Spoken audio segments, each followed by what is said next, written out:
Hello, everyone. Welcome to a very spontaneous Swiss and John show. My name is John, and Swiss is absent. I haven't heard from him for 2 weeks now.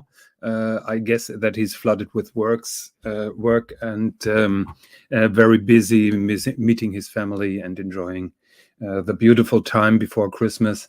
I was just dropping the link here just in case that someone would like to join me.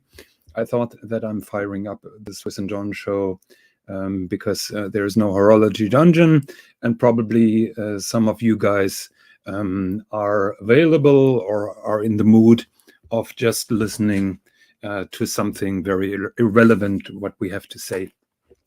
So like I said, I dropped the link in the comments. We'll do that again. Almost everybody is welcome here. So don't be shy and join me, because to be honest, I don't have any program for today, tonight, this morning, wherever you are. So I need your help, guys. So what I wanted to talk about is the favorite Christmas present that you all have received, and this doesn't necessarily have to be one of the watches. But if you want to talk about any other topic, you're welcome. So we have here a visitor named Perth Luxury, and I really would like to speak with Perth live on air. So please, Perth, don't be shy and just hop on. We have Dodger here in the house who hello. Who renamed himself now Dodge. What happened? I just changed it. Forgot to put the R on it. I thought that the times are so hectic that you lost the letter. See, what I do is when I go smoking, I put in "gone smoking," but then I come back and I put my name back, but I didn't quite remember to put the R back in. Anyway, what are you doing? You tried to confuse me by sending me the wrong link. What happened? I apologize for that. I realized, I have a sticker on my camera just in case that I fike it up, and I realized that I didn't click camera off, so I had to start it over again. I apologize for the amateur hour and for the confusion. Oh, that's okay. So yeah, how are you doing? Well, I'm all right. I'm just lighting a log fire. It's warm. Fire on the cigarette or in the fireplace? No, a log fire. Birds, logs, and a fire. So I just lit the fire. So what I do is I run the wood pellet boiler overnight to keep us warm with it, with the central heating. So that works overnight because I don't have to tend that. But in the day, I just keep the log burners going because that's all the house needs is the log burners, and I've got a coke stove anyway that runs 24/7. So But you guys in Germany have stolen all our pellets, so they're really expensive over here now. Yeah, pellets are really getting expensive. Hello, welcome, Sirocco. Jonathan, hello. How are you? Welcome. This is a day I never thought would happen. It's amazing. Yeah, this is the first time on the Swiss and John show. Is that correct for you? Absolutely. and after things that went on a long time ago now, what seems a long time ago now, which obviously that I would never really agreed with. It's a pleasure to be here. And Dodger, Yeah, Captain Dodger, Captain Dodger. I think Captain. I think I'm down in the latrines, and I think Dodger's surpassed everything. No, I'm always a number 2. You've got to realize I'm always number 2. Are you on the toilet? Yeah, I'm the third. You guys think very quick-witted. Please don't do a Marcelo here. So I'm just a number 2. I'm just a number 2. But in all seriousness, Sirocco, you're very welcome here, and I'm so glad that you're here.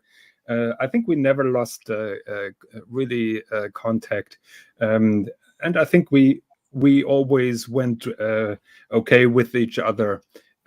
Absolutely. Through all we never had problems. Other people may have had problems, and I never understood them. I've since heard that those problems were contrived You know, without going into too much of the drama. Yeah. But I did hear that they were contrived by a certain party, which is just rubbish, you know. So I always thought, right at the beginning of the dungeon, when you were coming on, and it was only like 5 days before suddenly a certain person said, "What the fuck is going on?" Excuse my language. It's just how I am. And I'm thinking, well, hey, what the hell's going on here? Where is the issue? Because, you know, you're a guy, you know your watches. We've spoken many times, and yeah. So anyway, I'm now no longer obviously part of the dungeon. So I'm a free agent and happy to jump on. I enjoy talking to people like yourself. You have such a wonderful knowledge of horology, and you know, I know nothing. So hey. Yeah, you guys are selling yourselves a little bit short. You and Dodger know a lot, so Dodger is pretending to be the clueless fool, but he can surpass me in some fields. So, but thank you very much for the kind words, Sirocco. You know, I know who I am, and I have many flaws, and it was partly my fault, but I'm happy that we are here where we are, and that is the main thing. And I just enjoy you guys' presence, and that is all what counts. Absolutely. What presents? Sorry, Dodger, carry on. Yeah, presents? I'm not sending any presents. Yeah. let me just say right from the outright, I'm giving no presents this year. Shit. Okay. Sorry, you know, sorry, Jonathan, we have no presents. You know, then we can end that stream basically, because that is what I was hoping for. So yeah. Look who's here. Look we have Plastic here. Did you guys inform Plastic, or is Plastic a subscriber of the Swiss and John show? That is what I would really like to know now. I would say he's. I did mention. I think I mentioned. Let me just say. Let me just double check, because I've just been talking to someone else, who's Plazo's. Yeah, I was talking to Sovron just before, and I said I'm about to go on Jonathan's show. There you go. Plastics just confirmed it, because Sov has passed that information on. So there you go. Okay. I just had hope that he would be interested in horology and just have subscribed to the Swiss and John show and received an urgent alert. So yeah, all my dreams and hopes have been shattered now. Well, I know why the artist formerly known as Plastic is here, because he is flexing that he's joined the Breezy Club. Yes. Yeah. So do you think that he will hop on? I want to see what he's got. Oh, mate, he showed me pictures and he said, "What do you reckon?" And he said, "Should I tell Archie?" And I said, "Listen, you should not say anything to Archie until we have lunch again in the new year." And he said, "Yeah, that'd be fun." And then the next thing I know, he's bloody on there flexing and saying, "I've got this." And I don't blame him, because it's a freaking gorgeous watch. Yeah, I've seen it somewhere. I have no idea where I have seen it. A quick glance. You know, I can't talk bad about this watch. I'm just a little bit worried because obviously or apparently his Daytona that he showed the last time was a fake, and so I'm a little bit worried that this new piece will be another fake now. So yeah, no matter if it's fake or not, I'm pretty sure it will drive Archie a little bit crazy and ruffle some feathers. You see, there's nothing at all fake. There's nothing at all fake about plastic. All there is about plastic is recycled. Yes, that's there you go. Especially as the artist formerly known as. Yep. He's a recycled. He's even artist formerly known as plastic. I mean, that just say. Why don't you just say recycled? Forget it. That should be a new username for him. Plastic recycled. Yeah. So that would be good. But talking about fakes, I had a conversation with another collector a couple of days ago about those so-called super fakes that nobody is really able to differentiate from real ones. And I must say I was very disappointed about Paul Thorpe's video. Paul Thorpe made a video because he's heard that some of those super fakes came from Turkey, and apparently he spent a week of vacation there, and he tried to get one. But the end of this particular show was then, I haven't seen any super fakes. So I'm really asking myself, I've never seen a super fake. I've never seen a fake that was really convincing when I had it in hands. We all know when we see pictures on Instagram, sometimes you ask yourself, is that real or not? And probably you guys remember when I was on Tim's panel, he was at that watch time show in New York, and the guy was showing a GMT, and I was very sure that it had a refinished dial, and I said that based on what I saw from that iPhone picture. And that was a big drama then, because he tried to convince me and all the others that the dial was not redone. So it's very difficult sometimes on videos or Instagram pictures, particularly when they're not sharp, to see if it's a fake or not. But I would say, let's be fair. Unless you've got the damn thing in your hand, how can you tell by photograph? You know, it's. I have a question for you, Jonathan. Your watch which you're having made, and there's been this big thing about the strap and the stitching and whatever. Please, no strap discussion again. You knew this was coming. You knew this was coming. Okay, fire away. I saw Larry Smith on Lux's show last week showed his the strap that he got from Lux, custom made from Lux. I don't know if you caught up with that the other day. It looked absolutely fantastic. I don't know what you think. I haven't seen this particular show. I'm running a little bit out of time here, and I simply don't have the time to watch all the streams and all the shows. I understand. Yeah. I think actually, now I think about it, I think Lux put it into members only or something, which is a shame. He did a show last week, and Larry came on, and I haven't seen Larry since the old Mars Hello Time days, and it was kind of interesting. And obviously, him and Lux have been chatting in the background, and he got a totally handmade and hand stitched strap from Lux. And he did show.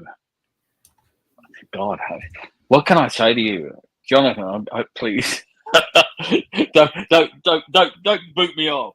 But the stitching looked absolutely fantastic in comparison to these images that I saw, which we all know about.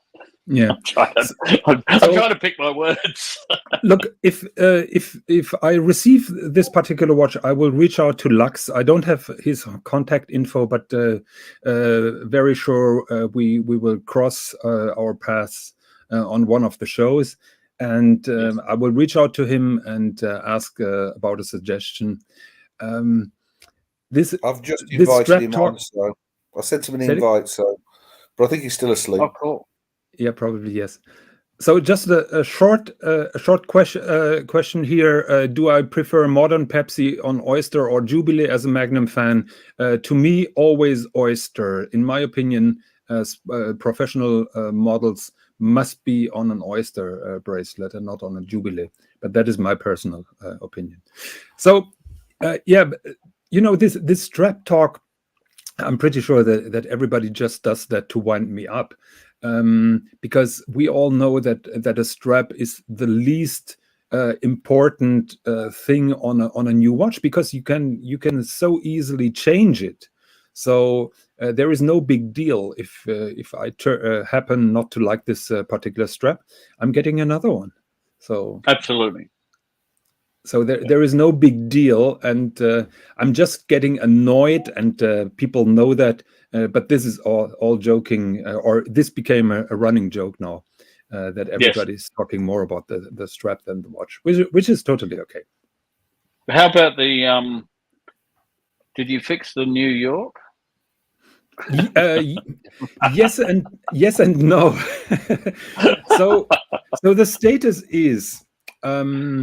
So the watch was supposed to be ready in May, right? But the studio or the artisans Sven Andersen, they are suffering the same supply issue just like everybody else, and additionally the dial cracked, which was a big bummer, and now the N from New York was missing. So things happen, and to fix them then takes time. That's good. But that's a really good thing, because the other thing which we touched on when we were talking about it a couple of weeks ago was you had R to J as Rio, and I just said, why don't you just put Rio? Mm. I don't know your thoughts on that. We're back to your watch. How's that? I remember things. Sirocco, I appreciate that input, because that is what I thought right from the beginning. But people convinced me that Rio would look bad because it would be so short in comparison to all the other city names. So I gave in, but Sirocco, I hate to say that, but you are right, and I should have chosen Rio. The problem is the how do you say, the blueprint for the printing of the city ring, it has been now changed 2 or 3 times, and I didn't want to approach the artisan again, not only to print it new, but to design the entire outline, or how do you say that? So let me just butt in. As an ex kind of self-taught graphic designer, in my old life, that doesn't matter. Rio would have fitted perfectly. It would not have looked bad. Oh, I totally agree. Because ultimately you get a proof to look at. Yes, but I approved the proof already, and okay. And the problem is, the problem is, and I say that with a light heart. You guys all know that I had to delete Darwin because Mr. GMT in his overflowing emotions ended my friendship with him. And of course, then consequently, I had to remove Darwin. We started talking to each other, and like I said, I hold nothing negative about him. But when somebody is unfriending me, of course, then Darwin is off the city ring. So, saying that I can't believe someone unfriended you because you took Darwin off. I mean, no. He unfriended me. No. The story is very easy, and I hope that Mr. GMT will agree with that. So you all know that that my relationship with Tim Wright is not the best, and Mr. GMT was a very close friend to me, and Mr. GMT saw over months how I've been abused and slandered and badmouthed by this particular party, and consequently.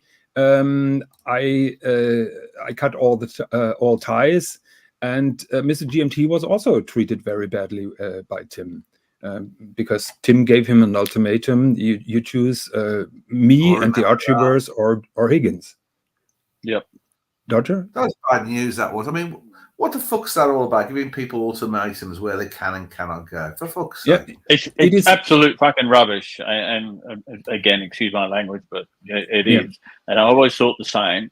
Going back right to the beginning of the dungeon, I always thought, because I had so many run-ins, where I was running the dungeon, or even when I was on Marcello time, and they're saying, "Oh, you're doing this," and I go, "Well, I'm fucking 60-something years old. I knew what the hell I want."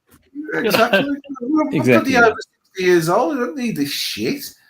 Yeah. And the whole idea of the dungeon was that anybody could come, and Archie was more than happy with that. The more people that sort of come in, it's just a free space for everybody to come in, not like start wars and having fights and taking sides. We have your timepiece gentleman flashing and bragging with another watch. So look at Plastic bloody flexing again. Yeah, this is just disgusting. Absolutely awful, disgusting. And just from that crappy image, I can see that this is a fake. I apologize. Yeah. Absolutely. Look, it just didn't kind of line up correctly at that towards the hand side, not on the shoulder side, if that makes sense. It just doesn't kind of line up correctly. That's a fake. There's a gap with the lugs and the bracelet. Can you see that huge gap? There's a huge gap between the bracelet and the lugs.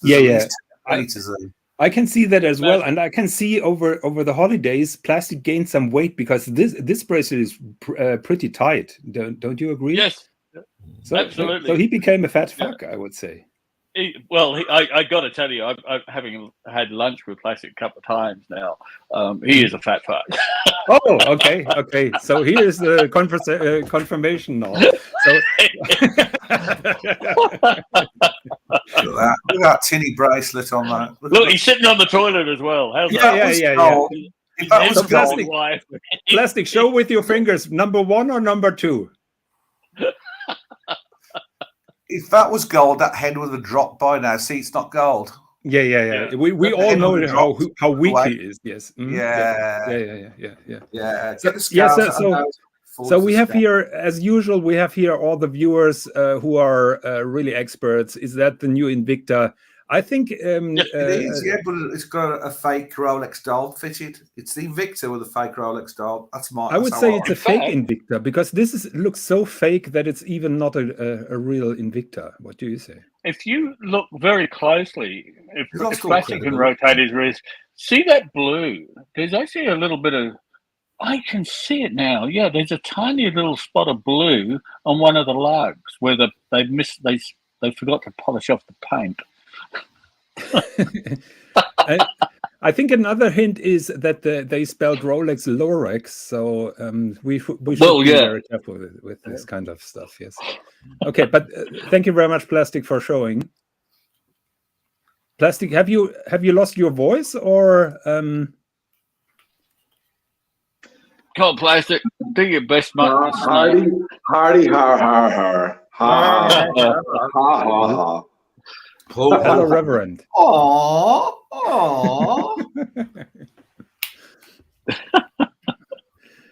Do I have to do it now full screen again? Come on, you're giving me a stress. Beautiful. Come on. Isn't that the most beautiful thing you've ever seen? Come on, Sirocco. Well, yes and no.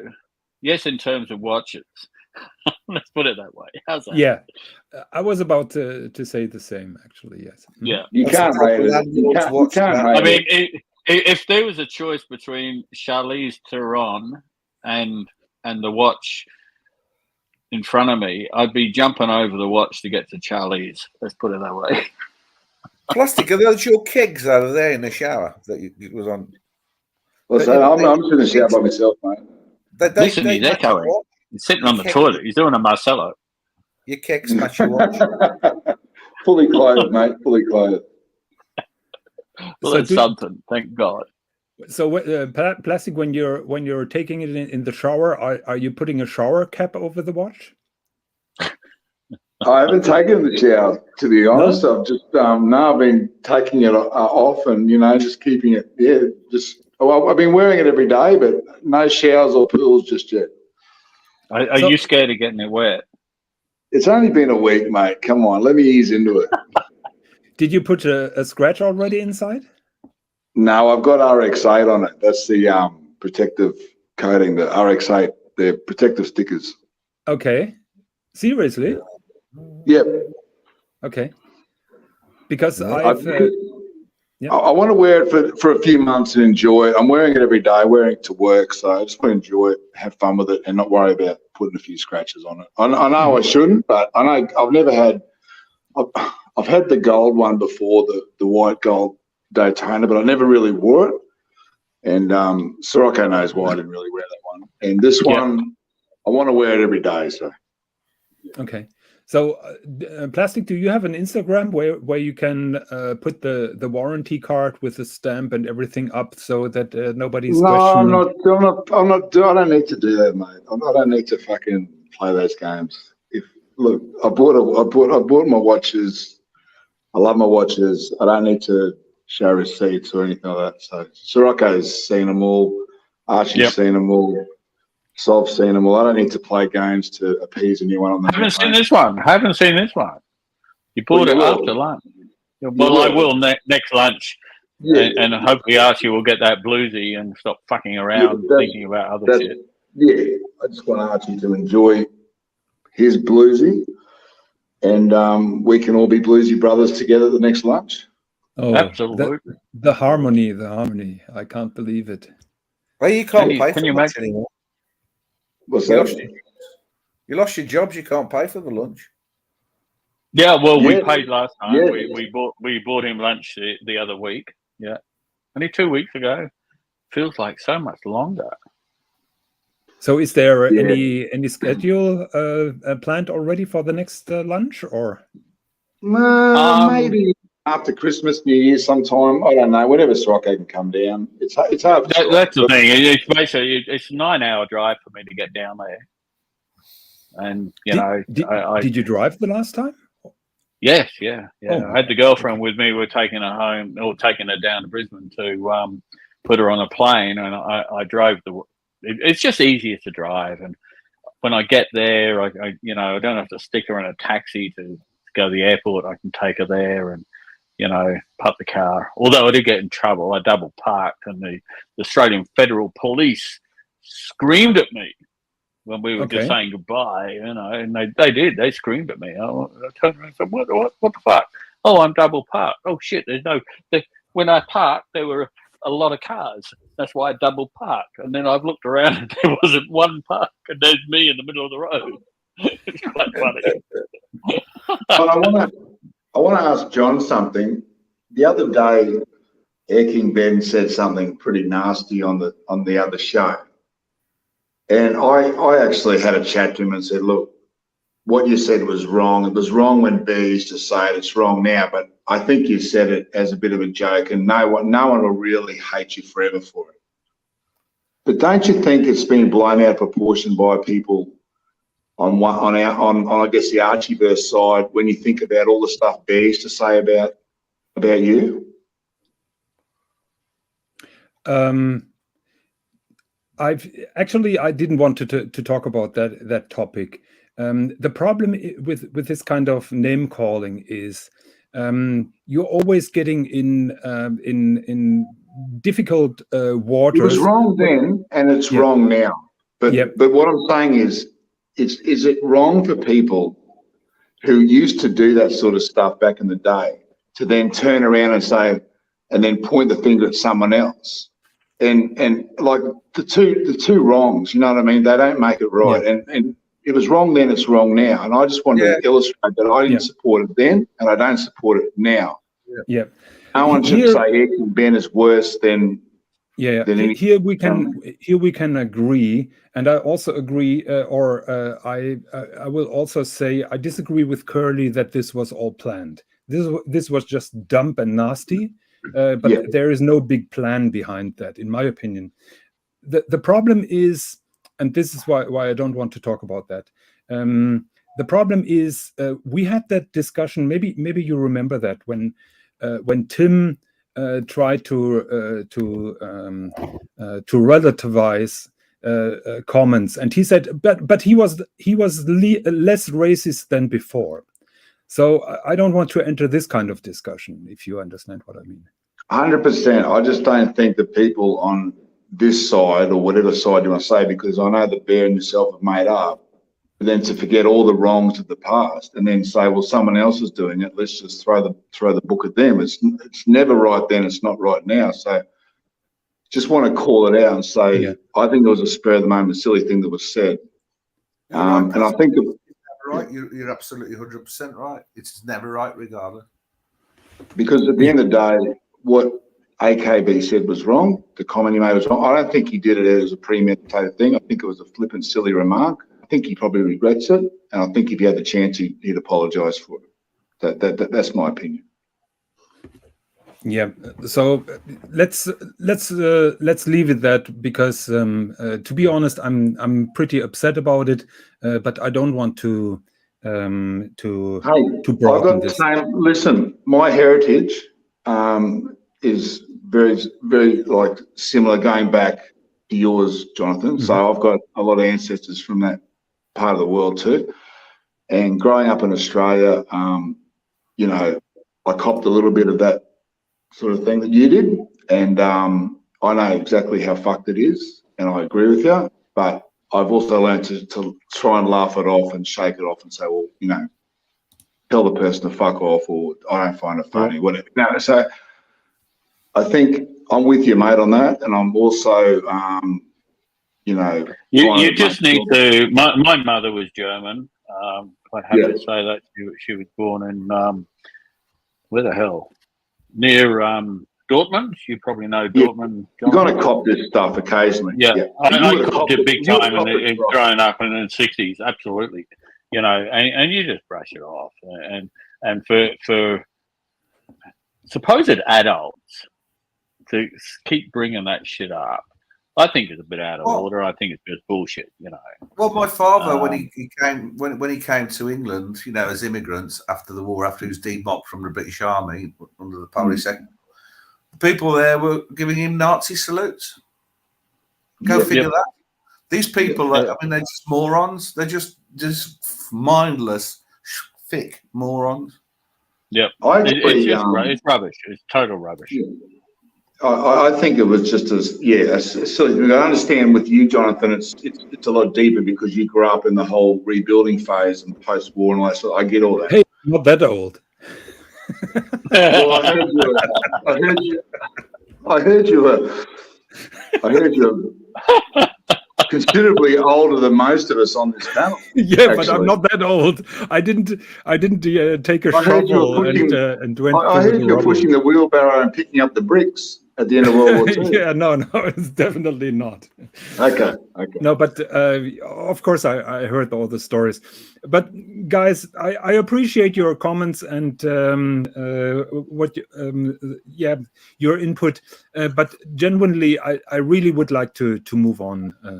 Absolutely, I agree with you, Jonathan, 100%. Yeah, let's move on from it. And, you know, put it all behind us. Yeah, now let's talking get back about to fake titties. Yes, exactly. So I was just waiting for that comment. The moment when I said when you're having it in hands, you can tell if it's a fake or not. I'm not. I don't have that broad experience, just like Sovereign.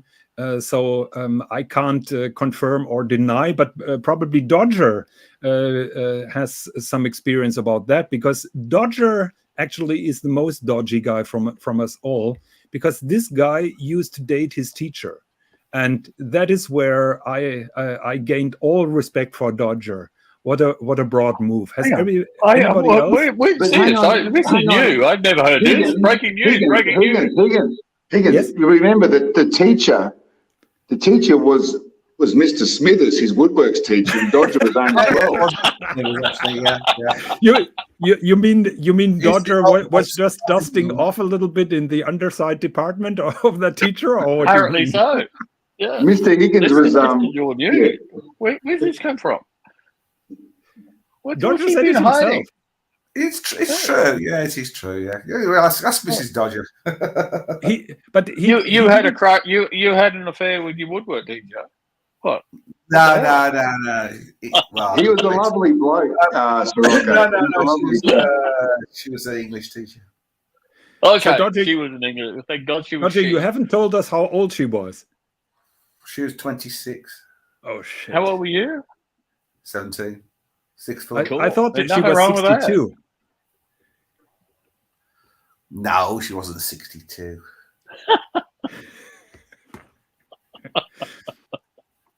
But just imagine this guy sitting on his sofa, and you think, he can't mud any water. He's just such a kind soul. Now, Jonathan, here we are, right? We don't want to joke about any racial stuff, okay? But here we are joking about Dodger, who was a victim of a notorious British pedophile. Yeah. Right? Yeah. There he was. Hang on, no, Jimmy Savile wasn't around then. Sorry, I should not have said that. I laid a trap there, Sirocco. You took the bait. You did. I know exactly where you were going with that. I went straight into it. I retract it. I'm going back. Stop it. Can we just rewind a second? Okay, but does anybody here have experience with fake titties versus real ones? Absolutely, I do. My current girlfriend had breast cancer and had to have one removed. So consequently, after that, had it replaced. And I have to say, it's a perfect match for the other one, and it feels just wonderful. Can you tell the difference? Oh, yes. I mean, I can tell by looking. But you got to. It's a really difficult tell. But I've got to go, guys. When I first, thank God she's not listening to this. But the first time I made eyes on them, Plastic. I've got to go. Mr. GMT just asked me if I can make some Chico rolls for him. So I've got to go, guys. Okay, Plastic. Thank you very much for hopping on, Plastic. And Merry Christmas if we don't speak. Yeah. Merry syphilis, guys, and a happy gonorrhea to all of you. Same to you. We'll talk soon, Plastic. So Sirocco, does it make noises like some grunching noises or something? No. It's actually perfect. Okay. I remember she was so concerned when I first met her, and the first time, and she went, she thought that the surgeon had actually gone over the top, and I said, no, I'm looking at these things and I'm thinking, that's perfect in comparison to the real one, and I maintained that 4 years later or whatever the hell it is. Seems like a long time because we only get together every few months, a year. It's kind of weird. This long distance relationship don't work, but we seem to have made it work. It's kind of weird. Yeah, and going back to it, yes, I enjoy the fake one as much as I enjoy the real one. Dodger, any experiences on this field? What, fake titties? Yeah, because I've had a feel. Where friends have had implants, and I had a feel. Yeah. Okay, but you've been okay with girls do when they get together when one of them's had implants is they have a feel of each other's titties. Yep. So I would like to come back because at the end of the day, this is a watch channel. Absolutely. It won't be for long. I'll go out and say I don't give a fuck if somebody is wearing a fake or a real watch, as long as he doesn't cheat the next buyer about the fact that it's a fake. I couldn't care less, to be honest. And this is also some drama or outragement that really was not understandable for me. Talking of that, I know where you're coming from with the fake, with the drama. I was in Bali back in when the hell was I in Bali? In June, and there were a whole bunch of fake Rolexes. And I thought as a joke, I'm glad I didn't do it. As a joke, I thought I'd buy one. It was like $10, it's obvious, and bring it back and then stick it in a full Rolex box and just as a joke, do an unboxing. Thank God I didn't do it, because God only knows how vilified I would have been. There he is with his leather cap. Yeah. Paulie. Talking about lack of sexual orientation, now Dodger is confusing me again.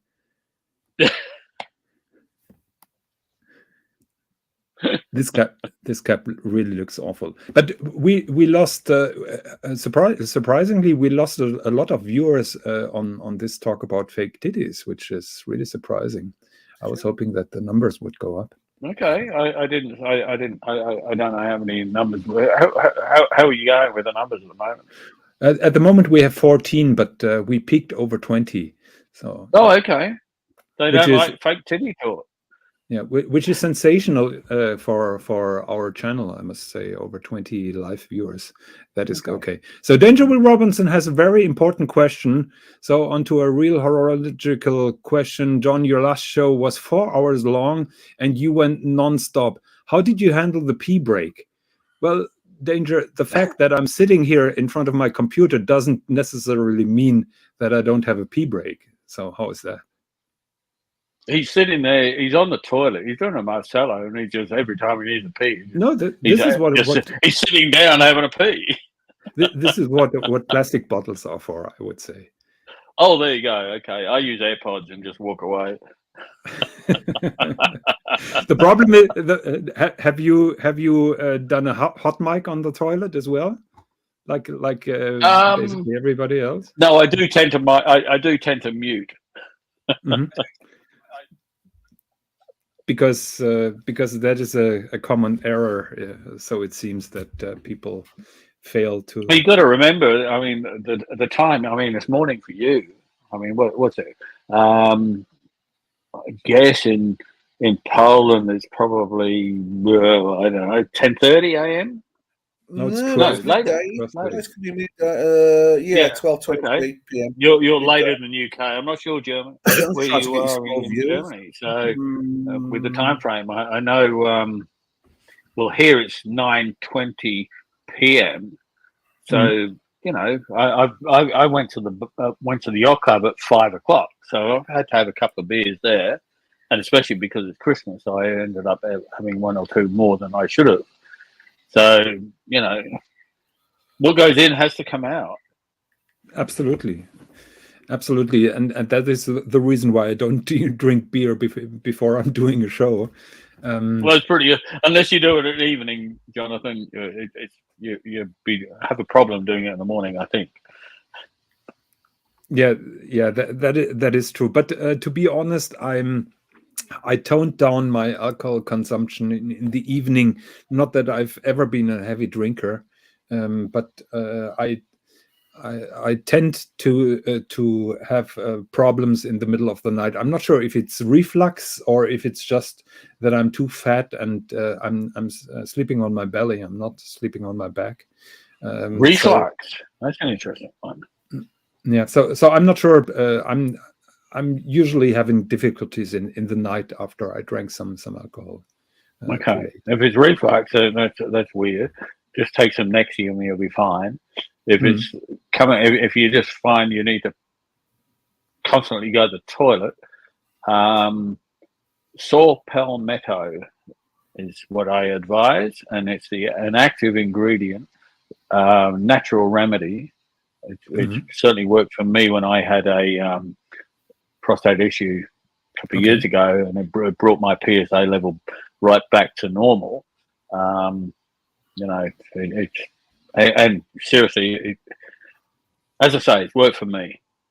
Okay. You know, and so much so that the Mater Hospital in Brisbane, after 2 years, you know, they were checking me at 6 months, and then they said, no, you're fine. Just if it jumps up again, let us know. And currently, I believe I've been, I think, a year now that I'm back normal, and that's a natural remedy that's done that to me. Yeah, so I'm happy to report that that so far I don't have an issue about that. But I keep that in mind, and thank you very much for the tip. Probably some of us. Where's Warsaw? You left Warsaw off the ring. God, blimey, centre of Europe, and you left us off.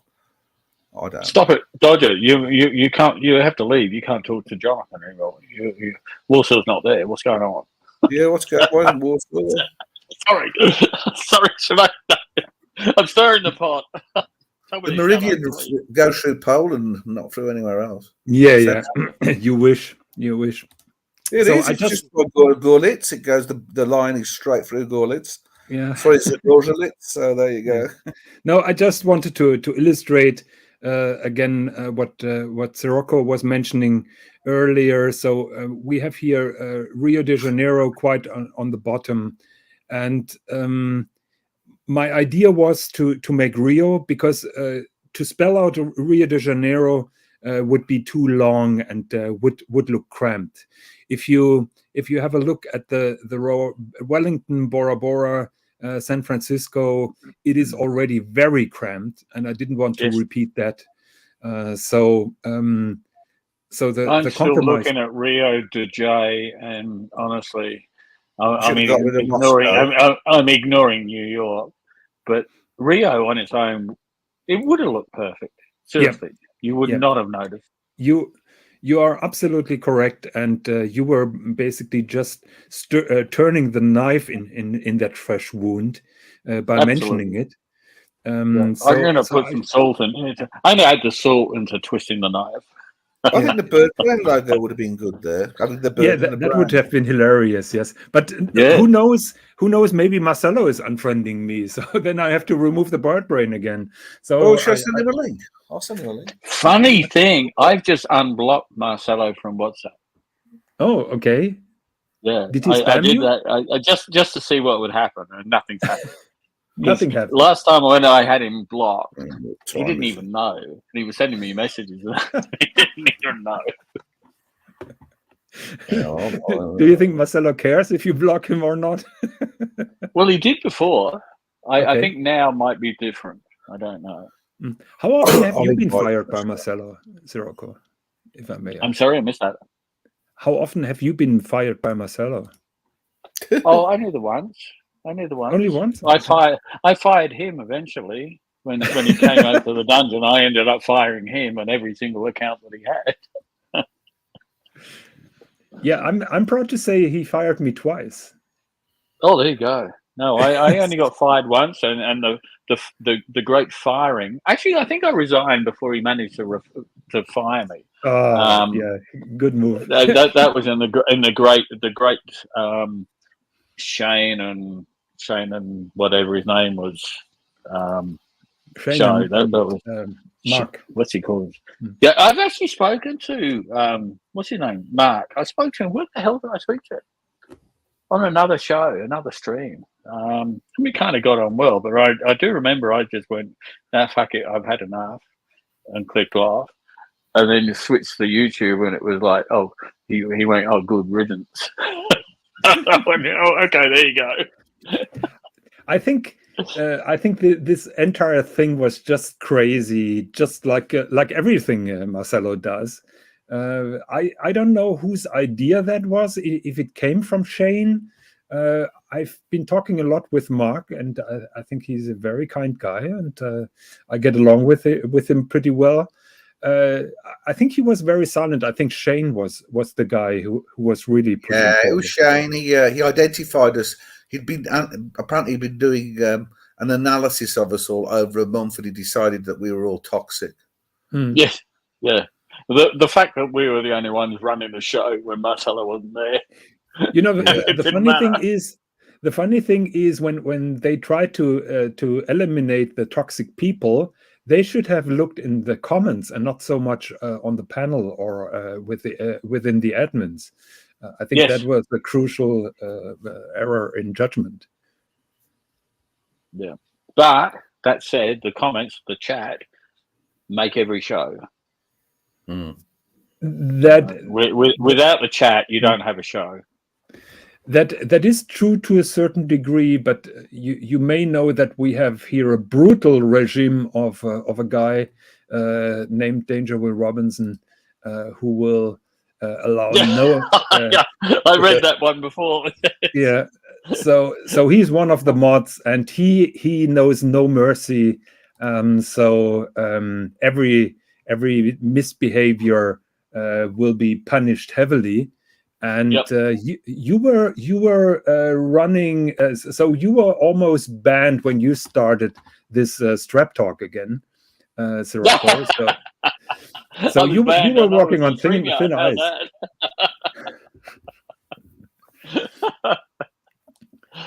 I got to say though, switching to a catheter, when you're about to go to bed and you've had half a dozen beers, sometimes a little bit more, that just opens up a whole. My God, the pain. I know. Look, the way to go is adult nappies, adult Pampers is the way to go at night. Well, I do know. I had a girlfriend many years ago, and she used to work in a kind of an aged ward in a hospital, and they do this. It's like a condom. I forget what they're called. It's like a condom, so it's not a catheter, but it's like a condom, which is very tight, so you don't have to be aroused. And it has this attachment on the end, which they put a tube for the oldies who, so it's not a catheter, but it's a condom without being aroused. Because, if you got a condom on, you generally put it on when you have a state of arousal. What the hell were they called? I wish I could remember. And she used to tell me about this, and I said to her one day, I said, "Well, bring one home. Let's give it a go." She said no. You know what is really significant is when we're talking about titties, the viewer numbers get down. When we're talking about catheters, the viewer numbers are going up. That's amazing, isn't it? Well, that's because they're all a bunch of, the whole chat is a bunch of old farts just like us. Yeah. Unfortunately, yeah. So I think Swiss will very soon leave this channel because he's not in the age group. Yeah. But he's got to learn that he's going to be there one day. Absolutely, yes. Yeah, I remember that. All these young people, they forget that we've all been young once. We've all been there. Well, it's hard to believe in my case, but a guy just like Dodger who dated his teacher, and oh my God! I mean, that's he was young. That's a schoolboy's dream. Yeah, absolutely. I also spent 2 months in Pampers, in adult Pampers, in the hospital. When I smashed my pelvis, I'd lost all control down below my waist, and I had 2 months in the Pampers. Oh, I'm just going to mute myself. I'll be back in a minute. It's quite relaxing, not having to worry about going to the toilet. It was just impossible to go. Okay, if you say so. They work. They work really well. No leaks, no smells. Perfect. Sounds like a perfect night. Perfect couple of weeks that was. So Danger Will Robinson makes a suggestion: peep breaks, fake tits, catheters. Maybe we should rename as a urology dungeon. we did, we have thought of that one. Oh my God. Sadly, not a dungeon here. Proper show this. Watch show this. We'll talk about watches. Oh no, I don't want to talk about watches today. I have nothing prepared. And I've got a question. Yeah. Okay. Right. What do I wear for Christmas? Do I wear my Seamaster 300M or my Bumblebee for Christmas?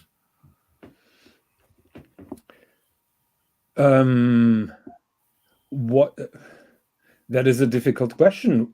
I always wear my current favorite watch at Christmas. So when the new year starts. So I think which is my favorite, and I put that on because I just want to celebrate the occasion. I don't actually have a favorite, I don't actually have a favorite watch. Out of all of my watches, I don't have one that I would say is favorite. I think the Bumblebee, because it's a two-tone, is more seasonal with the gold going through it, don't you think? Okay, let's put it that way. You go out for a dinner with Mrs. Dodger. And you know that you will have burglars in your house while you're away. Yeah. And which watch are you going to put on your wrist? Well, anyone, because the burglars can come if they want. No, but I mean, you know that all your watches are gone. I very often have that scenario. Well, I don't keep my watches in the safe. I keep rubbish in the safe, and a few Polish spotting and loose chains I've gathered from around the world. I never put anything valuable in the safe.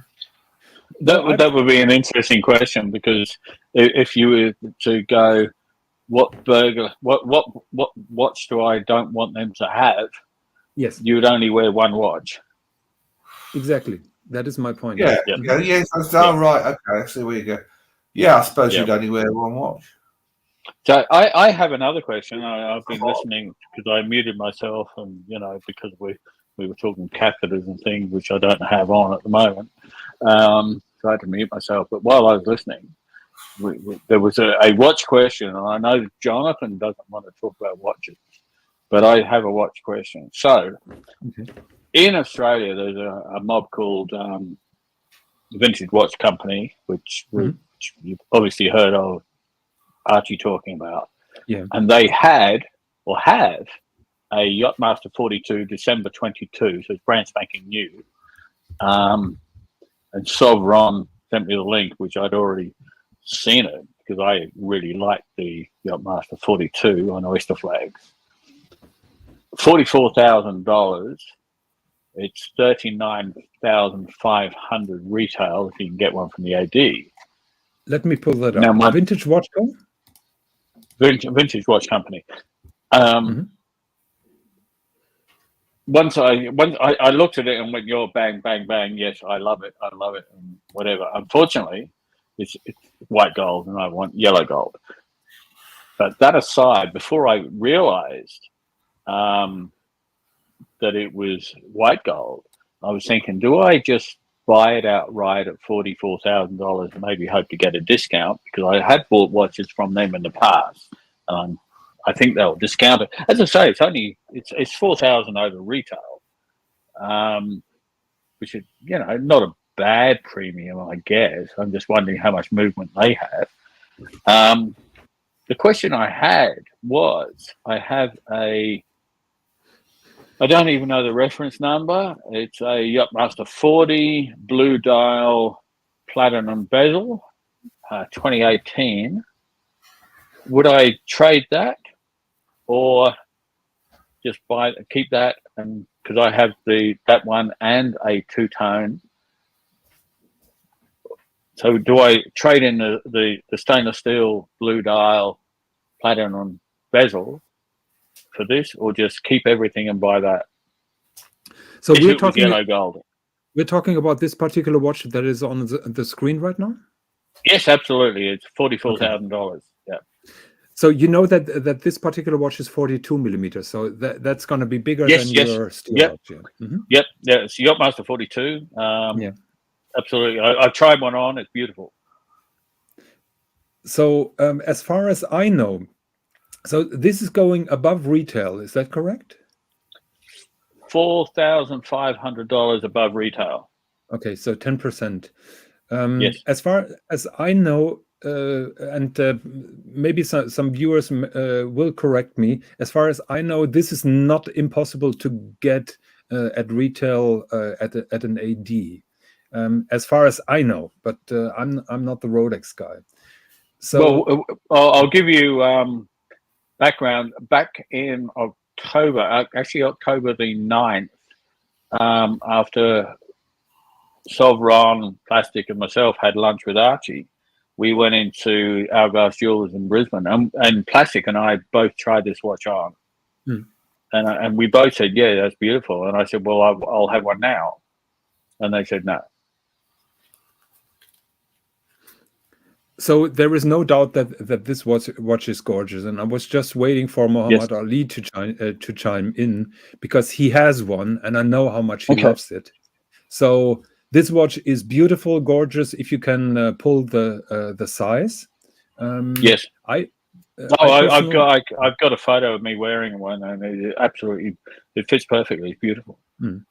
It is the a only wonderful thing for me is I'm not keen on white gold. I've never liked white gold. I would go for yellow gold over white any day of the week. I would not buy a white gold watch because I just think they look like steel. I may as well buy a steel.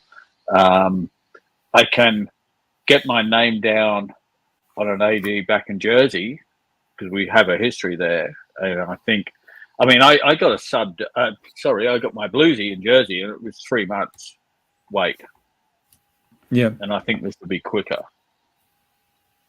Yeah, could be. So, but may I ask? So you say you would never buy a white gold watch. So why? No, why I just prefer the yellow gold. If I'm going to have gold, I like yellow. So, but why are you still considering that Yacht-Master 42? Then is it just the fact that? I saw it, and I didn't actually. The first couple of times I saw it, and even saw Ron when he sent me the link for it.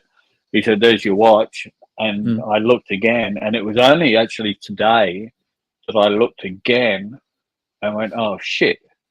I read it properly, and it was white gold. So it seems that some commenters confirm that there is only a short wait list if you buy this particular watch at an AD, and yep. So I'm still not sure why you seriously consider buying this watch when you say you wouldn't buy a white gold watch. Yeah, it was only because I saw the watch, I looked at it, and I went, yes, that's what I want. And I didn't read it properly. I didn't read the description properly. I didn't realize it was a white gold watch. That's the only reason. I just thought straight away, oh, stars in my eyes, it's a yellow gold, blah, blah, blah, blah, blah. And it took me 3 days to look at it and went, oh, Jesus. Oh, hang on, I read it properly, and it's white gold. And Do you think I had the stars in my eyes. Do you think you will have remorse at a certain point where you say, I paid so much money for a white gold watch that doesn't look like gold? Absolutely.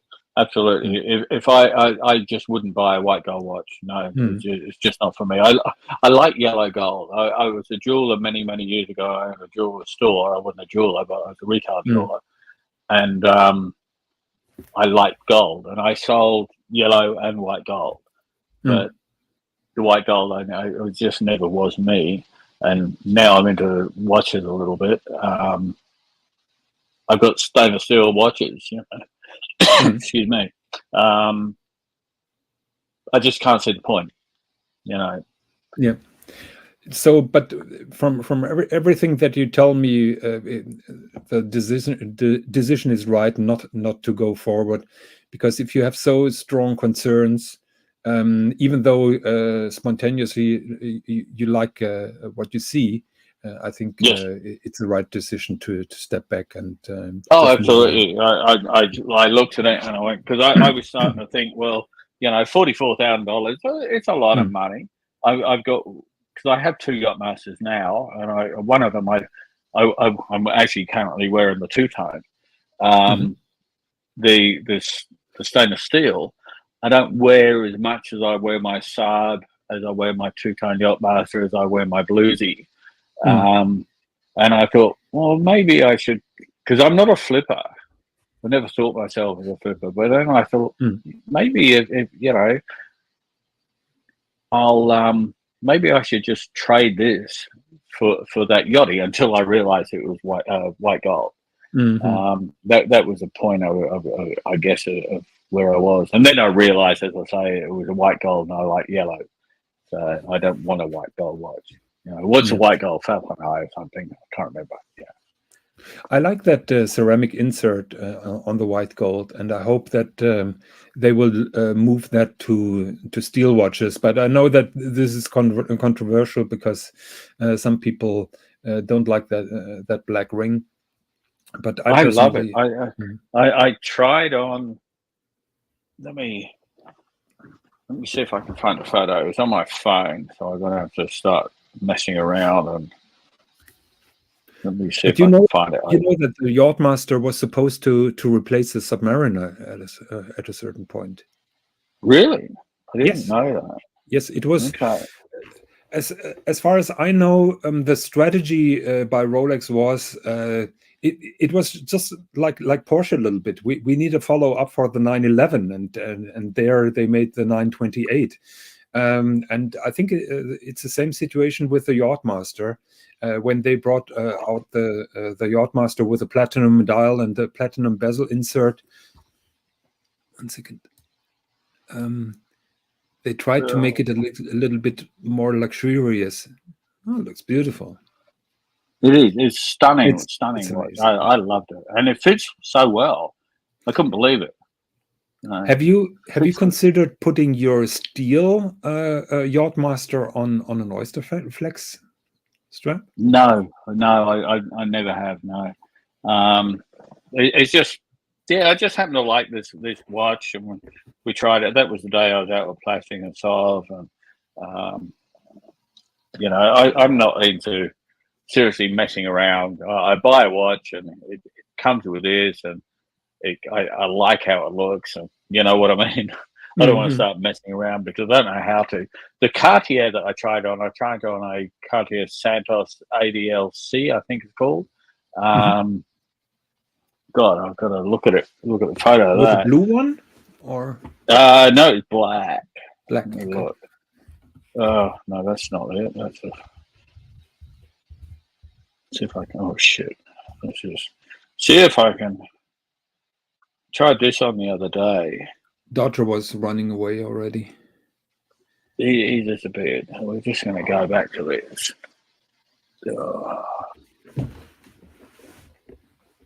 That is nice. That's beautiful, and it comes also. So it's on a steel bracelet, but it also comes with a black rubber strap. Okay. And just bear with me. I have an image here of the one with the black leather strap. Yes. Let's try it. What's going on with my stupid phone? Come back. Don't know if that works. Is that working?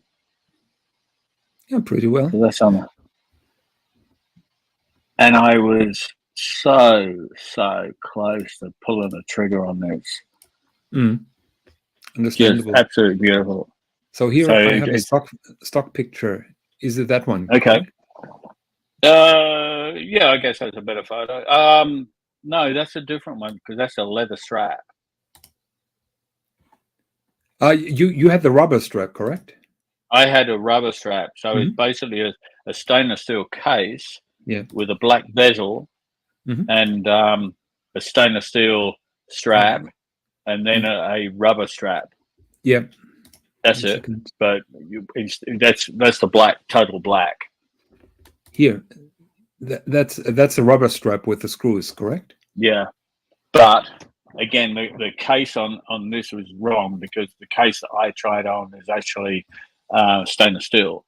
Stainless steel and only the bezel, then in black. And only the black bezel, yeah. Okay. Yeah.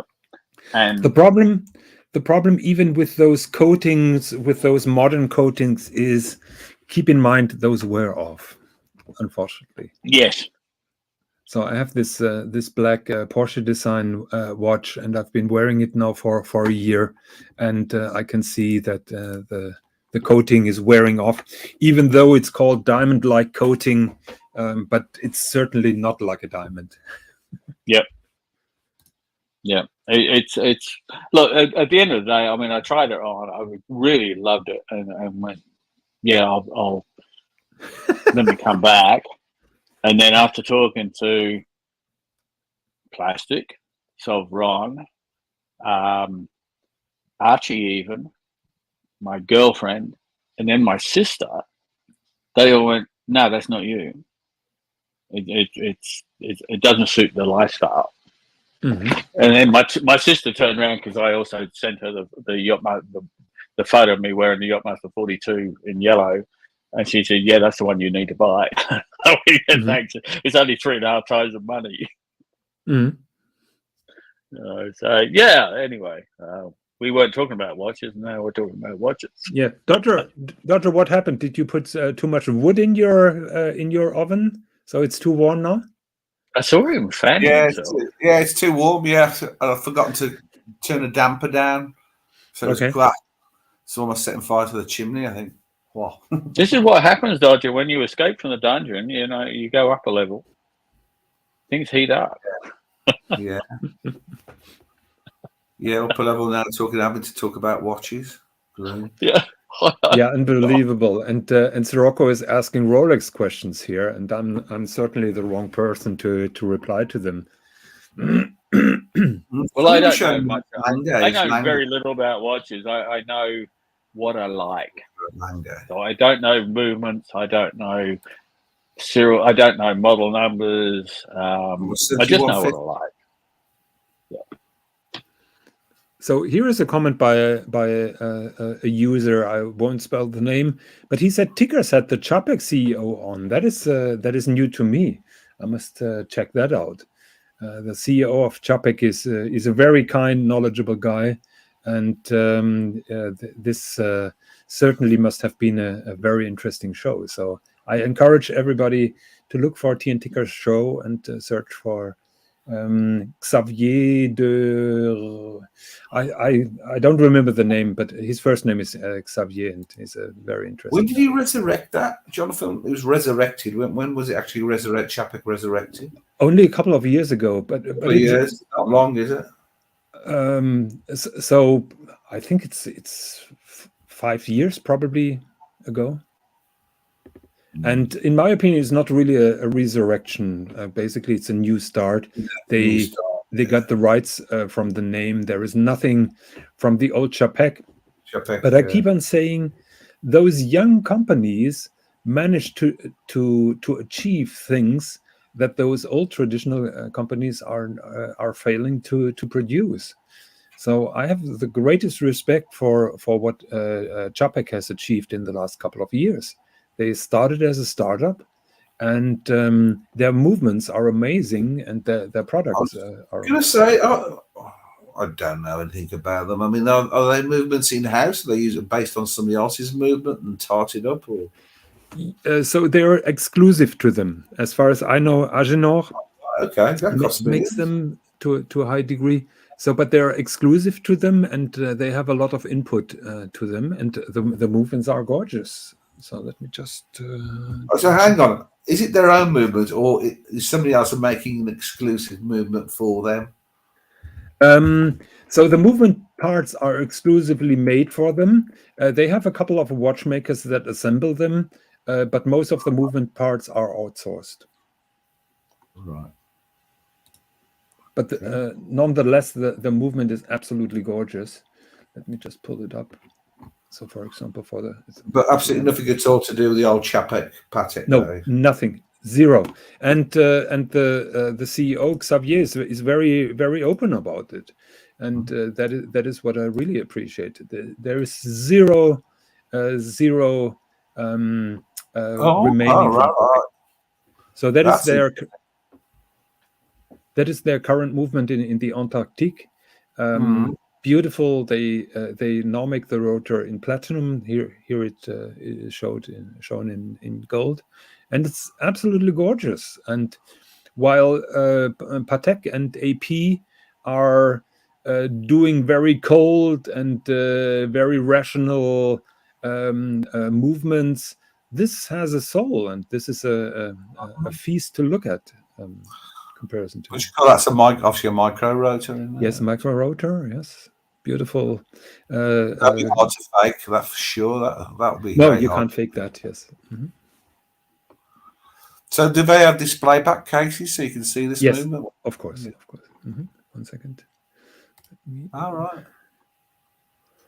Let me try to find one here. Here, actually, on that picture, you can see the case back. It looks very thin. It is relatively slim, but keep in mind they are competing with AP. So of course. Second, why isn't that loading up? No, it's loading up. So the question is, if it's the same kind of money as AP, then I suppose people would go for the name, wouldn't they? Yeah, but you're not getting an AP. That is the problem. So good luck going to an AP boutique and ask for a Royal Oak. True. So first of all, the retail is with AP is roughly 20% higher than the Antarctique, but for a Royal Oak you pay grey market 60,000, and a Chapek could have been had for roughly 20. So that is a big difference. Yeah, got you. No, it's a lovely piece of work, isn't it? The movement is absolutely gorgeous, and so are the entire watches. Also, the dial is very complex and three-dimensional. So it's beautiful. I've been fortunate to handle one in May. In real life, I'm on the order list of one that was supposed to arrive in November. Now we have December. So one of those screws looks out, the one at 7 o'clock. That screw's not lined up properly. At 7 o'clock, you mean? On the case back, you mean? Yeah, looks a bit odd to me. Yeah, but those screws can't be lined up. They're bolts the other side, are they? It's a fake. It's a fake. Must be a fake. No, that is a misconception. Those screws are tightened to a certain amount of torque, and then they stop. Yeah, I understand that. They are not trying to align them. To capture them, don't they? So you can. And you will have the similar situation with Lange. Lange's caseback screws are not aligned as well. Unless they've got a capture bolt the other end that you tighten. Okay, I got you. The only screws that are aligned are not screws, and those are the AP Royal Oak, because those are bolts and not screws. Yeah.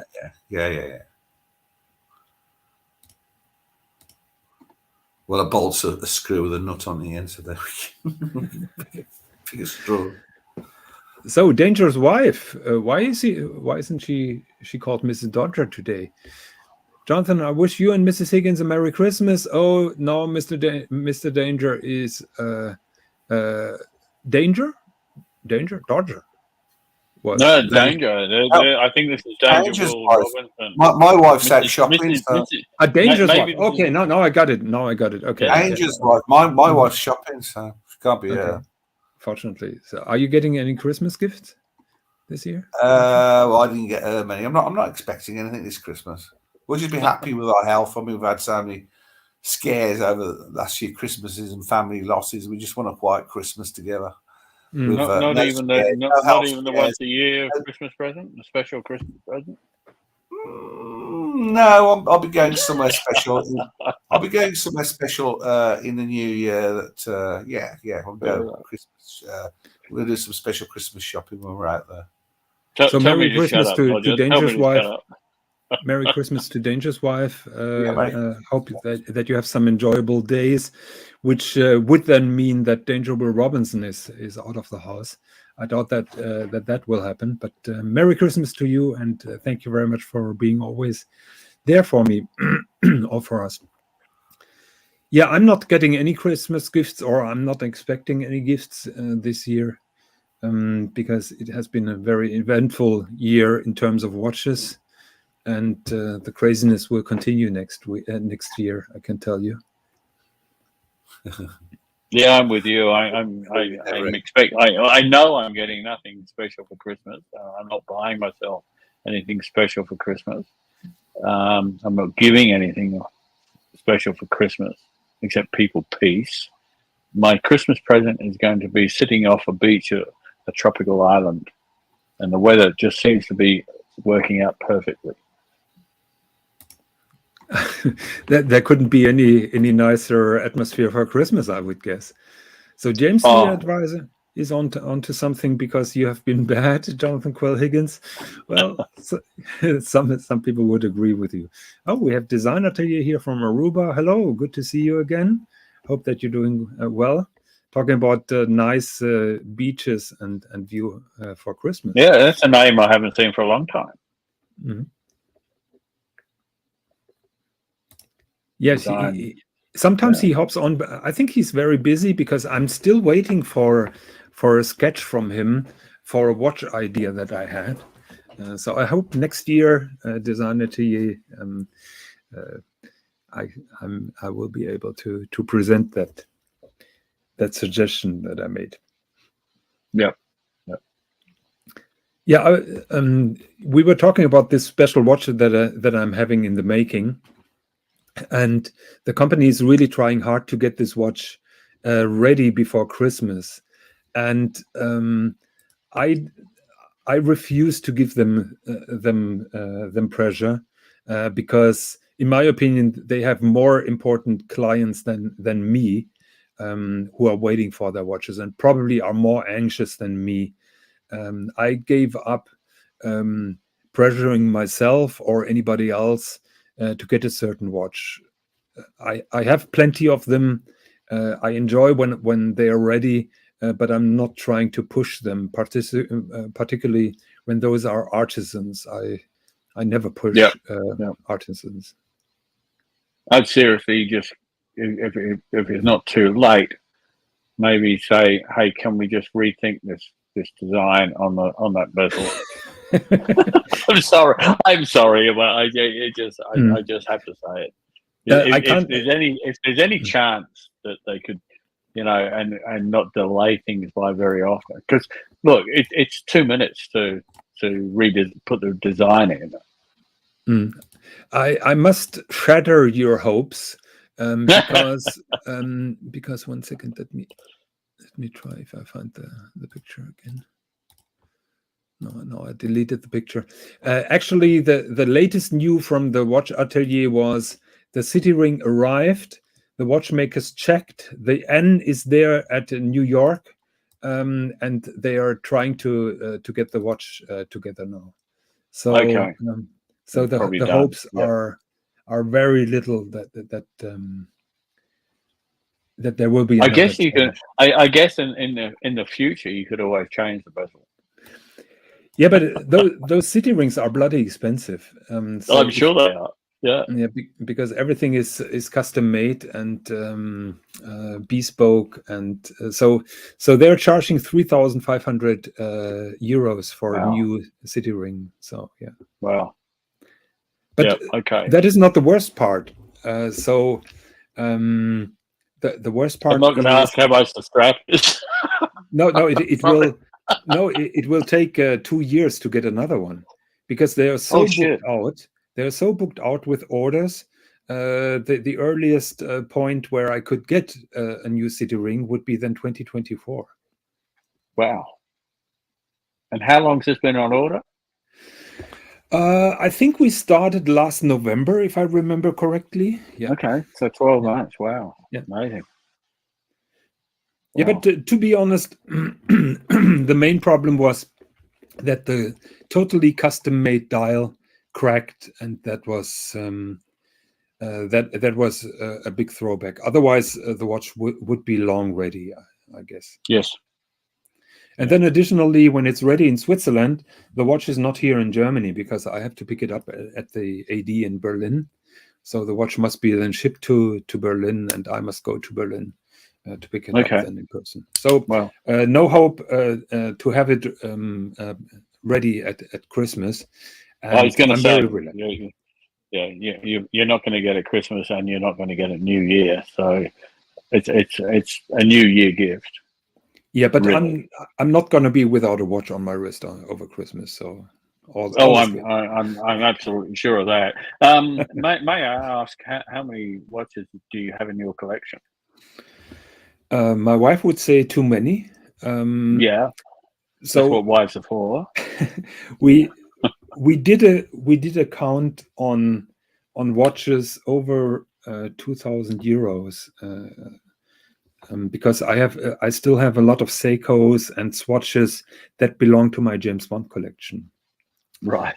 So the last count, 1 second, because this is a moving situation. Yes. Because I'm buying and selling watches all the time. So let me check. The last count was 40. 40. Yeah. Good God. Yeah. Yeah. I'm a sad case. Yes. It is sad. It is sad. I've got like 6, I think 7. Which is still too much. And absolutely, yeah. I mean, what have I got? 5 Rolex, 1 Omega. Oh, and I've got my little Victorinox shitter. You know, at the moment, I'm in the process of offering some of those watches from the 40, and I'm trying to get a real heavy hitter at the moment. So this is where I'm going. So I try to move upwards. Yep. In terms of horology, and that is what I've done in the past. I've been lucky to buy particularly Rolex watches when they were available and available with a discount. So I made really well after some years putting them on the market. And so yeah. Do you think you know about this stuff? Do you think, forget discounts aside, because I don't think discounts are going to happen, do you think Rolex will become available from an AD very shortly in the foreseeable future? I don't think so. We have Gary here. Hello, Gary. Good to see you. Good afternoon, Jonathan. It's nice to see and hear you at this time of the day. Yeah, it's good to see you back again. It's been a while. So, Rocco, to reply to your question, and this is my standard reply. I know that China at the moment has some problems in terms of economy, but let's keep in mind a couple of years ago, everybody said there are 300 million Chinese people who are on the brink of gaining relative wealth. So that means people can buy a car, people can go out on a trip, and people will try to get luxury items like Louis Vuitton bags and Rolex watches. Yep. So this potential demand or this potential pool of competitors for Rolex watches is partly there and will grow over the next couple of years. So to reply to your question, I think the situation will even get worse than it's going to get better, particularly with Rolex. I'm not talking about even. Sorry, I don't like to interrupt, but even given the situation with Russia as well. Well, Russia at the market is not existing for Rolex. Exactly. And I know that they've been moving watches that were meant for Russia, particularly to the US, as far as I know. Same with watches that have been meant to China and to Hong Kong. So that is currently the situation. Now I'm hearing that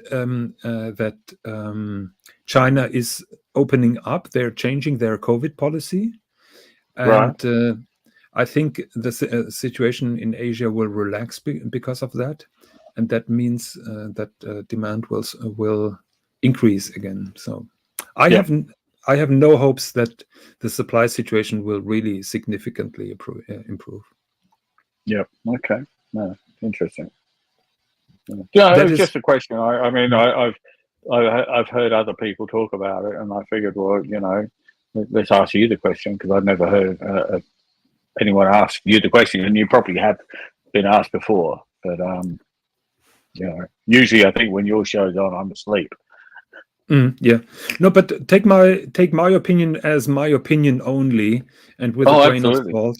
From what I'm hearing from the watch companies that I'm in touch with, they all complain about supply issues.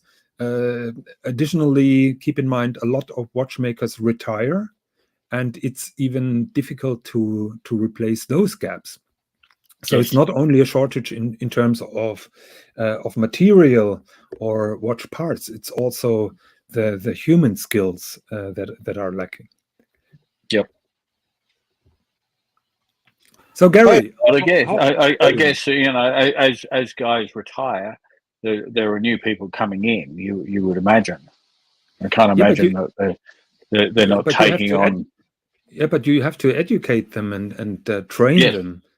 I know, for example, Lange has at the moment 10 people, 10 young people who are learning how to make watches.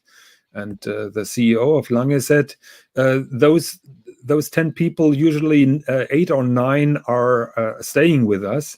One is going to another company, and one probably moves his profession at all. But he says those 8 people per year cannot replace the amount of retirees. Wow. Okay, that's surprising. That is surprising. Just for me, that just seems to be a lack of forethought. Yeah, and you may be aware that the Rolex factories, a lot of their manpower is commuting from France, actually. Yeah. Okay. Yeah. So a lot of people who work in the Rolex factories, those are French people who come from the French Jura, and just commute to work in the Rolex factory. That shows you that skilled craftsmen, even on a Rolex level and not on a Lange level, are really difficult to get. Yeah. Wow. How much do they get paid on average? A watchmaker working for, let's say, Rolex or Lange, what's the sort of money that they could expect? I don't know, but I can't tell you that. But I'm pretty sure they're relatively well paid. You would imagine so, because it's pretty specialized. Gary's muted himself. Gary, you're muted. Doesn't realize. Gary, your The microphone. lips are moving, and no one knows he's there. Can't hear you, Gary. Can't hear you, mate. No, so can't hear you. Gary, say something. No, we can't hear you. Lips are moving. Lips are moving. There's no one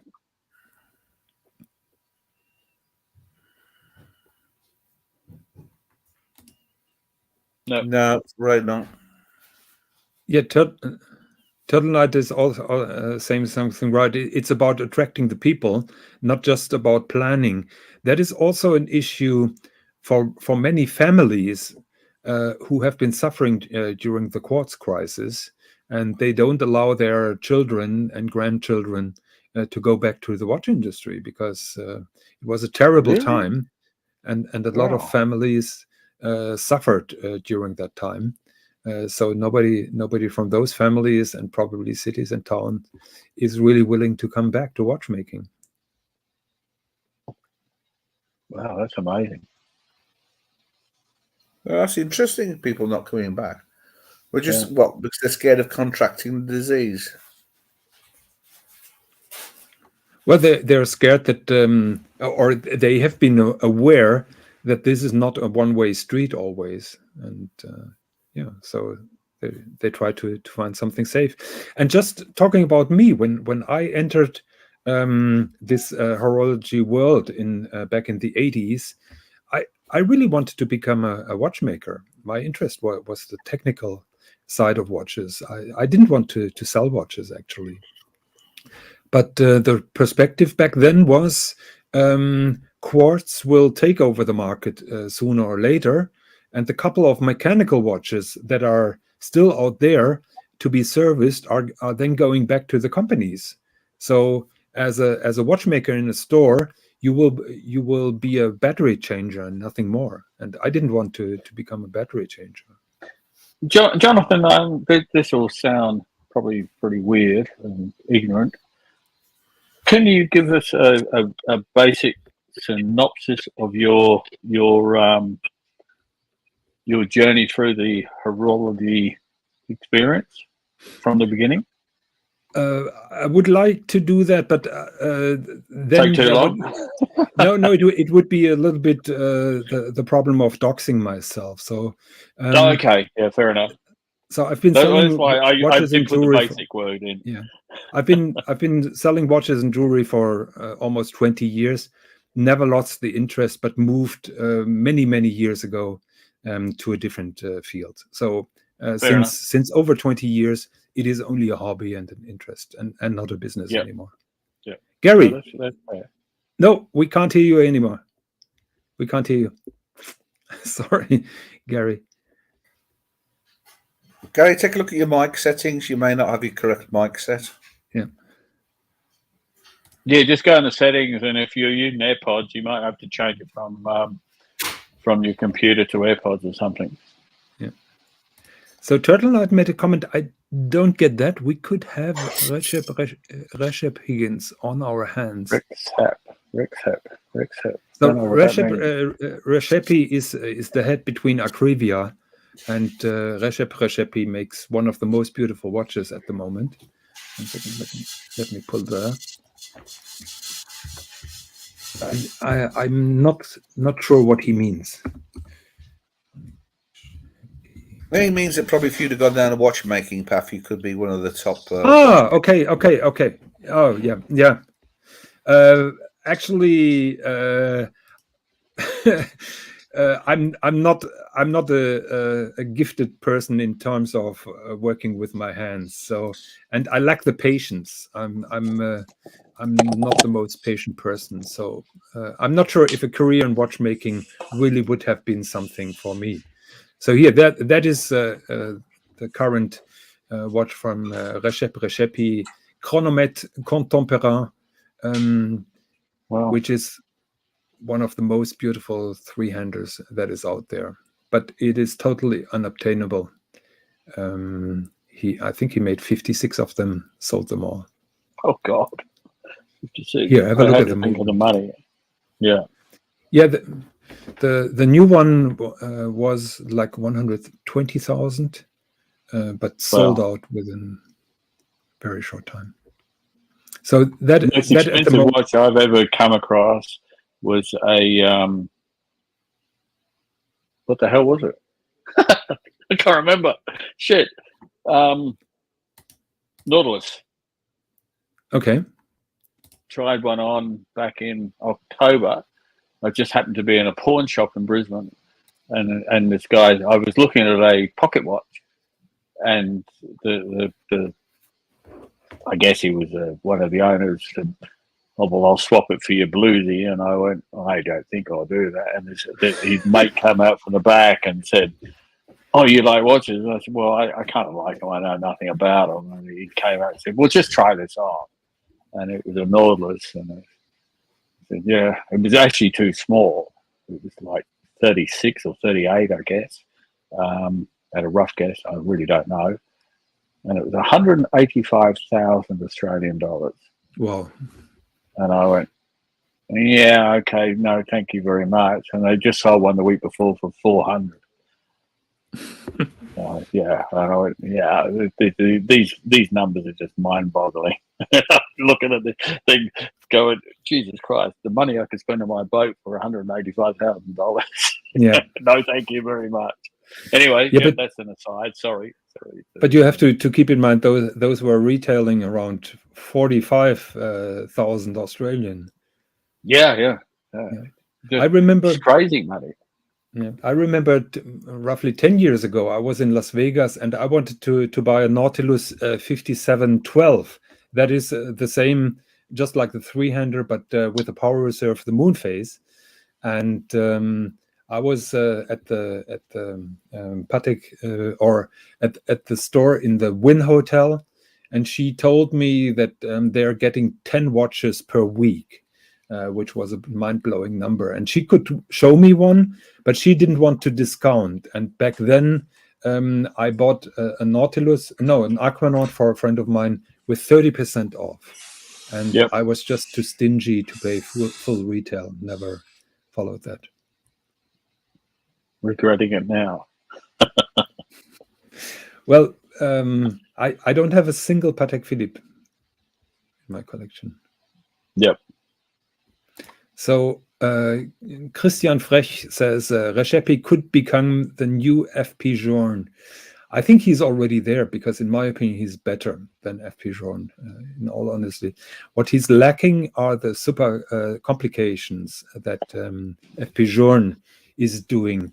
Recepi and Akrivia, don't do those crazy complications that FP does. But in terms of movement finishing, in my opinion, Recipe is a class of its own. So that, in my opinion, is one of the best watches of 2022. But my favorite one is something else. My heart is beating for a different watch, and it's the same watch that I selected my watch for 2021. Do you want to see that? Just Sirocco? checking. Can anybody hear me now? Absolutely. No, we can hear you, Gary. Oh, great. Welcome. No idea what was wrong, but good to be able to join you. Yeah, absolutely. Welcome to the show back. Good. So what have I missed? Not really much. Nothing. just some chatter about P problems and fake tits and Christmas Oh my goodness, shopping, Christmas gifts. Have I joined the wrong show? Well, no, we got booted out the last one, so we're coming invaded this Yeah, one. we've very been good. Dodger and I were fired, so we're just Oh. hijacking every other stream that we can come across. Anybody that'll have a start. Jonathan will allow anyone on, will he? yeah. John's not fussy. We are desperate here. We are desperate. I thought so. Right. So what's the latest watch talk then, Jonathan? Have you any sign of receiving your Chapek yet? No. Actually, I gave up asking. So it was supposed to arrive in November, but now we have mid of December. Everybody knows that this has not happened. Let me show you. Do you have a Chapek on order as well? Yes, but I haven't heard anything either. I'm actually considering contacting them to see if I can change the color of the dial that I had chosen, but I haven't decided whether to do it or not yet. What did you choose, and what do you want to have? I have the ice blue, but as you may have seen, I got a Day-Date, which is very similar dial color, so I would like to change it to the salmon color if possible, but I don't know what the likelihood is of being able to do that. So, 1 second. Yeah, I'm just trying. I'm missing Swiss here because usually he pulls up the images. I'm just trying to pull an image. Yeah, up. sorry about that, Jonathan. You're stuck with Dodger and myself. Yeah. and now Gary, of course. Hello, Gary, by the way. And I can't pull anything up, so there's no point in asking me. I'm operating on a phone here, just so all I can do is watch and listen. I blame Dodger for the fake boob talk, actually. Yeah, absolutely. I'm sorry I missed that. Oh, it's quite interesting. So this is the Antarctique that I have on order with a dark blue dial. Yeah, mine's is it ice glacier blue or something to call the one I have ordered? Yes, I think you have glacier or ice blue. How is it called? Yeah. 1 second. But I haven't heard anything from. I ordered it about last January or February when it came out, and they originally said delivery would be sometime after November. So this is sometime after November, and I haven't heard a word. Have you watched Ticker's show with the CEO of Chapek? Yeah, I watched it last night. Was it good? There's really nothing I hadn't. Yeah, it was very good. Yeah, but there wasn't really anything that I hadn't heard before because Xavier was just basically going through the history of how the company started and going through the various models that they have been making. So there wasn't really anything new. I think he sort of mentioned that production he was hoping might be up to, I think it was 900 this year. But that's still a long way short of I think it's 3,000. This year he means hopes for 22 or 23? Who knows? I'm not sure. Because those numbers are shocking. I think last year they didn't manage to make 300, which partly explains the crazy situation about Chapek at the moment. So when you say last year, do you mean 2022 or 2021? 2021. Right. Well, he mentioned, as I say, he mentioned 900, but I don't know whether that was what he was intending would happen in 2023 or whether that was what's supposed to have happened in 2022. But so Turtle Knight says 900 is target for 2023. Right. So hope that you and I will be part of those 900 then, Gary. Yeah. Do you remember how old really Chapek is? I think it's 5 years or something like that. 2015, I think, was mentioned. Okay. It was reformed in 2015. So 7 years down there. Yeah. But I don't know what, I think in 2015 when the guys got together that started it, I don't think anything very much probably happened for the first couple of years. So, I doubt if there was any watches produced before maybe 2017 or 18. Yeah, I think that is the case, yes. So just like Lange, they were designing and planning for 4 years before they showed their first collection. And I would guess it's bound to take it's bound to take at least that sort of time, because they don't make the dials themselves. They don't, in the early part they didn't really make very much of it, I don't think, themselves. So you can't just walk into Metal-M and isn't it who do the dials and just say, right, can you give me 300 dials next week? Yeah. That's not going to work like that. Yeah, Turtle Knight says a long-term goal, 5 to 10 years, is 3,000 to 3,500 and steady state production. I heard that as well, and some people then panicked and said, "Oh, should I cancel my Chapek order because then they will be flooding the market?" But let's keep in mind, even if they achieve the 3,000 piece number, Lange used to make 5,000. Patek is doing 60,000. AP is doing, I think, 55 or something like that. So those numbers are still relatively small. And what sort of numbers would FP Journe do?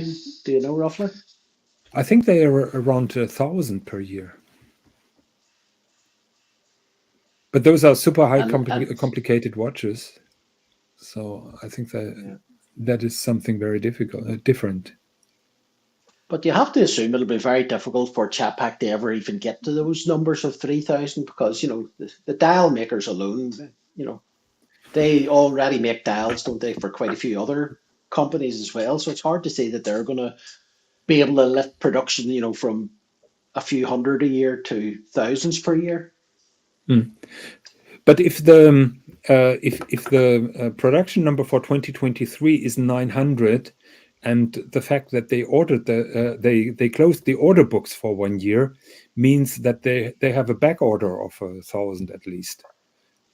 Well, he said last night that they are completely booked up for all of 2023. So even if I don't think the books are even open at the minute, but if they were, you'd be looking at 2024 at the very earliest. So. Yeah, so everything we can do is just wait and hope that one day we will receive watches. So you have reached out to your AD and asked about the dial swap, and you haven't received a reply, or? No, I haven't even asked. It was just something that was on my mind. As I say, I only got the Day-Date, I suppose, about a month ago, and it wasn't something that I had thought I would ever get. But once I got it, the dial color is very close to what the Chapek would be, so I can't see me, keeping the Chapek if I was to get it. So I would rather. But then again, so I might be better to get what I have, or sorry, to get what I've ordered and cancel it, and I might even be able to buy one with the salmon dial for similar to what I would get for the one I have. Whereas if I change my order now, does that put me back, another year before I'm going to get everything? That is exactly what I would be afraid of. Yes. So you're getting a Day-Date in platinum, or? I've got it. Ah, you got it already? Ago. Yeah. Oh, yeah. Okay. Would you mind showing it to us, or? Yeah. Is it take 5 minutes? Well, I can go and get it. Yeah. Yeah, that would be fantastic. Yeah, a lot of Day-Dates in platinum incoming. Sirocco and Dodger, are you still here, or? Yeah, still here, just listening in. Yeah, absolutely. I'm sitting here listening. I'm just learning. Listening and learning. Yeah. Yeah, Chapek have really done great work, I would say, and I was very surprised that those numbers of watches that they supplied were so low. So my thought was, if they're only making like 1,000 watches a year, and there's a backlog, what are they doing with R&D, i.e., coming up with new designs, etc.?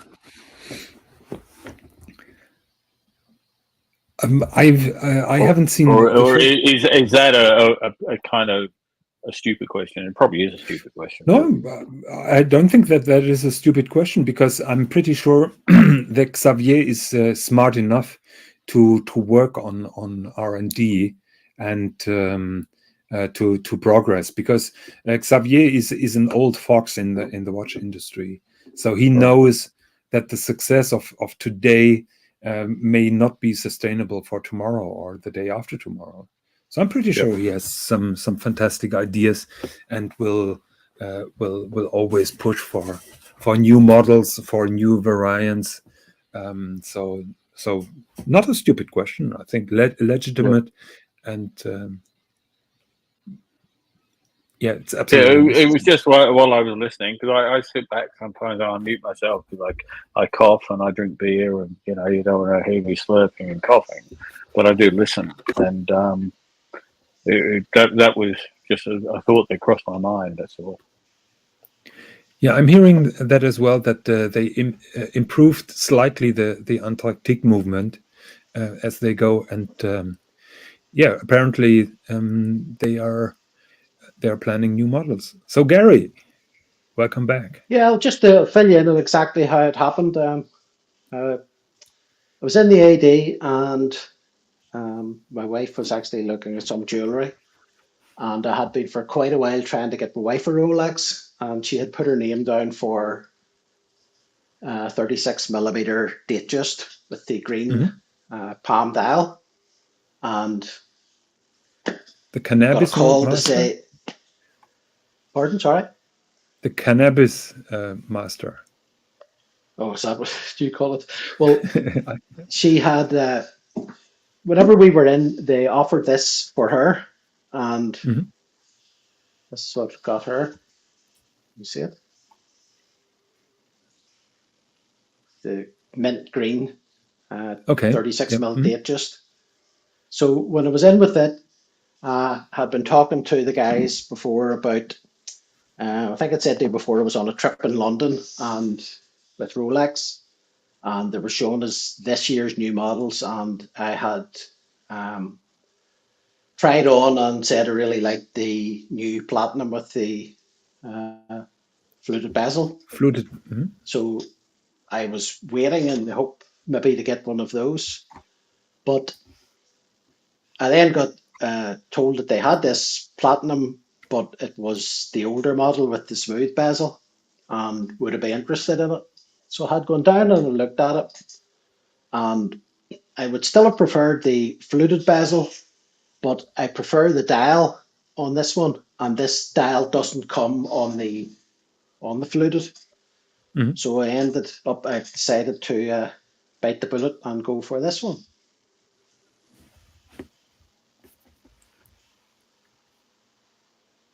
So it's the motif dial.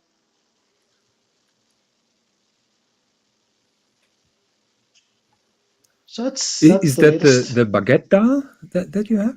No, that's just it's not baguette. Normal. It's just the ordinary dial. Yep. So congratulations, fantastic. To be honest, I like the smooth. Really pleased with it, but you like it better, yeah. Yeah. Most people seem to prefer it to the fluted, so I'm happy enough, but. Well, I suppose ideally I preferred the fluted, but I think people sort of say the fluted, it's harder, this one, that's more obvious that it's platinum, whereas the fluted one can look more like a white gold. Yep. That is exactly why I like this the fluted bezel, because the platinum is so under the radar and so not obvious, not so obvious expensive, and that is exactly why I like the platinum. And the less shiny, the better it is for this particular watch, in my opinion. Well, that's why I like it as well. If it was yellow gold or rose gold, I would sort of feel a little uncomfortable wearing Yeah. it, whereas I'm pretty confident I can wear that and go into town for the day and nobody's going to really notice what you're wearing. Exactly, yes. So, but you're wearing it. Oh, I wear it all the time, yeah. Well, from a Very good. weekend watch, I wear it good. Yeah, I also got another watch since then. Let you see the last one I got as well was.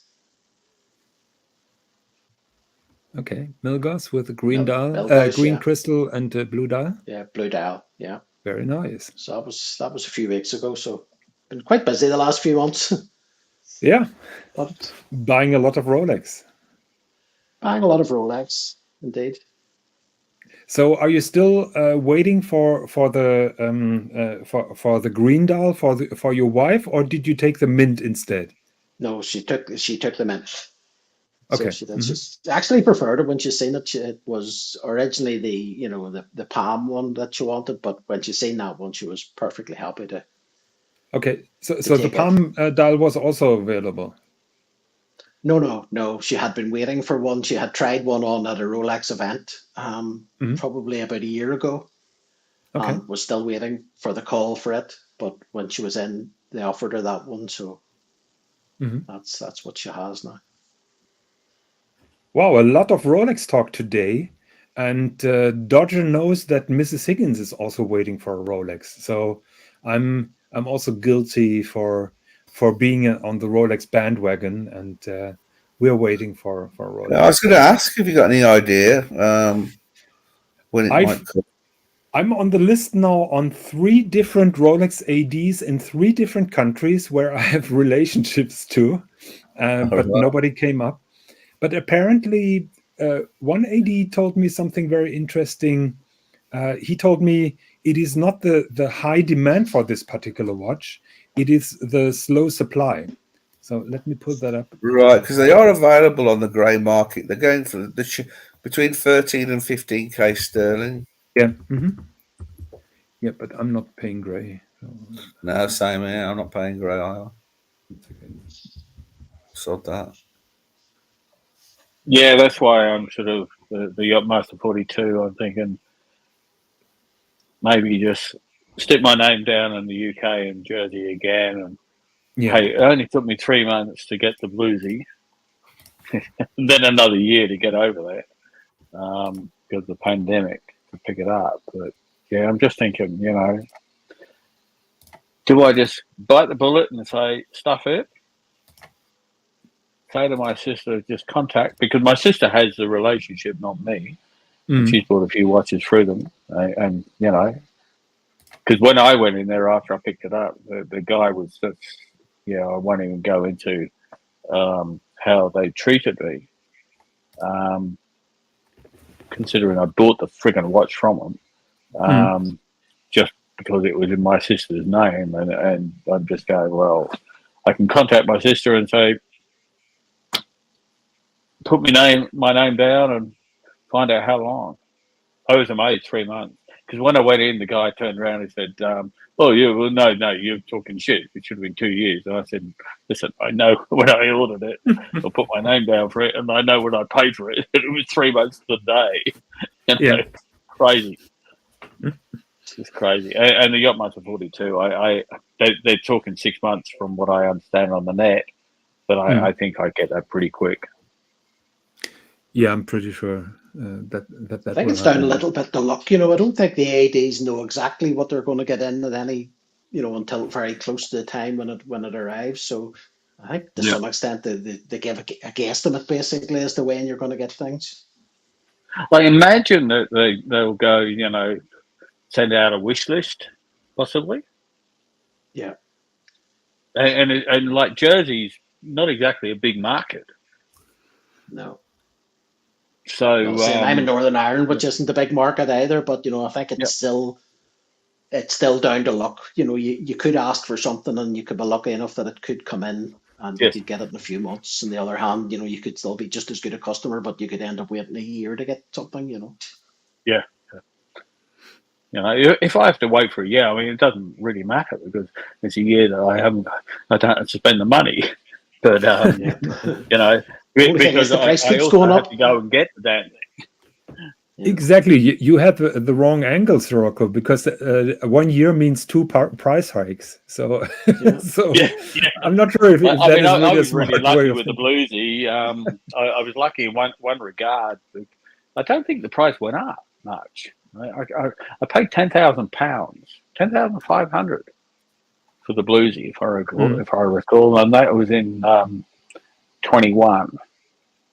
I would say it was 3 months. I would say it has probably gone up by £1,000 since then. I can't check at the moment, but everything steel certainly has gone up by probably and £1,000 10 or is 12% 10%. over the year.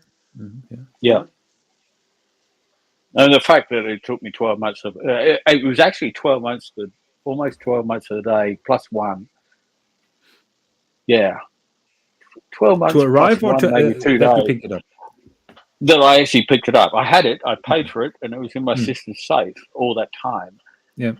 Until I finally managed to leave the country, do all my overseas travel in Mexico and the States, etc. And then finally walk into my sister's house. I remember she says, "You need to go and have a shower." She picked me up from the airport, took me home, and you need to have a shower. Forget about the watch, you need a bath. Miami. Yeah. And when I came out, I had a shower and I came out, got dressed and I came out and there was a beer waiting for me and next to it was the Rolex box. And she watched me. She did. And I sat there and I didn't even look at the beer. And I like, as everyone knows, like I kind of enjoy a beer, but I didn't even look at the beer. And I just got this thing and slowly just opened it up and went, oh. It was just, and because I'd never actually seen one in real life. I'd only ever seen a photo on the website, and when I got the damn thing, it was like, not quite better than sex, but pretty freaking close. And the issue with the AD was that he didn't believe you that there was one on order for you or something like that. Was I went in, I was wearing it a couple of days later, and this is only, when was this? Back in April. So I'd already seen the Yacht-Master 42, and I thought, well, I'll just go in there and see if there's anything around, and maybe I can get one. But he was such a friggin', he was on a pedestal inside the AD. They let me in. And this guy just come up, and I said who I said, look, I've got this watch, I've got the bluesy, I'm wearing it, and my family have had a purchase history going back to 1966. Yeah, and I've just recently, I've been away, obviously with the pandemic, and I've finally picked it up, and he just said, oh, no, if it's not you, it doesn't matter. You have to get your sister to come in. And I went, are you kidding me? I'm wearing the fucking thing on my wrist. Yeah. And it was just the attitude. It was just total bad, stuck up little brat attitude, looking down at me on a pedestal. And it just pissed me off. I left and I was pretty angry about it. And when I finally went back home, and my sister said, "How are you going?" And I told her what happened, and she said, "Oh, fuck." And she emailed her contact there, but she may have left, so we never heard anything back. But it was just crap, this is just awful. This entire situation that came up in the last couple of years, because usually when you're in sales, you're trying to make everything possible for your client, and Yes. With an arrogant attitude, you're not really going anywhere. And it's just sad that everything changed now, and they have the upper hand, and that goes in some people's heads, and shows then in their attitude, and it's quite disgusting. I was there in 2019. We went in the same dealership. It's a multi-brand place in Jersey, and it's very easy to find. And they had a few watches for sale, and we'd actually gone in because I inherited my father's 1966 Oyster Perpetual, and we were talking about a new strap for it because it was a bit short and it wasn't the original. So I wanted to go into the story, but and my sister said, "What about that one in the window? I think you need to try this on." And I said, "Really?" She said, "Yeah. I think, and the guy was quite happy. The sales assistant or sales helper or whatever you call them these days, I don't know what the political correct term is, was bending over backward to grab all these watches out of the window, and it was a rose gold Yacht-Master. And it was just absolutely beautiful. And I don't know why I didn't buy it, but I didn't. But how times changed 2 years later. Just crazy. Yeah. Absolutely crazy. Gary, you were about to say something? I'm just going to say, well, I'm lucky enough. My AD, I can't have any complaints. I'm always treated with respect. And from what I have ever seen, everyone else who ever comes into the store is always treated with respect. Because, I would call in at times just for a coffee or whatever, and you see people coming in and trying on watches and then asking if they can purchase them. And the guys do their best basically to tell them that, they'll put their name down on the list, but, it may be a long time before they get a call. And that's all they can really do because they're in an awkward situation. They're telling me that they're getting more watches. They're getting more watches delivered than what they ever have, but the demand is off the scale. It's just rubbish, though. I mean, you put your name down on the list. If someone wants something, and they're offering, from my understanding, is they're offering watches to people who've put their name down for a watch who have been, they have a history, but they don't particularly want that watch that they're getting offered. And then there's someone else who actually wants that watch.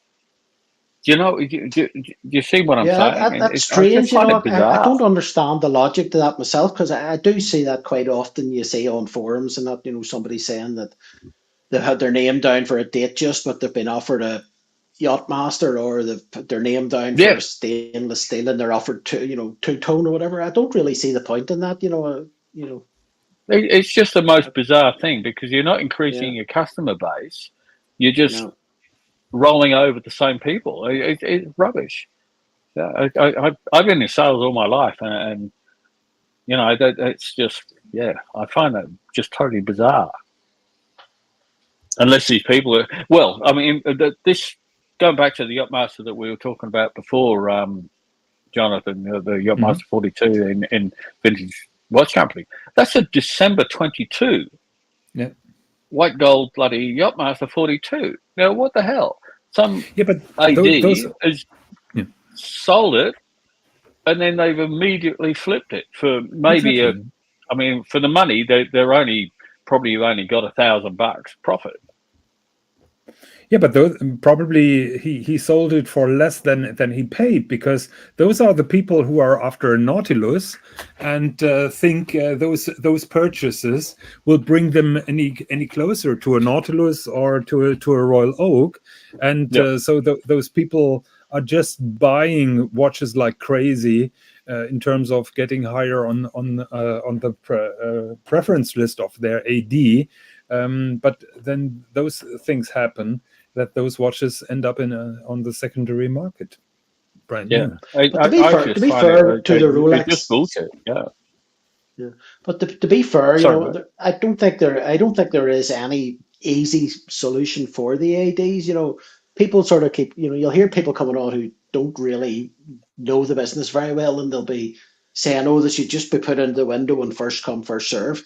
Well, can you imagine what would happen if Rolex ADs were putting watches into the windows every time they get a shipment? You see what happened with Swatch. People are prepared to queue out overnight in the hope of getting a £300 watch that they can double their money on. So, what would it be like if there'd be but it wasn't that long ago. It wasn't that long ago where they would have watches in the window and they were for sale. Yeah, but I'm only looking, different world now. 3 years ago. But there's just so many people now wanting them, and say they're still, according to my AD, they're getting as many or more watches than what they ever did, but they can't anywhere near meet demand.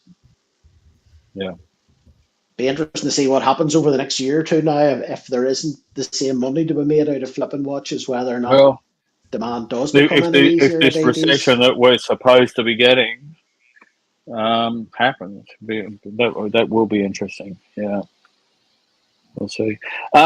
Jonathan, Dodger, Gary, it's getting late. It's 11. If I sit up, it just means I'm going to drink more beer. Maybe I should sort of think of the other alternative, which is logging off and going to sleep. So it's been very good talking to you. Yes, likewise. Thank you very much for hopping on. Thanks for having me, Jonathan. It's always good talking to you. I've always enjoyed talking to you, and I hope we can move forward and talk again on your show or other shows. At some stage. Likewise. If we don't talk to each other, Merry Christmas to you, Sirocco, and enjoy the view. I'm going to put a shameless plug in for Lux Reports. He's doing a show, I think it's at 11 a.m. GMT Friday. Mm-hmm. And I'm definitely going to be there. Okay, sounds good. As a Dodger, I know Dodger signed up as well. Yeah. I'm speaking. I've got to hop off as well because I've got my soup here. Okay. Soup. So good talking to you, Gary. We've never met before. And Gary, good to speak to you. And both of you. Yeah. Thanks for having me on. Thank you very much for passing by, Dodger. We stay in touch, and I'm wishing you Merry Christmas. Merry Christmas. Might see you all Friday. Take care. Okay. Yeah. Bye-bye, guys. Okay. Bye-bye. Take it easy, guys. Cheers. Bye. Thanks. Bye. So how did this show come about, Jonathan? It came as quite a surprise to see the Swiss and John show on at this time of the day. Hey guys, was Swiss ever here, or was it just yourself? No, he was not there. Hello, Jamie. Good to see you. Thank you very much. Hi, Gary. Jamie. Hi, John. Hi, Jamie. How's Welcome it going? to the show. No, it was just a spontaneous idea. I contacted Dodger and Jamie and asked them, should I do an impromptu show? And they both said they're gonna hop on. So I was waiting for Dodger to go. I didn't want to be on the same. I understand that. He's wearing that hat for me. He keeps wearing his hat. I think he's coming for me. But yeah, I didn't get to show you, Jonathan. Whenever I picked up the Day-Date, I got quite a nice gift from Rolex as well. You can see it there. Okay. Oh. Nice box. What is inside? So it's a big box. Mm-hmm. And a watch box or an it's Rolex. Nice. Wow. Never seen that box. Jamie, we have a long way of customer relationship to achieve those kind of gifts. No, I got last week. I got that Patek umbrella. The umbrella. Oh my God! Have you ever seen this box? Never. Yeah, so nice. Beautiful. 1, 2, 3. Wow, it's 12 slots. That's the only problem when you get, it means you've now got to fill the slots. Yeah, it's the first one they showed me had 18 slots. They had exactly the same box, and it had 18 slots. And I joked and I said, "I'm never going to fill that." So he said, "Well, maybe you can fill this one." And he gave me it was the exact same size. It's their way of saying, buckle up. We're going, get ready for the ride. We're going for a ride. Yeah. It was a nice gift to get. Now, pretty unpractical and unusable, to be honest, because even if I do ever have 12 Rolex, I won't have them in the one place at the one time. So Sure. I doubt it'll ever be filled. Last week, let me pull up what I got, and it's also unusable. I'm going to pull it up 1 second.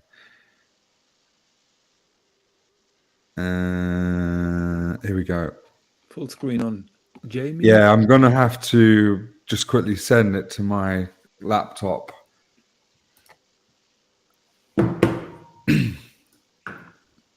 I thought you were going to show it on the phone. I'm going to show it on the screen. Okay. Mm-hmm. Yeah. So let me show you. Share screen, window. Here we go. So yeah, Gary, this is what we got last week, which is it's an umbrella. Oh yeah. But it's not so practical, because do you really want to be walking around with Protect Philippe sign above your head? Look what is on my wrist. I have a Rolex cap and it has never been out of the house for the same reason. The robber it's like a halo. It doesn't even need to see the wrist. It's worth having a crack at the user. You know, Gary, the funny thing is, Jamie showed me pictures of him picking up his wife's Patek, and I realized there are more pictures of that bloody umbrella than pictures of this particular watch. Yeah, it was the 24. My wife used to have a 24, but we actually sold it because she wasn't overly keen on it after a while. No, she found it very difficult to open and close the buckle. Yeah, it is. Found that problem. We're hoping it's going to get easier. My wife could never get the hang of it. She had it for a couple of years and ended up hardly ever wore it, because it was just, I had to undo it basically every time that she wore it, because she just couldn't take it off herself. So that's what's happening currently. And the idea with this watch is that it would be for everyday use, for her to be able to actually use it. Well, you see, this was partly the intention with my wife's one as well, because it's quartz. She could put it on when she wanted, never had to set the time. And I don't know whether your wife's anything like mine or not, but there's no way I would trust her to change the time even on her Rolex, without, because the likelihood the winder would be left out or something, or something would get damaged. And that's why the quartz watch was very practical. My wife's the same. But the newer 24 that has the automatic movement and the round dial, it has a completely different clasp, and you just basically squeeze each side of it to open it, and it works. It's brilliant. But again, it's automatic, so it doesn't really suit the purpose for what she wanted it for as a sort of everyday wear. Yeah. It's also significant. I'll be back in a minute. John, just quickly before you go, can you approve my screen share? I was just pulling up the. You might have gone. It's it's also significantly more expensive. The new round one, the automatic. You're talking double the price, pretty much, aren't you? Something like pretty much, more or less. Yeah, but But I've actually always wanted to be on a show at the same time as you, Jamie, because I know roughly where you live, and we have plans to go and live that similar area ourselves over the next year or two. Yeah, nice to actually. I think you're sort of. You were more Marbella direction, or are you still that part of the world, or? Yeah, that's exactly where I am, Marbella. Yeah. Are you planning to move to this area, or are you planning to holiday? Well, no, we're planning to move. We'd like to move, sort of thought Estepona, down around that area. Yeah. That's the side I am. So obviously you got Marbella, you got San Pedro. I'm that side of Marbella. Yeah. Well, we stayed a few times around Nueva Andalusia. Yeah, Nueva Andalusia. The last time we were out and stayed in Estepona, so would prefer somewhere down Estepona direction would be Yeah. Is Estepona, there you got La Duquesa? La Is that Duquesa, La La Duquesa? Duquesa, Is it? Duquesa Port, Sabanias. I would say Estepona. Estepona's it's actually much more affordable, property wise, like price wise, it's so much more affordable. And actually, Estepona, the town is very nice. You know, in the evening. Yeah, the town's there's gonna be a lovely. lot of We people haven't too. been there. Does it stay sort of way busy in the winter time, or does it die badly? It definitely will die in comparison to the summer, but actually in the winter there is a good number of people that do live there, and they're not just holiday makers that are coming Yeah. in the summer months. So I think in the winter months Estepona will still have a good vibe. Yeah, that Yeah. was sort of way what one of the things I wanted to ask you about, because it's easier, when you go there on holiday in July or August, it's hard to imagine what the places are going to be like in, November, December, January. And obviously you Yeah. don't want to go to live somewhere where you're the only person there for 4 or 5 months If a you were year. to say Duquesa in Yeah. December, January, then I would say ghost town. But I think Estepona does actually have a good portion of its population that are locals that are living there. Because you are right, there's a lot of these towns that just empty out in the winter. But I think Estepona would be fine. But as far you go a little bit further, like Duquesa, I imagine it's dead. Yeah, and also the mayor in because what was happening is in Marbella had so much unfinished property developments. They stopped giving licenses to developers to build new projects. So a lot of the investors, they were going to the next town along, which was Estepona. And Estepona, you could get a license to do your project. Yeah, this is it. This is what I was going to bring up. So it's got the automatic movement. Yeah. As you said. Yeah. But as you say, the bracelet on it is really easy to open and close. It has, I think Cartier do something similar where you just press either side and, it just flicks open. But the one that your wife has and that my wife used to have, it's really, really awkward. You have to get your finger in around the back of it, and you almost feel like as if you're going to break it every time you try to open it. And she had it for about 2 years and never ever got the hang of being able to open it herself. So we ended up with just let it go. You also have to. Do you put your finger to open it from the north side or the south side? I'm trying to work that bit out. But the woman in the AD, she said it will get easier. That's what she said, because she wears this watch as her everyday watch. The sales lady at the shop. But it's just interesting that you're saying this, because it is something we're currently experiencing. Yeah, the ease of getting it off. Well, that's the So, same. Jamie, Whenever, you go back to the AD and the AD just sort of does it so easily, but it's easy to do it when it's not on the wrist. It's a lot more difficult to do it when it's on the wrist. The woman got her husband to do it, and even he was, having a bit of trouble. Yeah. So, Jamie, we have a question here from Bill. Ask Jamie to look on the umbrella where the watch is made. So is the umbrella made in China? Is there any tag on?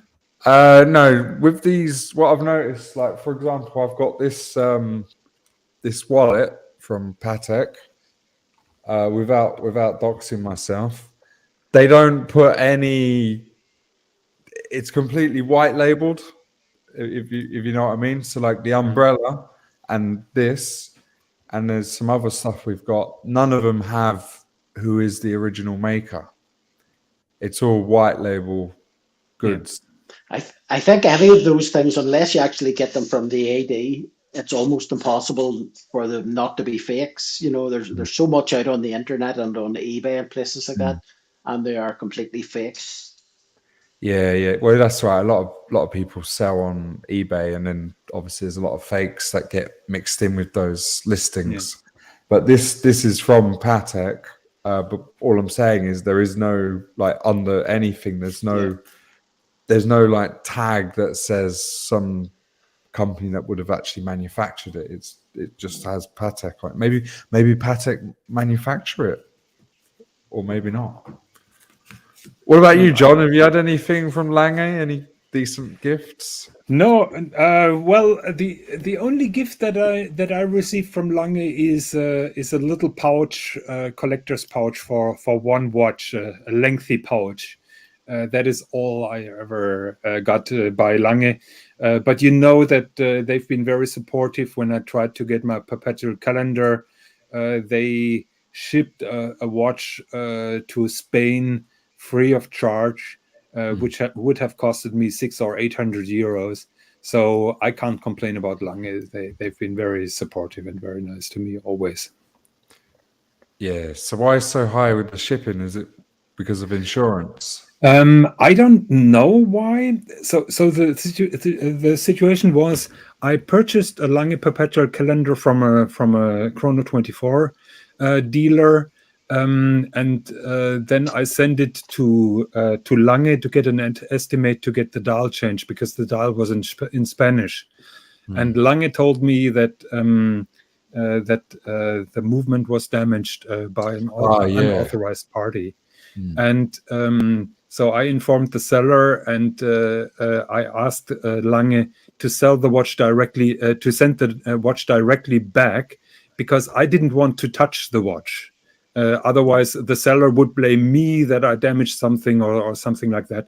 So the watch went directly to Lange and went directly back from Lange. And I was doing some research, and shipping from Germany to Spain via courier would have been very expensive. I think that's because of the value of the item. Probably, yes. Mm-hmm. Yeah, that sounds like, because to ship, like you shipped me that bag a few days ago, that wasn't expensive. I guess, I hope. But I think it's because of the value of what was in the package. Mm-hmm. Yeah. So Muhammad Ali says the only gift he wants from his AD is a phone call that his Pepsi is ready. Fingers crossed, Muhammad Ali. Fingers crossed. So yeah, so Jamie, you received your package from Germany. Would you like to confess what you did with the sweets that I meant for your daughter?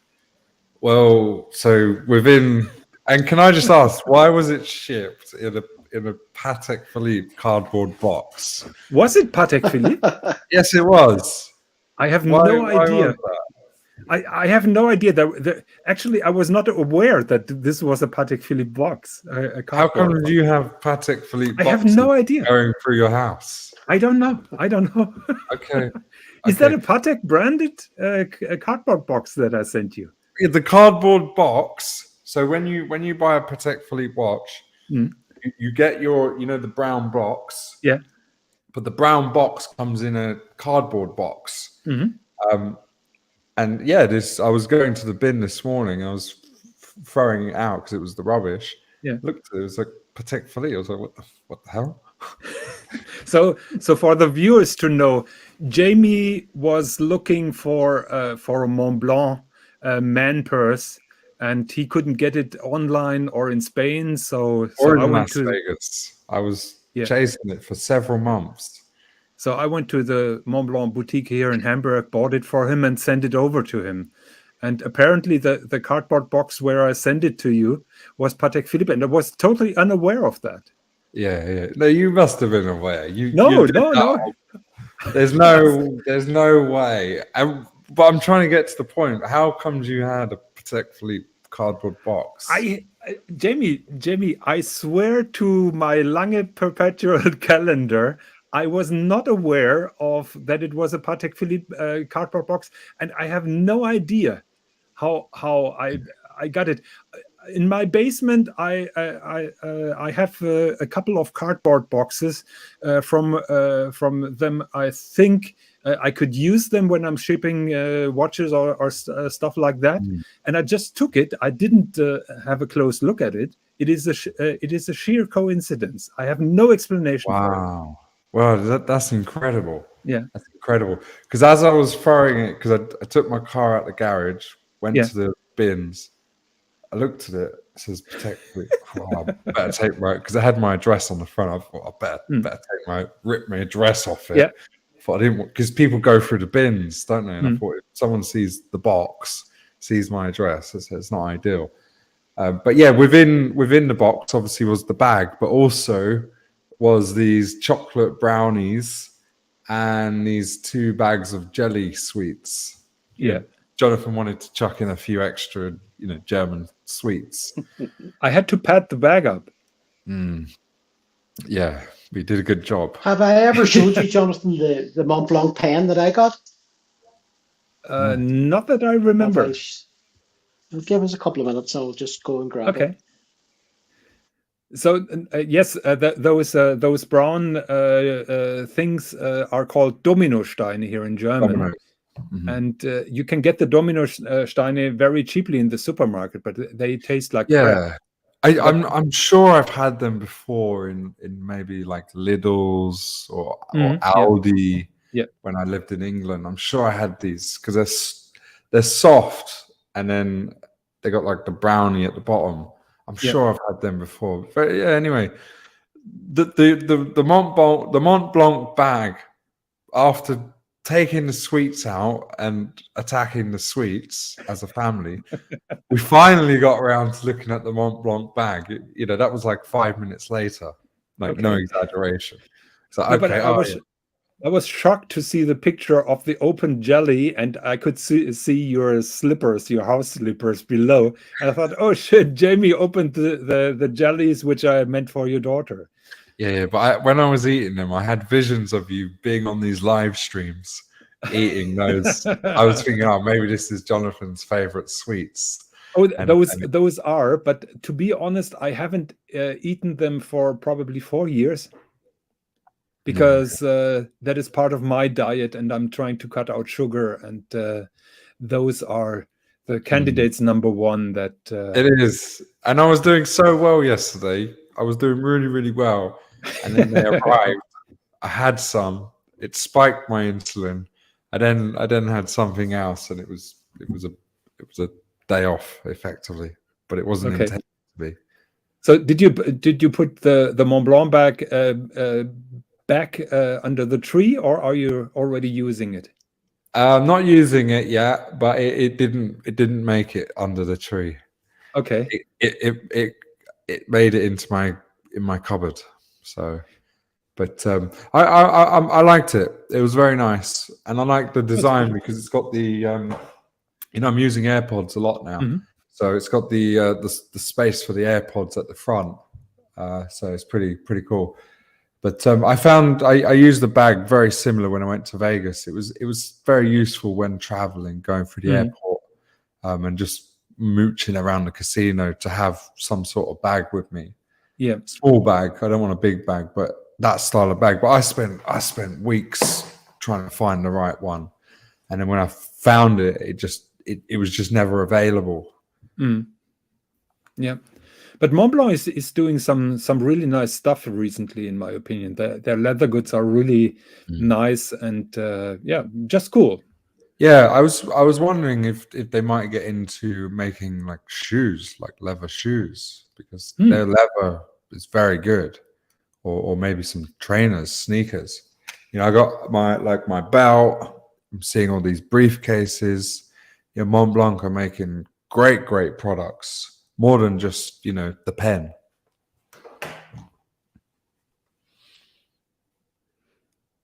Yeah, very nice. You have the JFK, don't you? I have 2 pens. Oh, okay. I have 2 pens. I have the classic Meisterstruck ballpoint pen, like the classic. And then finally I've got the JFK. Burgundy, yeah, exactly.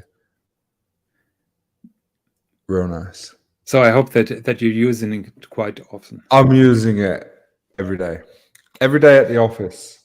Just in the sense of, writing my to-do list, whatever's on my to-do list, and when I've done a task, I'll cross it off.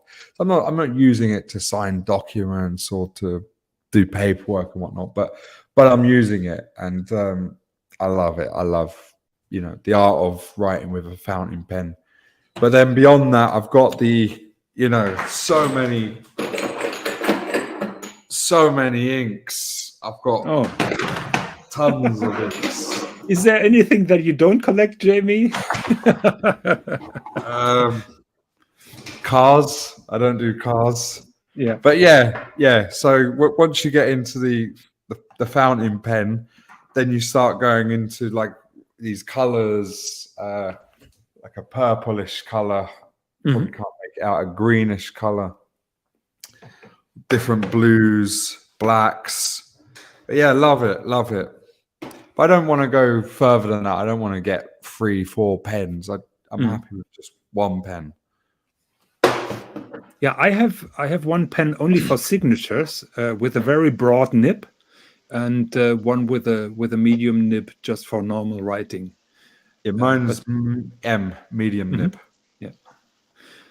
So, Gary, before we go to your Mont Blanc pen, Bill asked a question: does anybody make a quartz true GMT watch? If not, why do you think this is the case?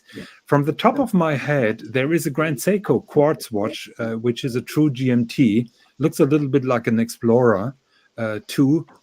I think that is a true GMT. Maybe at a later point of time, we can make the difference between a caller GMT and a true GMT. Do you know the difference, Jamie? No idea. Gary, do you know that? No, I have heard it, but I can't remember. Yeah, so a true GMT is basically just like the Rolex GMT works. You arrive at your destination, which is away from your time zone, and you set your time to the new destination, and the 24-hour hand then shows the time at home. And there are other GMT watches where you can set the 24-hour hand. And those are the so-called caller GMTs, which means you're calling from an office and you just want to check the time at the other time zone. So that is a different true GMT, just like the Rolex GMT-Master. You set the hours, and the caller GMT, you set the 24-hour.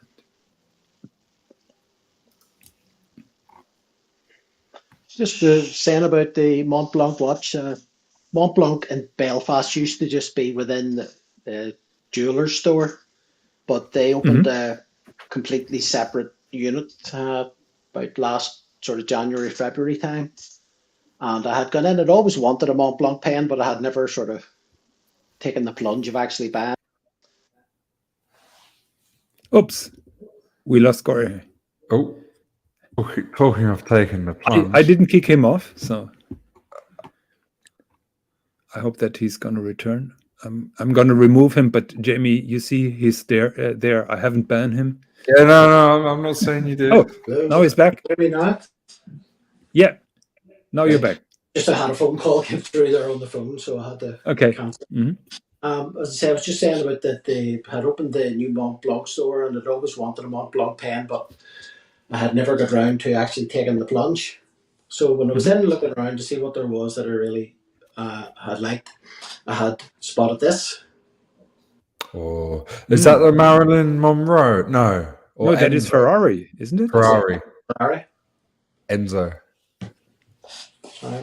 Sound seems to be. Wow.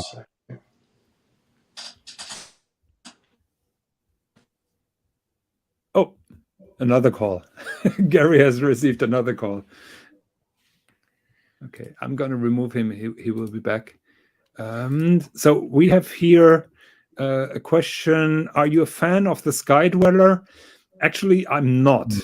Jamie, are you a fan of the Sky Dweller? I am. I was talking to Uncle Jonga.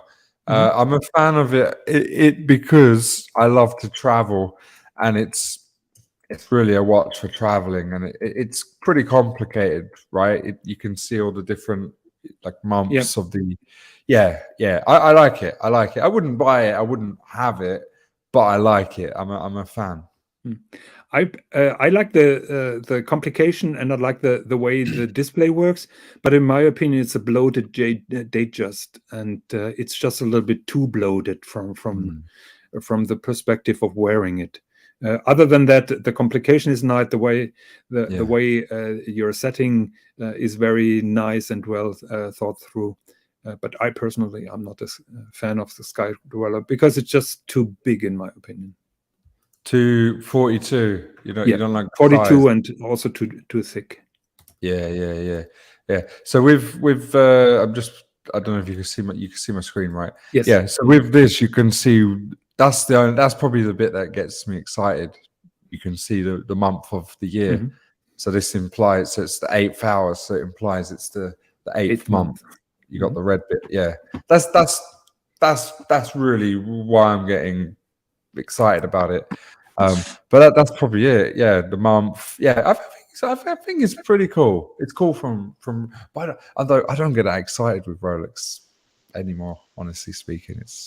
But this is. Hi, can you hear me okay? Welcome back, Gary. Yes, another telephone call. Yes, unfortunately, we're sorted out now, so that should be the end of it. I was just saying that this pen, I had gone into the Mont Blanc and I had really liked that it's just an ordinary ballpoint, but it's the Enzo Ferrari ballpoint pen. But when I was in looking at that, the guy was showing me this other pen that they had available. And to be honest, I looked and I liked it, but it was a lot more money than I was looking to spend on a pen. But when I went home, I had looked at the Mont Blanc website and there were no more of them available.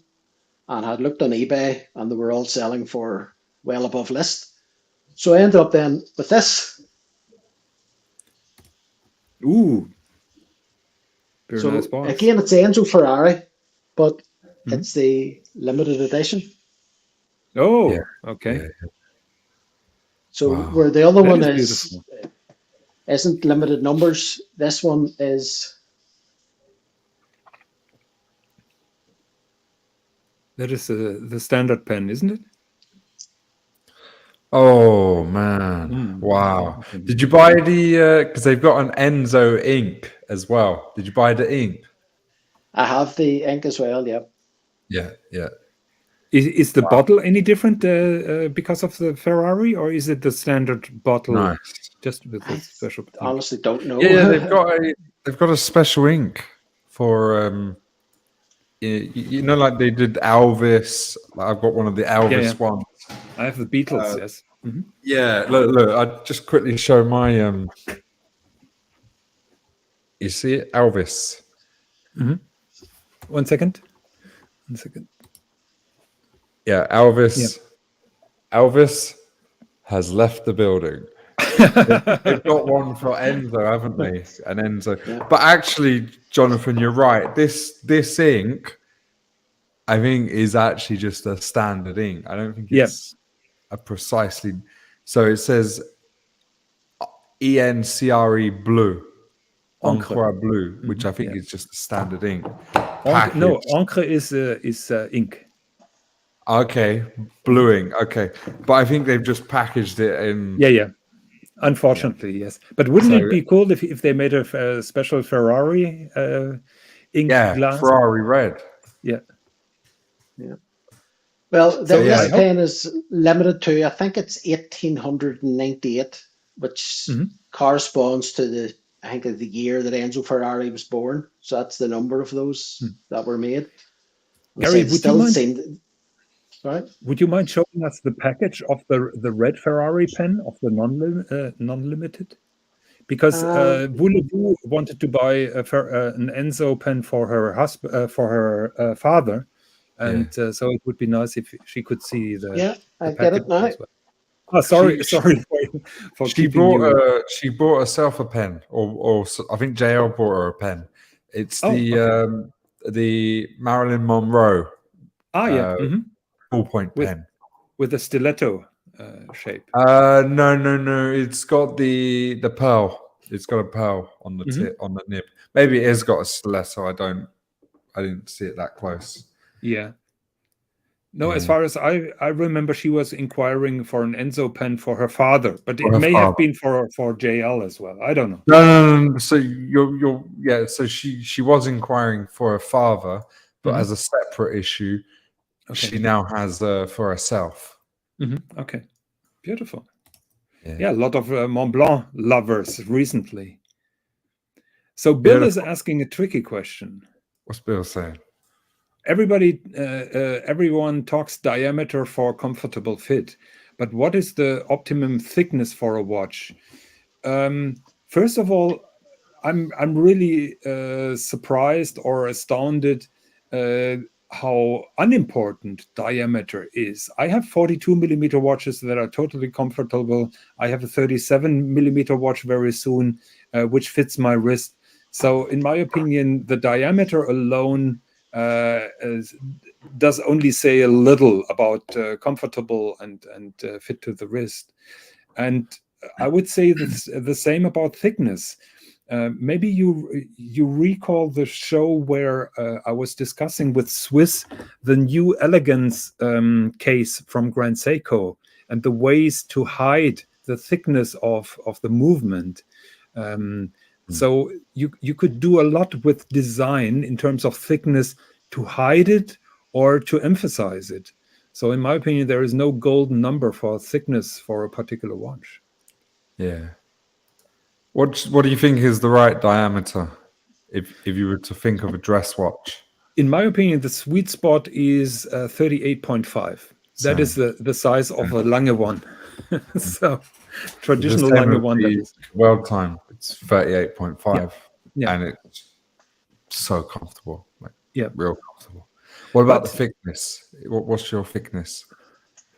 Of the Lange one, I think it's below 10, if I remember correctly. Yeah. So with the world time, it's 10.2. Yeah. My world time will be 10.1 or something.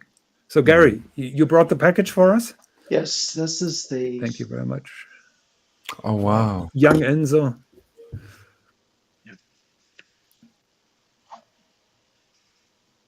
Yeah. See, I threw my box for the. I've got the JFK Mont Blanc. So that's Gary. the one that isn't. That's the one that isn't limited edition numbers. But this is the box then, and it has a little plate on it that actually gives you the mine with is a plaque. Number. Mine's number 1558 of 1898. Does it have a brochure as well?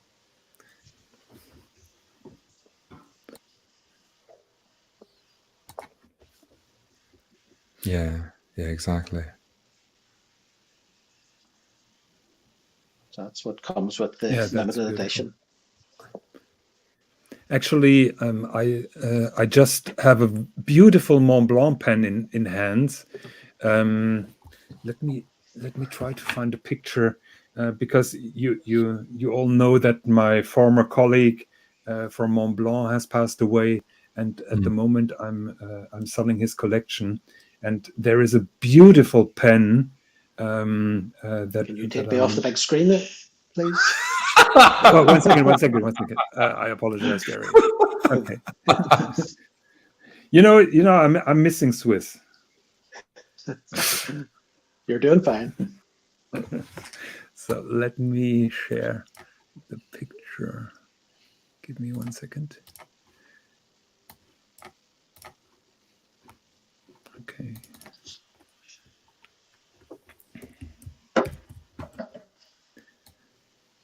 Gary, do you know the pen, the year of the Golden Dragon? No. From Mont Blanc? That has been done by Meissen, the porcelain company, a couple of years ago, and I will try to show it to you. 1 second. That's the Chinese thing. Yes, it is a Chinese Golden Dragon. That was a big one. Yeah, and it's a beautiful red wood box. It's absolutely gorgeous. Second. Okay, here it is. Oh, wow. So that is a porcelain pen. Everything that you see gold is solid gold. And it carries the Meissen symbol as well. But the most impressive thing is this is red wood, and you can see the structure of the wood under the lacquer. Beautiful pen. What would be the market price for this pen? I've seen other sellers selling it slightly above 10,000 euros. Yeah. Yeah. Do you think the right audience is maybe someone in Hong Kong or mainland? Yeah, Chinese people. Yeah. So that is a limited edition 888, just like they used to do. Yeah. Well, that's part of the reason I bought this one here was, I thought hopefully it could be an investment for the future because, there's a lot of people with Ferraris, but there's Ferrari, there's less than 2,000 of that particular pen. Flip it. Flip it, Gary. Yeah. Well, somebody offers me enough money, it'll certainly get flipped at some point. That's the purpose behind it. On my one, I didn't think. I threw the box. You threw the box away? Yeah. I got it. What's wrong with you? Not learned anything from watches? No. So this is the JFK. You see the initials on. 1 second. On the clip. Yeah, on the clip it says JFK. But I don't have the box or the papers, so I didn't think. But I'm not flipper either. This pen is it was either a birthday present or a marriage. You can't flip that sort of gift. Yeah, not unless you get divorced. Yeah. Bill is. If you flip it, you might get divorced. Bill is persistent with his question. Based on what I said, there would have to be an optimal ratio of diameter versus thickness. Do you know what it would be? Part 2, what watch would have this perfect ratio? Like I said, I don't think that it's that easy to do a numbers game.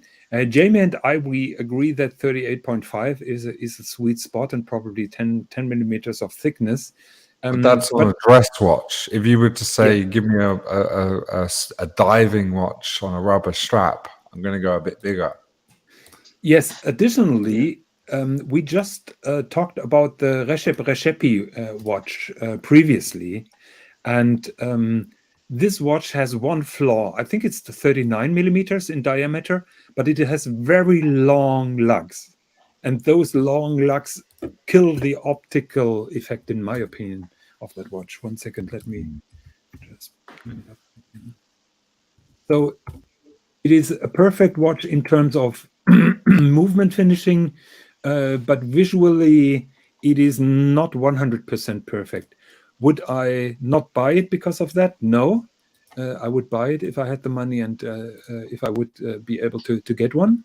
But there is a little flaw. 1 second, let me read more. He's getting a lot of attention, this guy, Recepi. I keep seeing this name come up a lot lately. Yeah.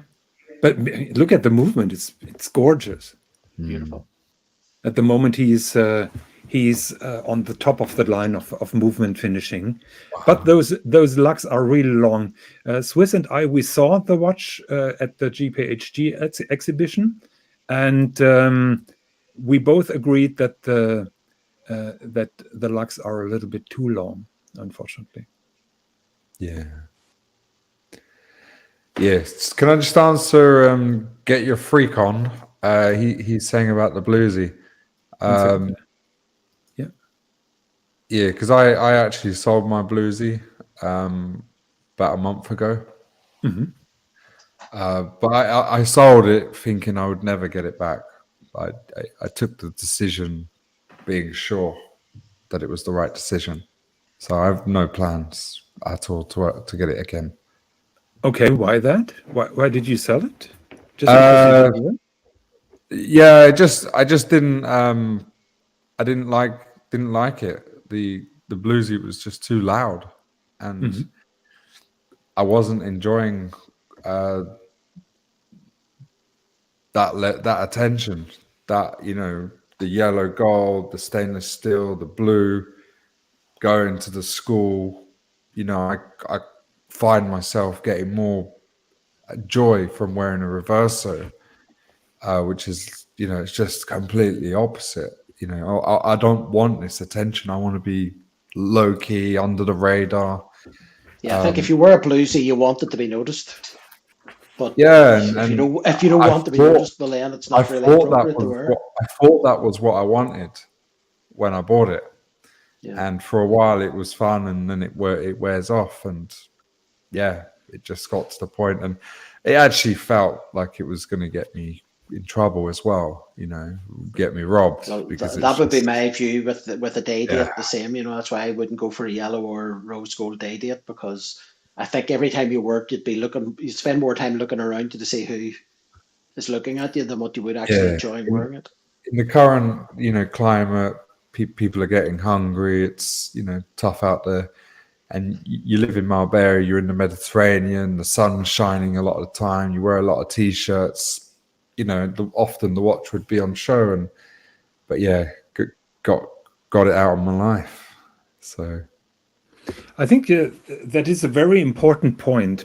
A friend of mine, a female friend of mine, she asked me about a certain watch that she plans to gift to a man. And I told her, I'm not going to say the model because probably that will expose her.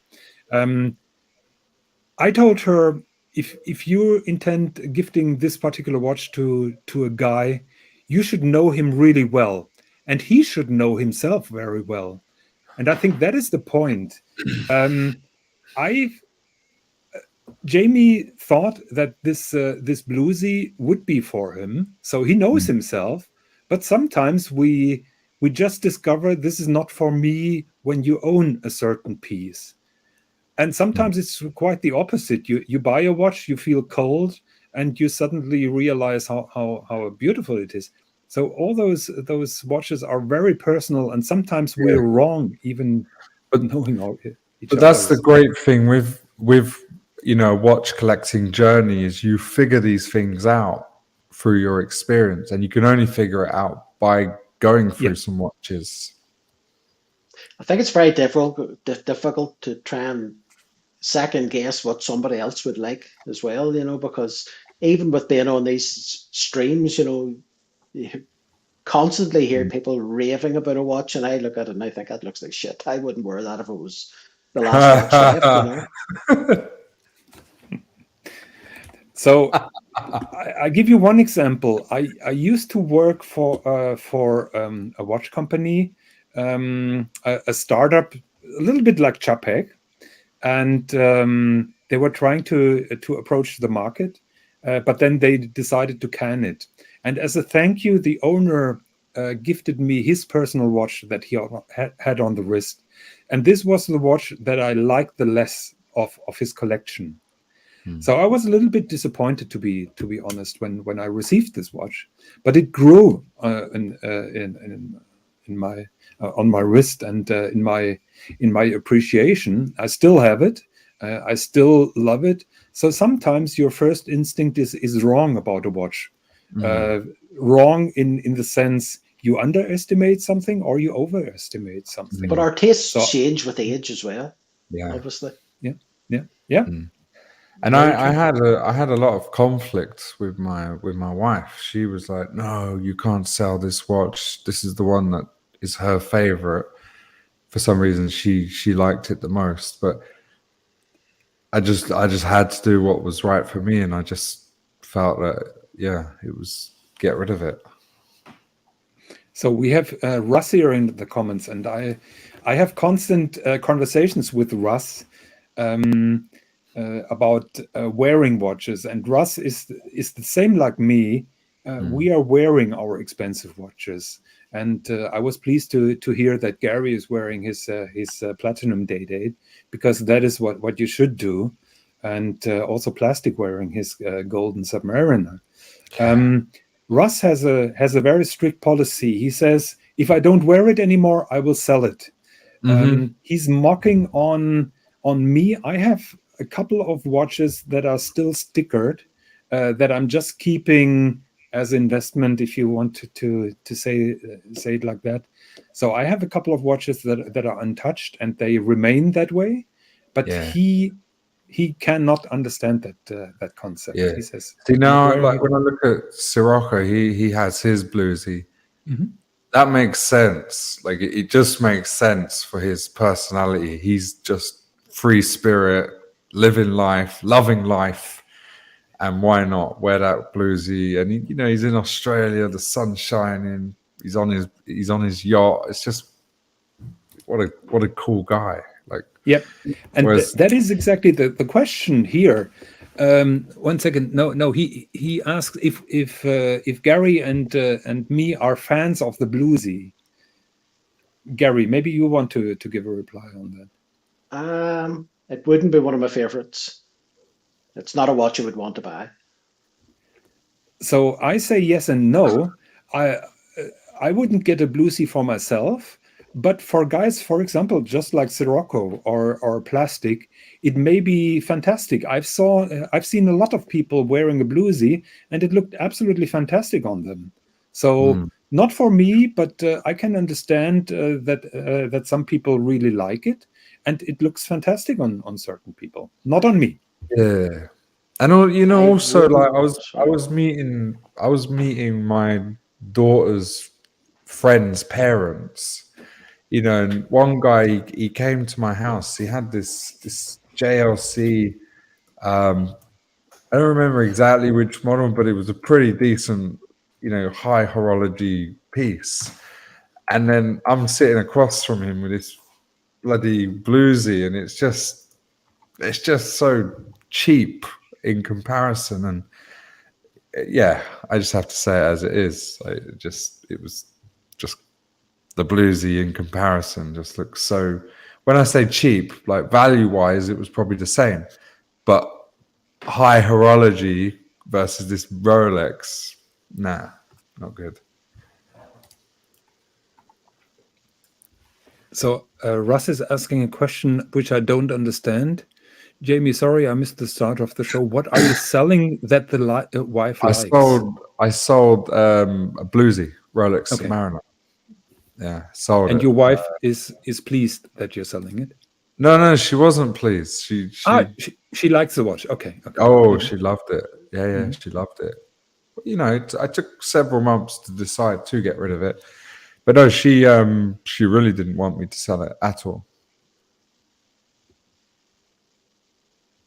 But it got to the point where I didn't want to wear it. I didn't want to wear it, and I fell out of love with it. Yeah, and I just felt like I had to get it out of my life. Yeah, I think I was in the same situation. One time I used to have the two-tone Daytona, and I then got a white gold Daytona with a blue dial, and I just found once I had it that I knew that I was wearing something that was heavy and that felt like real quality, but it didn't really stand out. I felt walking down the street, nobody was going to even notice it. Whereas even with the at the time of the two-tone Daytona, you constantly felt yourself looking around to see if anybody was looking at your wrist for their own reasons. Yeah. I'm wearing this like pretty much every day, most days. Oh, that's so beautiful. Low key, Duraface tribute. Beautiful. I can put this on and just, it's just, I know I got something which is really nice, and just, I prefer to wear this, and I think that's just where I'm going. My tastes are changing. I don't crave that attention. Well, that's why I wear my Explorer too, virtually as a Welcome, daily. Muhammad Ali, to the show. Oh, welcome. Hi, guys. How you doing?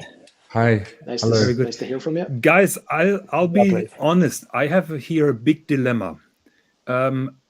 A PlayStation 5 arrived here, which must be sent to the son of my business partner via express.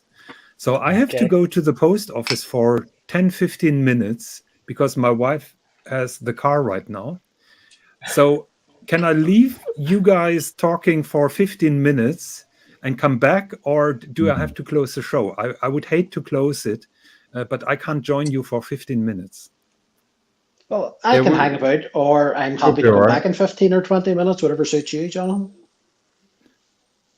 So if you can trust us. As long as, do you have a moderator? Voulez-vous? I think Voulez is a moderator. I think Voulez-vous is a moderator, yes. Yeah. We'll get be rid all right. of the spam. Yeah, exactly. You'll come back. Are you there? Voulez-vous, Go are you back in the there? place of erect. Yeah, but I would hate if that PlayStation would arrive after Christmas, and we've been really squeezing our. Oh, okay, Voulez-vous is here, so somebody is taking care of the comments.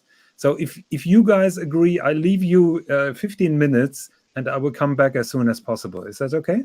All right. Yeah, that's fine. Yeah, that's fine. We'll keep 2:45 on the dot. Okay, I'm running. Okay, see you later. See you Right. later. Now we can say everything that we want to say about Jonathan. And he can't come back to us. He'll be back in 15 minutes. So good. So, Mohammed, you're not having any joy with getting this Pepsi from the AD. When are you going to blow the smoke up their arse and just go and buy one from the grey market? I don't know. I'm going to just hold out for one through an AD.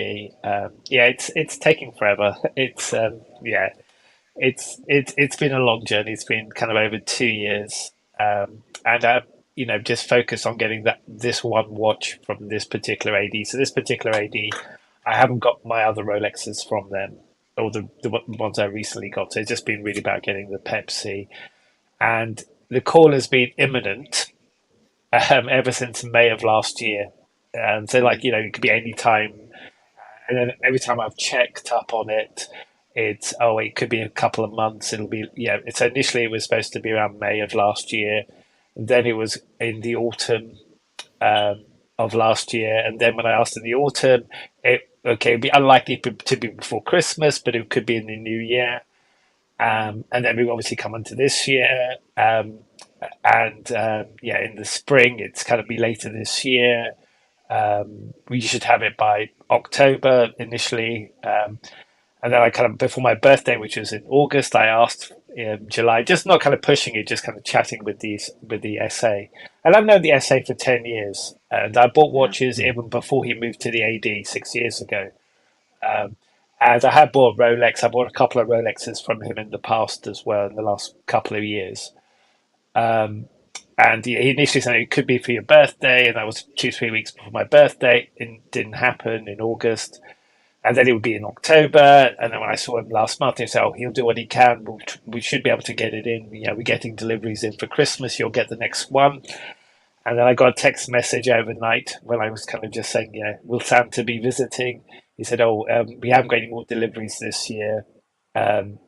Potentially in January, there could be good news for you, but. Yeah, I'm kind of at my wit's end, really. I'm kind of at a stage now where I'm just kind of shrugging my shoulders and just smiling. I know the Christmas. I know, yeah. Because I see that, I think everyone. Yeah. Yeah, I was just going to say, I think everyone is enjoying the chronology of events, that have led to where you are now. Exactly. What is it? When did you first ask for it? How long is it? It's a year and a half? No, it's over 2 years ago. I asked for it back in I think in November of 2020. And I was quite honest. I said to him at the time, I know the Pepsi's a really tough to get watch. I know I've obviously known him for 10 years. I bought stuff from him. So I kind of was asking, I know the Pepsi is really hard, but maybe another watch while I'm waiting, and I don't want to, but I kind of threw up options. It said, we'll focus on the Pepsi. We'll get the Pepsi for you first. And I managed to get Rolexes from other ADs in the meantime. I think to be fair to the ADs, it is very difficult to get a Pepsi. So they may not necessarily be stringing you along. I think it could be quite genuine, because I know at one point I was waiting for a Batgirl. It was actually for a gift for someone. And basically sort of 6 months before this particular birthday, they started trying to get me one. Now, they had known that I needed for a particular date for about 2 years. And I don't think they expected to have any difficulty whatsoever in getting me one. But about a month before the birthday, the AD contacted me and said he had got a Batman, not a Batgirl, that had 100 watches had come in, and they were expecting another 40, and he would hold on to the Batman to see whether a Batgirl would come in the next, in the next 40 watches that were due to come in. But it didn't come in, so that was out of 140 watches come in, there wasn't a Batgirl. So if you imagine, Pepsis are harder to get probably than Batgirls, so, it is quite possible that they've had a hell of a lot of watches, but none that actually matched what you were waiting for. Yeah, it could be, but I also something I've learned in the last couple of years. I mean, I know all these watches are scarce or hard to get, and they are hard to get to a certain level. But my experience has been in the last couple of years that when the AD wants to get you something, it appears very quickly. So an example would be when I was starting a new relationship up with an AD, and initially, I was asking, something like the root beer or something like an Explorer, and it was all kind of no, we don't keep waiting lists. You have to be an established customer, blah blah blah. And then eventually, I put a deposit down for a Cellini. And then I kind of emailed them afterwards and said, now that I put down a deposit for a Cellini, I'm interested in the Yacht-Master 42, the white gold Yacht-Master. And then she kind of came back saying to me that, that's a tough to get watch as well. But since we're building a relationship up with you and you put a deposit down for a Cellini, we'll try to get you one. And literally I got the watch in a week. 1 week to get the Yacht-Master white gold 42. I know it's nowhere as hard as a Pepsi, but again, that happened in a week. And then a few weeks later, when I went in to collect that watch, I had also bought an IWC at the time. And she was kind of asking me, what watches am I interested in? I did mention to this AD a Pepsi, but they're never going to give me a Pepsi, this AD. But I mentioned things like a Bluesy. And again, when the new Tudors came out, I bought one of the Tudors, and then she asked me, we could probably get you a Pepsi, a Bluesy, if you'd like one. I said yes, and then again 1 week later, a Bluesy appears. So I know these watches are hard to get, but there's got to be a motivation for the AD to help you as well. Yeah. How when did the Cellini come? How the Cellini was actually a very good story. So the Cellini, I literally, how you go back to last year or maybe 18 months ago, the Cellini was like, you'd have thought that was quite a straightforward watch to get. So I put my name down for a Cellini. I said, I would like the white dial, yellow gold Cellini. And I was literally thinking she was going to say, okay, come tomorrow and collect it. And she actually said to me that they don't have any in stock. And it would be, and we could order you one, but it could be 6 months. Wow! Really? And, wow! So then I had to decide, if I wanted to build a relationship with this AD, I would have to kind of start somewhere. And I did, and I do like the Cellini. So I said, go ahead, put me down for a Cellini, and I'll give you the deposit, which is 20%. Yeah. And then during the period of that 6 months, the Cellini was discontinued. So they actually emailed me back and apologized that they can't get me a Cellini. Ah, nice. Yeah. And so I was thinking, well, that's I mean, I would have bought out, and I do like the Cellini, but it wasn't something I was passionate about. So I think, I'm off the hook here. Because she did say, do you want the black dial Cellini? I said, no, I wanted the white dial. I know that she had the black dial. But I made, So then she took the deposit and used it towards the yacht, or... no, I'd already purchased the Yacht-Master, and I'd already purchased the Bluesy. It was a Datejust, the blue dial Datejust. She took I'd actually already put an order for that in. Are you trying to get the Pepsi from that same authorized dealer? No. Yes and no. I've asked that particular authorized dealer where I had quite a bit of spend last year. So I bought at the end 7 watches last year, 5 of them Rolexes from a particular AD. And I'd asked them for a Pepsi when I started, during the kind of, as I was buying the watches, I said, I'd always be interested in a Pepsi.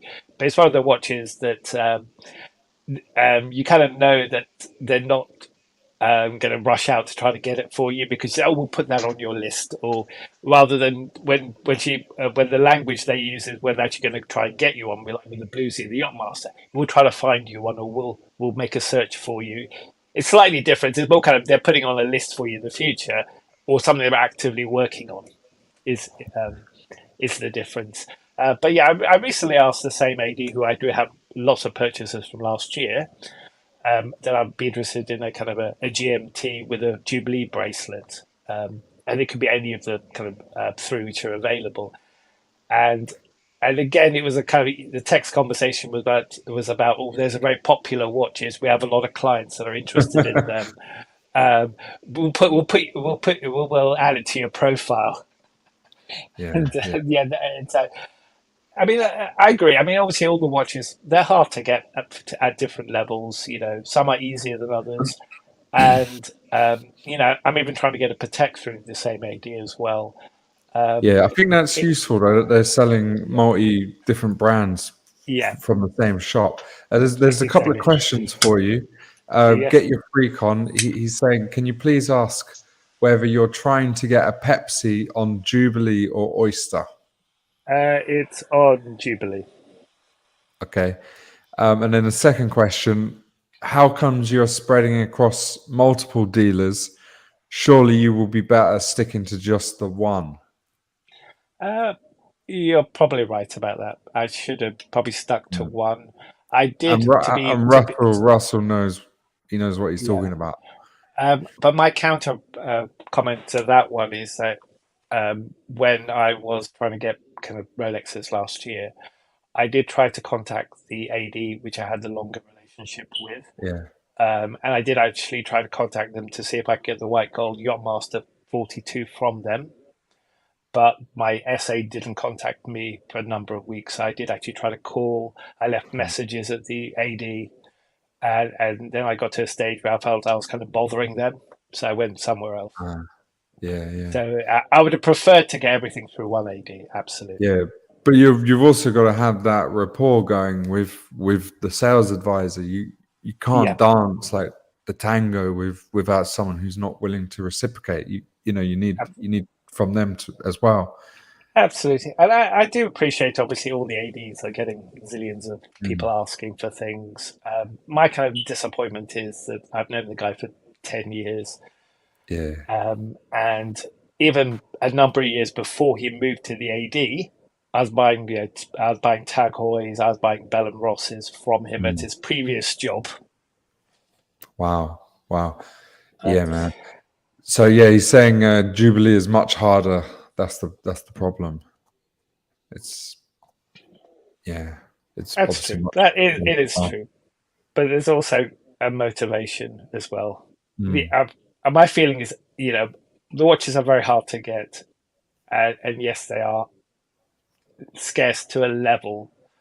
But it's all about priority. It's how you compare to other clients. Yeah, of course. Within that AD, and I guess that I'm not that special. I'm not that unique. I don't have any. Either the only way I can really do it is through purchase history. I'm not a celebrity. I'm not a good-looking person. I can't win.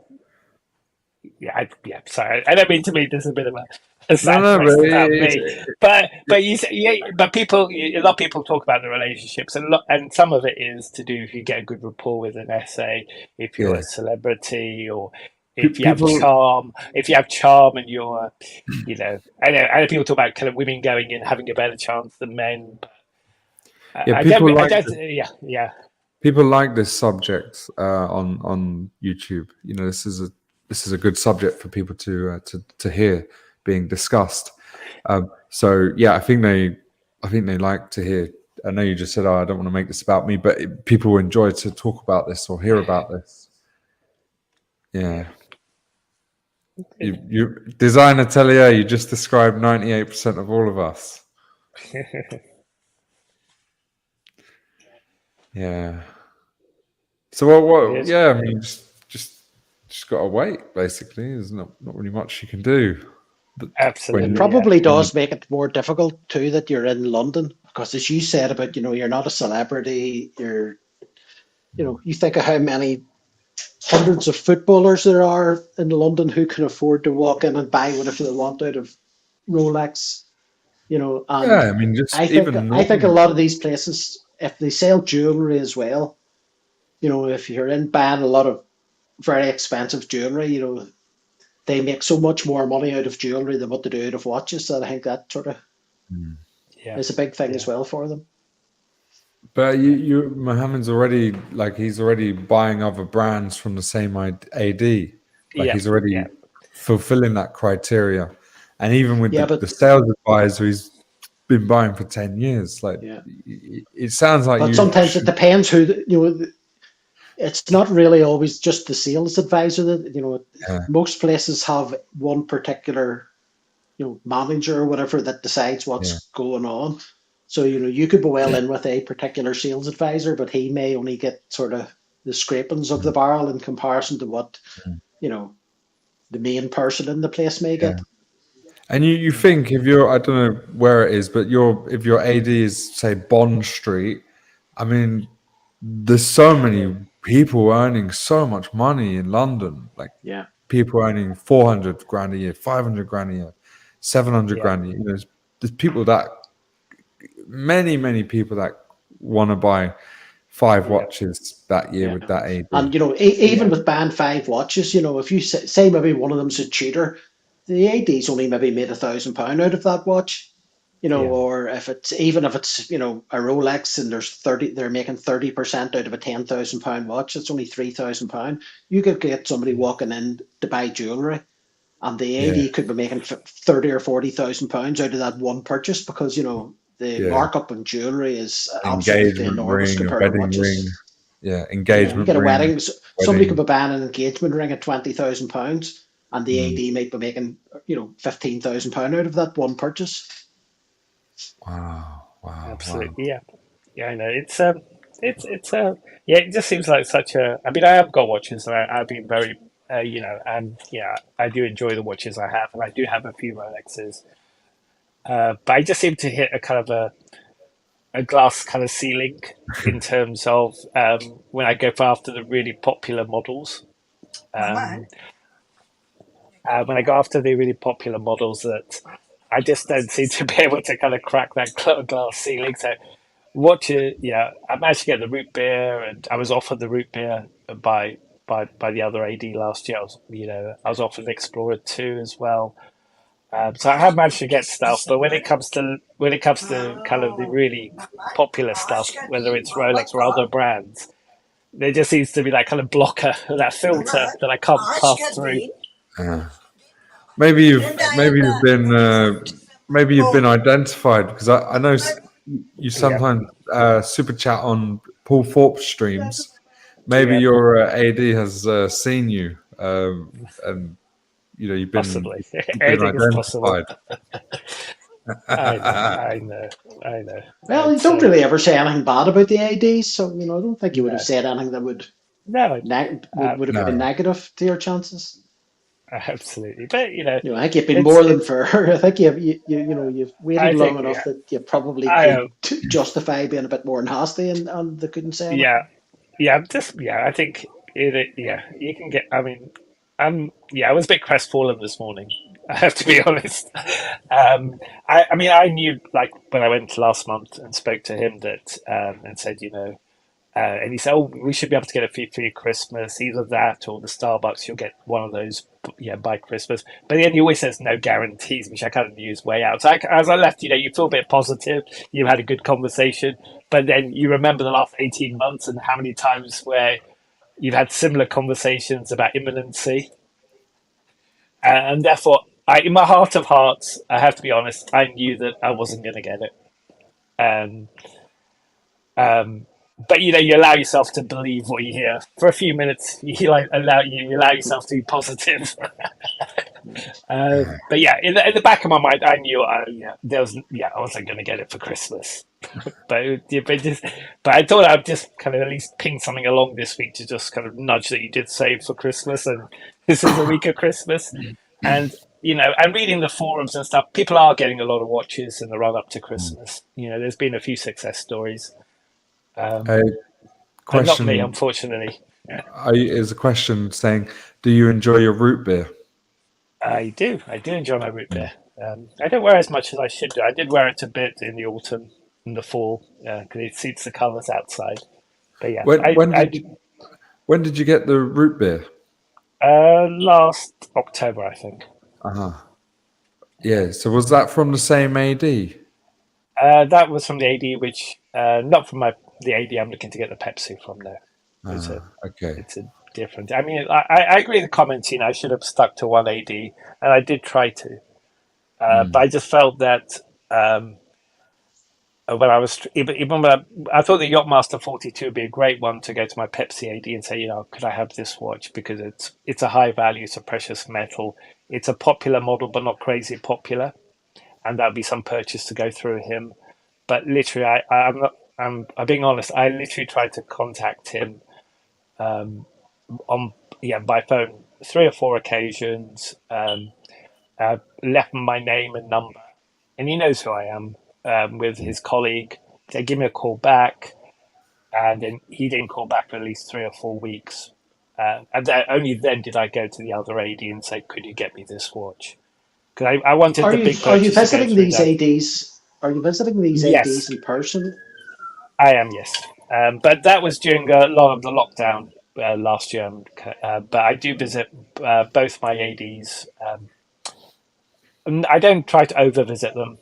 But I try to visit them once every 2 or 3 months.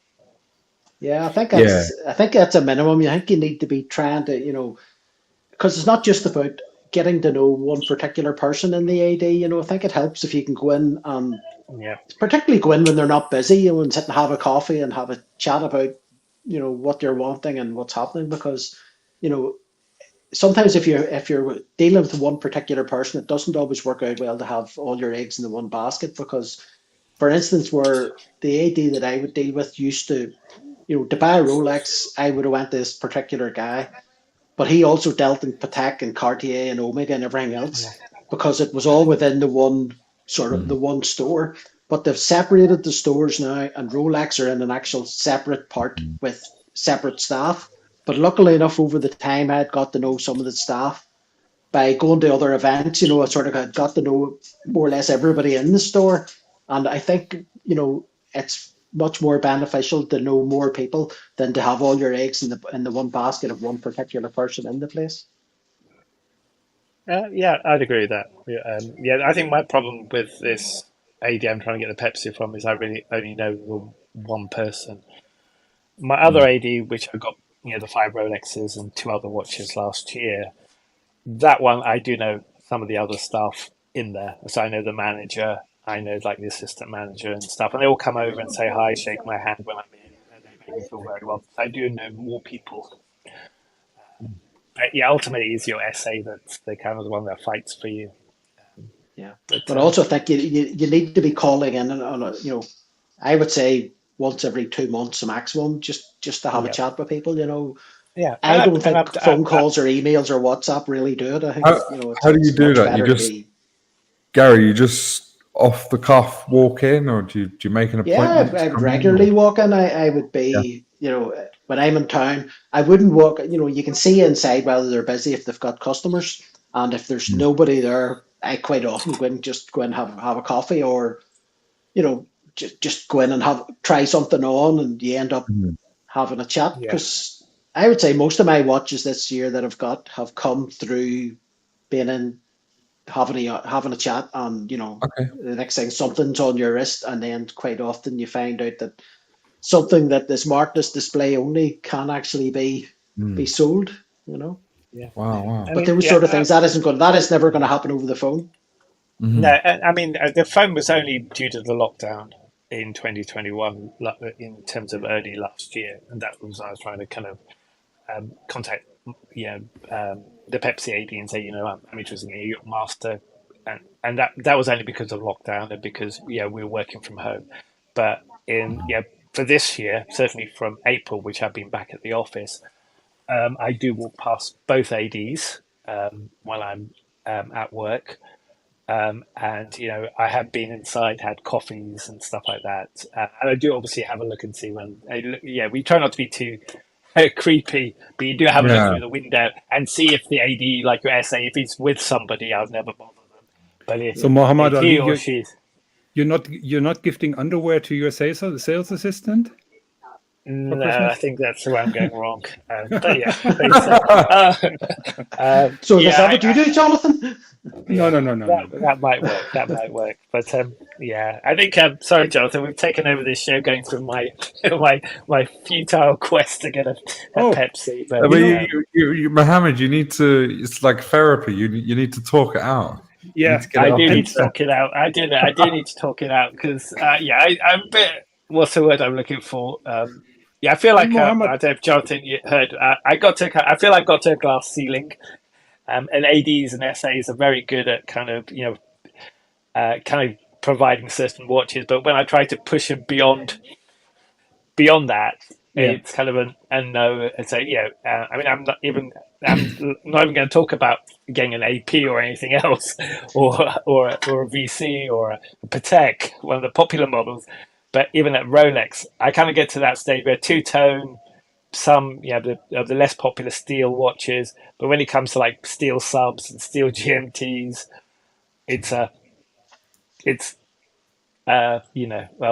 we'll think about it, we'll put you on the list, and they kind of forget about it. But if I ask for something else, then it does normally materialize. Yeah, but first of all, Muhammad Ali, your ratings gold here for the channel, because the most successful stream by far that we had was with you. So usually we have like 200 or 300 views. I think with Benjamin Chi we had 600 or 700. With you we had over 1,000. You know that.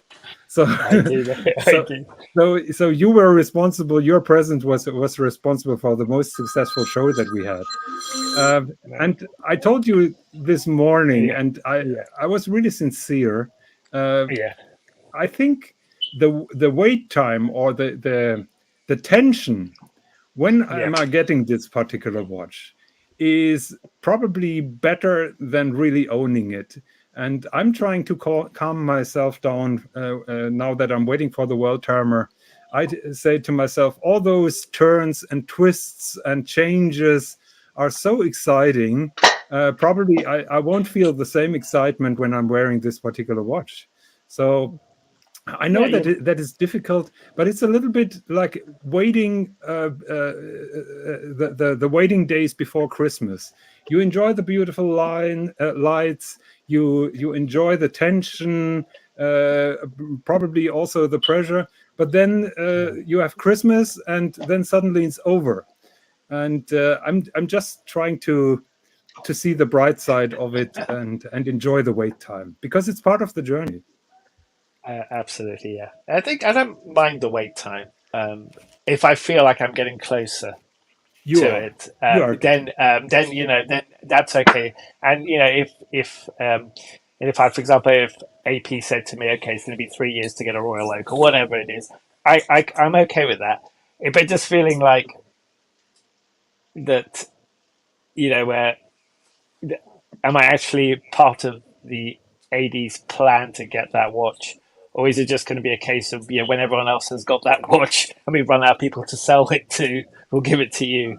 And that's the thing which is more it's more how serious they are at selling it to me. I don't mind necessarily the wait. And I think some of the fun in the journey is the wait and the kind of struggles and successes, which are part of this hobby that we have. But it's more of a fact of are my ADs sincere about selling me that watch, or is it just to while they've got a book full of other people who want to buy that watch? Yeah, it's fine. This guy, he's fine. We don't have to worry about him. We don't have to make an effort with him. He's just there's 50 of him. But Mohammed, that's the thing which is a bit I strongly believe that using your elbows and pushing your way up front may give you some kind of victory, some kind of instant victory. But I think in the long run, it pays off to be patient and not to push people around and just let things happen. And you're a fantastic human being, so I'm pretty sure they will be happy to help you as soon as they can. So I have no doubts that you're getting the watches. Yeah, and also, Mohammed, you just listening to you can tell like your personality. You are who you are. You don't want to change who you are just to try and get a bloody watch, a poxy watch, trying to jump the queue or get ahead. Like, I you don't sound think like I'm a really jumping the nice queue. guy. Yeah, I know. No, I think I think absolutely, I agree with your points. It's about kind of, is the journey, and it's we have like with anything in life, if you don't have your failures, you don't appreciate your successes. If every day you wake up and the sun is shining and everything you do comes off, then that's quite a shallow life. But if you wake up and you're working hard to achieve something, and you get your knockbacks and you fall to the floor, you pick yourself up and you keep going and you achieve something, and this could be anything in life, it's a great success. But yeah, it's just, that's a thing which kind of, I don't mind waiting or working towards it, but I want to at least feel that I'm in a level playing field, because I get this feeling, and maybe it's wrong, and again, lots of forums and posts and that kind of stuff where people are getting watches and they're doing less than I am, but because the AD likes them, or because they're more charming, to say a word. And I've been quite laid back with my AD. I think you have to accept it is not a level playing field, and it's definitely not an exact science. And ultimately, those people in the store, they've got money to make. They got a business to run, and they're going to sell as much product across all the different products that they have. And I don't know, how do you get yourself ahead? I think you got to buy your engagement rings, the wedding rings, the Bell & Ross watches, and all the other bits and bobs. Yeah, my SA asked me about a year ago, not the Pepsi one, the other AD. Do you have a girl in your life? We have lovely jewelry. And then she said, apparently, she said to me, it helps if you buy jewelry. Yeah. I was going to kind of come back to her and say, how does it help? Does Rolex give you more product if you sell jewelry? It doesn't.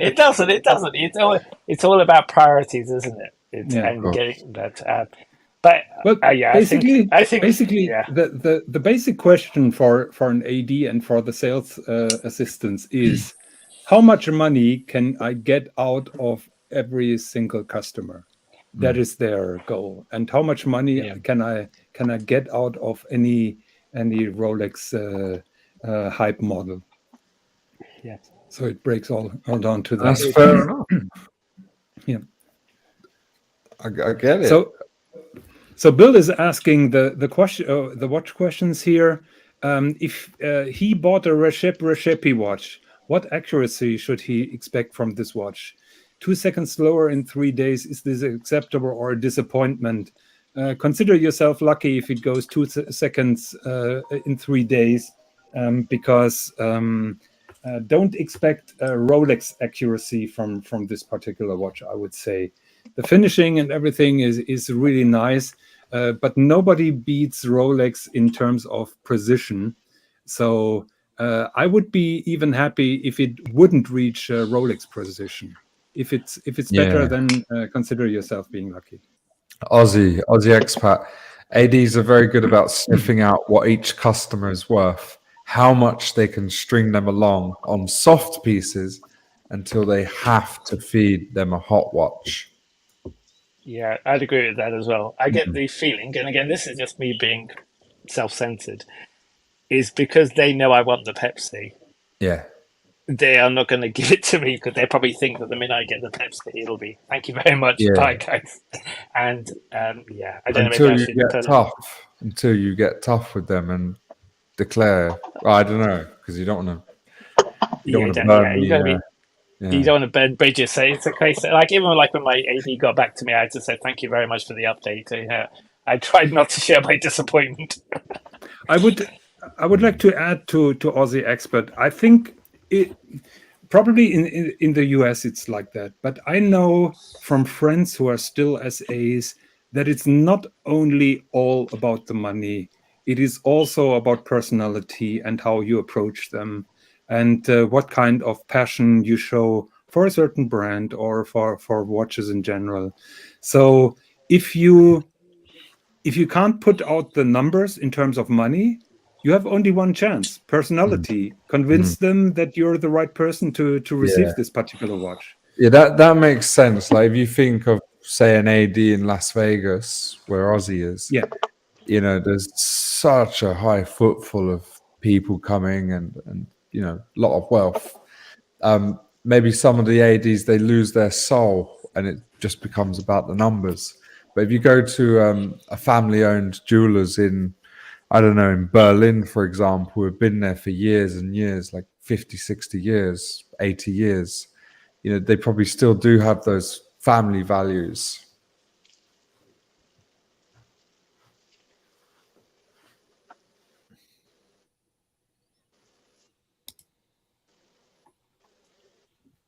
Hello? Okay, everybody's silent here? Yeah. Yes, we are. That's good.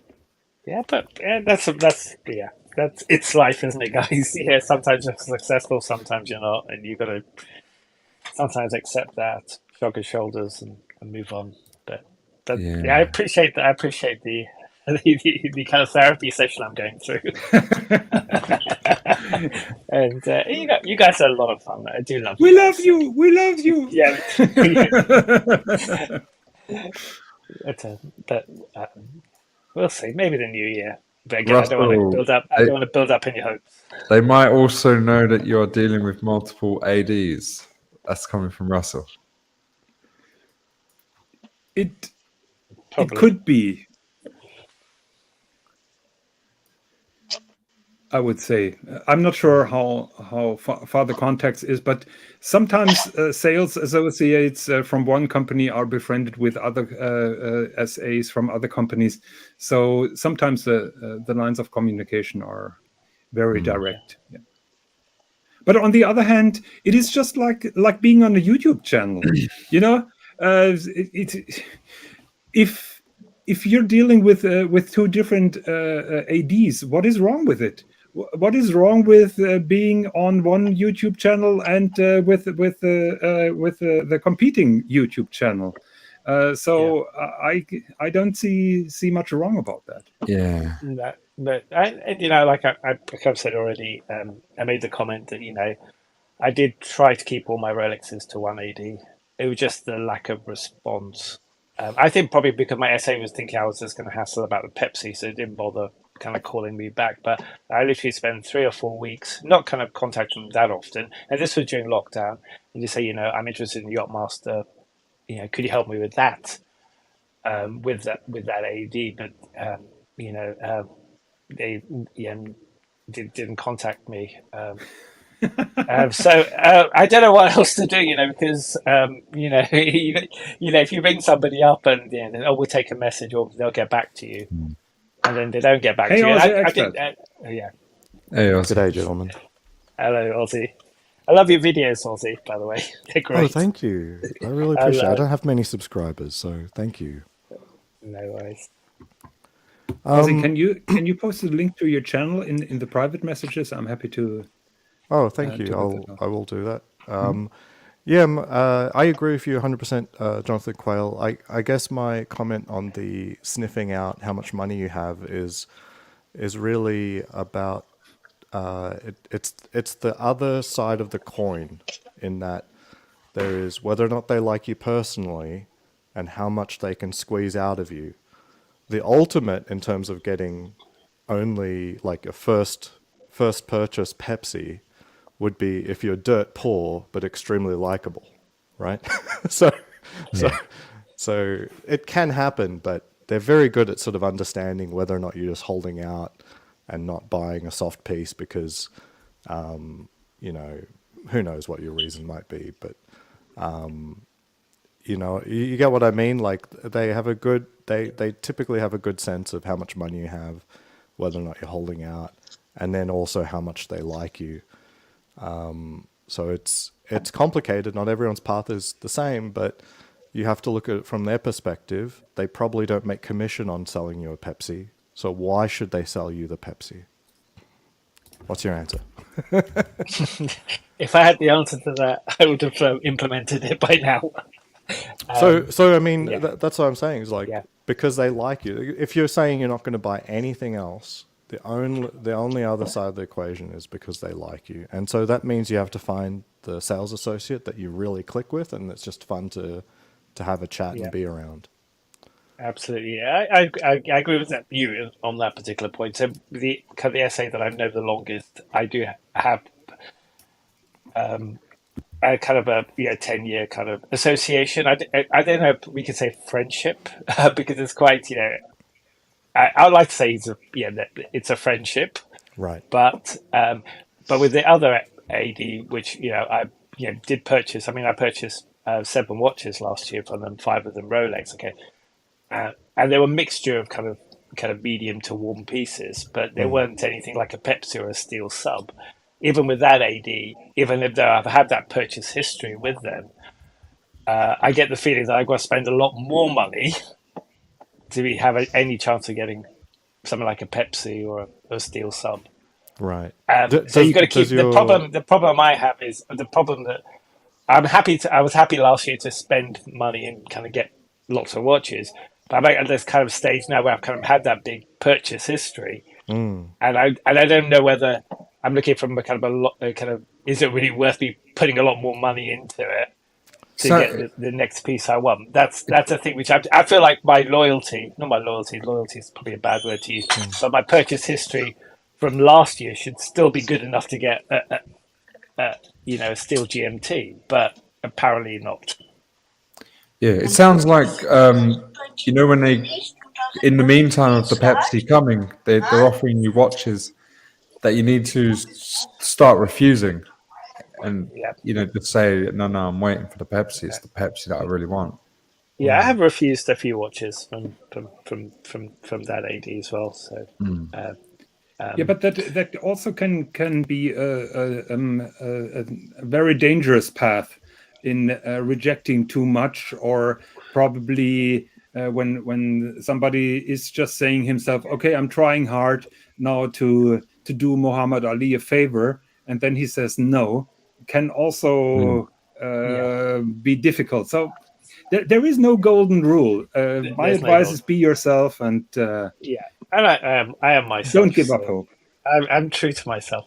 I think I need to do one of like an Aussie Axpat video where he gets a kind of a whiteboard and maybe have ADA, ADB, ADC, whatever listed, and then my purchase history of refusals, my exceptions, and stuff like that. And maybe we'll do a kind of collaboration and go through all the purchases and say, okay, what's stopping me here? What's kind of helping me here?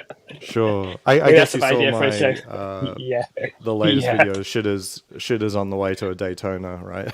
Exactly. So I think I know we've been having this conversation, which is fantastic, but a lot of it, because we haven't got a kind of visual in terms of what purchases I've made with each AD, it's quite hard to kind of, Right. I want to caution you that these SA, so one, do you have a relationship with one SA, or are you just sort of shotgunning your attention around?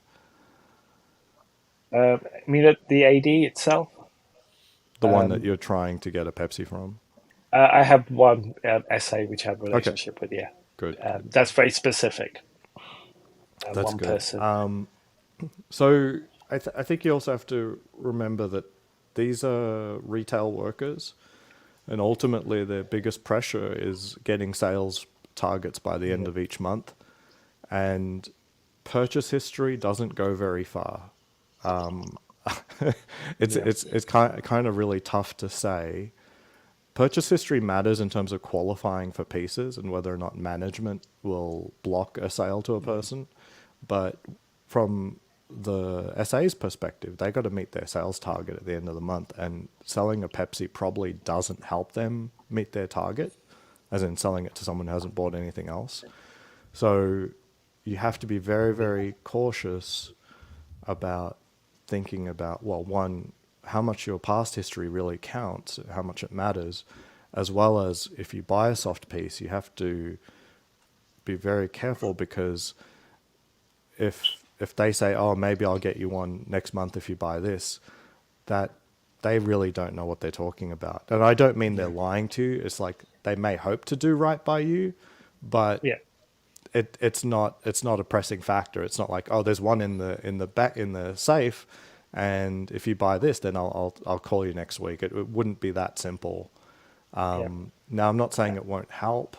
It's just you have to be very, very cautious about a soft purchase leading into a hot watch, which it can help. They will try and help, right? But it doesn't mean that it will happen. I've seen people who've made a soft purchase and they were told that they would get it soon, and then that soon turned into a year, and then that year turned in, please don't come into the AD again. Exactly, yeah. And I've made soft purchases also with this AD. So I bought a Panerai last year. Soft purchase, Panerai. And a Tudor as well. So all my ADs, I've made purchases of other brands to build up purchase history. So it's interesting because you got to strike while it's hot, because I mean they see, like, if a different SA looked at that, I'm not saying that's what's happening, but here's what a different SA would see. Oh, this person buys soft watches, so they expect you to buy more. Yeah. That's it basically, is like from an objective perspective. Now your SA may have a more particular, so he really wants the Pepsi, and I got to do right by him, in some time frame. But the iron isn't hot. You got into the qualification stage, I'd say, with those purchases. Like there's no way a manager would block you, but it really comes down to whether or not your SA has met their sales targets, and if they can float a Pepsi out without trying to squeeze anything else out of it. Yeah. Absolutely. I agree with you. Your kind of commentary. But then it's a case. If I was confident, if you're confident that a soft purchase, again, I'd never buy a soft purchase just for the sake of it. If I did make I'm not sure about the use of the word soft. Hey, JL. But I'll definitely make sure I bought something I wanted. Hey, Jay. We have another guest, JL from Australia. Hey, guys. Yeah, Mohammed, I only qualify the word soft as being a piece that you can buy from the case. It's not about whether or not it's undesirable. Yeah. I know. So JL, we have here burning questions. Everybody was waiting for the show with you and Voulez-Vous. What happened? We're out and we came back late, and then I was very tired because we went to sleep very early the day before. I think we got to sleep at about 6 a.m. the day before, because we went out and holy moly, we were very tired. And unfortunately, I fell asleep on the lounge, and then I think Voulez-Vous did some cleaning because I'm a messy person. Is Voulez-Vous on holiday as well? Yeah, she's taking some leave. Oh, look, your neighbour's got the ladder. I don't know what he's doing. He might be looking in the mirror, in the window. Staying out until 6 a.m. would ruin me for a long time. Yeah, because we ended up having a very late lunch, and then we ended up having a very late dinner, so we didn't end up finishing eating till it was like nearly 1 o'clock in the morning. So wow. I just want to show you something, Jonathan. I don't know if you saw, but I got this from the AD just before I left. One second, I'll make you full screen. I heard about it, but I haven't seen it. Oh, mate. Hey. Great. Wow. Congratulations. Wow. I would have screamed if it was a Pepsi. Baguette indices? Yeah, it's got baguette diamonds. It's got the Eisenkaiser dial as well. It is. Wow. Can I correct you guys? It's not Eisenkaiser or anything. This is a pure German word, and it's called Eisenkiesel. Eisenkiesel. That is the name of the stone. Yeah. Eisenkiesel. Anyway, but look, it's I'm not sure. You know what? I'm actually going off of Curly's pronunciation, so I should have known it was wrong. Yep, definitely yes, because he didn't ask me. So Exactly. how do you properly pronounce falcon's eye? Falkenauge. I think we'll stick to But for Falcon's Eye. Falcon's Eye, there is an English name for it. But as far as I know, Eisenkiesel is there is no English equivalent for that name.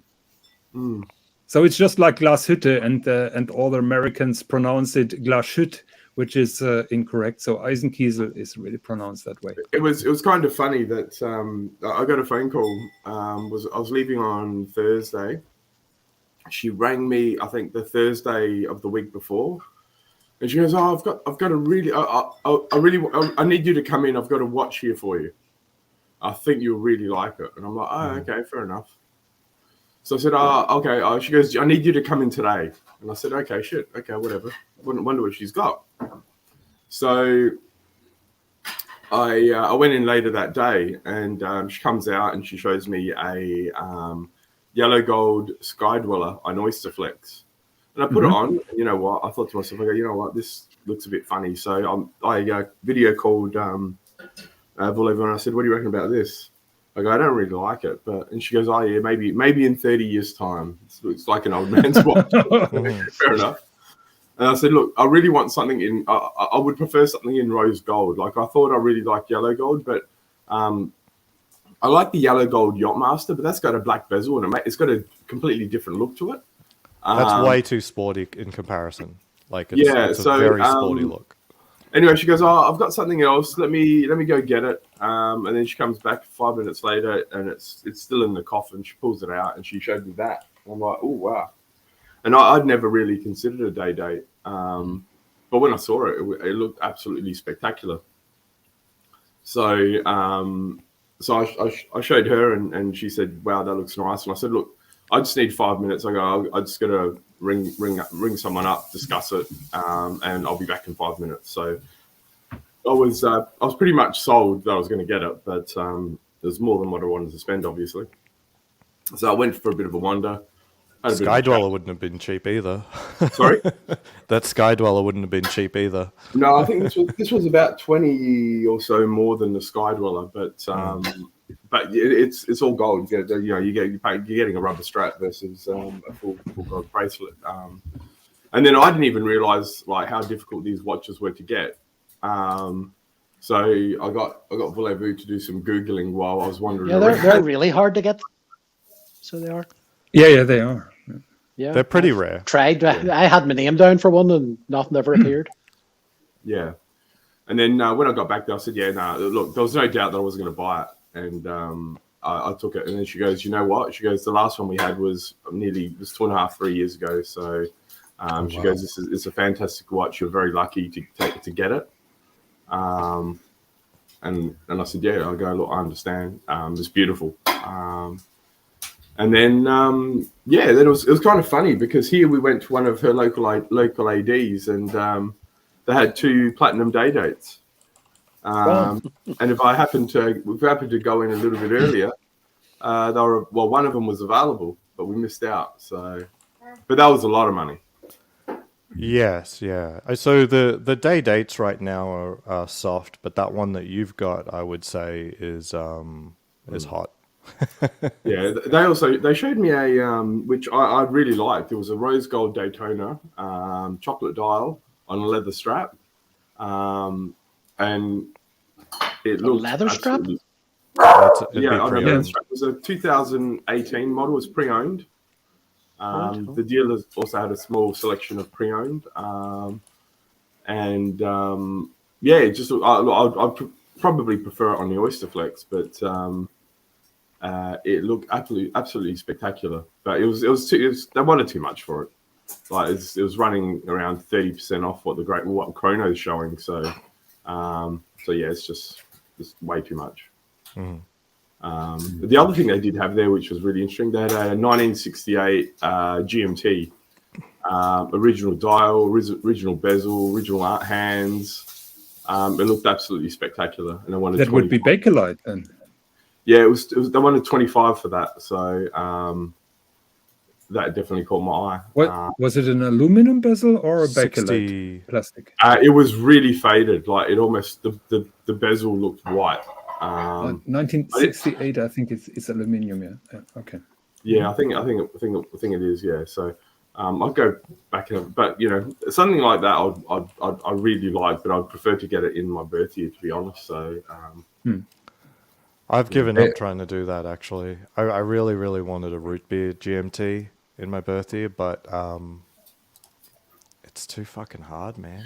Yeah, It's well, I really spoke to fucking Alex hard. before he hated me, and he basically said, he goes, I would steer clear away from anything that old. He goes, I'm telling you as a watchmaker. He goes, because a lot of those watches, A, you're going to have issues with, B, you've probably been screwed around with. So he goes, unless you're buying it from someone who's had it from you, he goes, it's probably a bit best to just get something that's a bit newer. He was recommending something early 2000s. Hey guys, I'm going to shoot. Yeah. See, Bye bye, Jamie. See you, Thank you Jamie. very much for being our guest this morning. So you have a good rest of the day, and we'll talk soon. Yeah. Yeah. Nice to see you all. Yeah. Okay. Bye bye. Thank you, Jamie. Jamie. Take care. Merry Christmas to you. Yeah, so I've who was given it up that on was, the birthday. that was getting the, like, I think the AD said in their last shipment, which arrived would have been nearly 2 weeks ago, the watches were almost entirely gold. Well, they're all gold pieces essentially. There was no sport models. Thank you. So it's just saying around Christmas time they always put out the expensive watches because they know people are going to be buying them anyway. No, they're lying if they're saying they didn't get watches. That's Yeah, I know. She said they got some sport watches, but the majority of them were gold pieces. And they I also wonder how many of them will actually hold watches back until after January in case there's a price rise. no. 0. I think she told me that we're going to have a price rise in Australia, but I would expect that because our dollar's so terrible. Yeah. My understanding, and the reason I've gotten some of the pieces that I've got is because sometimes they're just in a crunch at month end, and these Vegas dealers they have a lot of VIP clients, but they're not in town, right? They'd have to fly in, stuff like that. So I get calls on like the 28th of the month. It's like, hey, you want a Daytona? I need to move to Vegas. So JL, when did you get this Day-Date? I picked it up the day before I came here. I think it was Tuesday or Wednesday. I think I can't remember. I think it was Tuesday. So it was probably a week and a bit ago. Okay, because I think I heard about that previously on a different show. Hang on, when was it? It was I've been here for 5 days. That's probably a week ago, I think. So sorry, I'm just having my breakfast. No problem. Yeah, Everose is beautiful, isn't it? Oh, it's fantastic. The problem is I've got a two-tone date just, and I'm not probably never going to wear it again, even though that thing's bloody spectacular. Right. I'm 100% with you on that one. That's a clear upgrade. There's no real question about it. It's a clear upgrade. But that is very diamond important. baguettes really stand out as well. I think you really need to actually see them in person to see just how much the diamond, baguettes stand out compared to normal sticks. I agree with you, Gary. Yes, I'm usually not a fan of diamonds on a dial, particularly on a man's watch.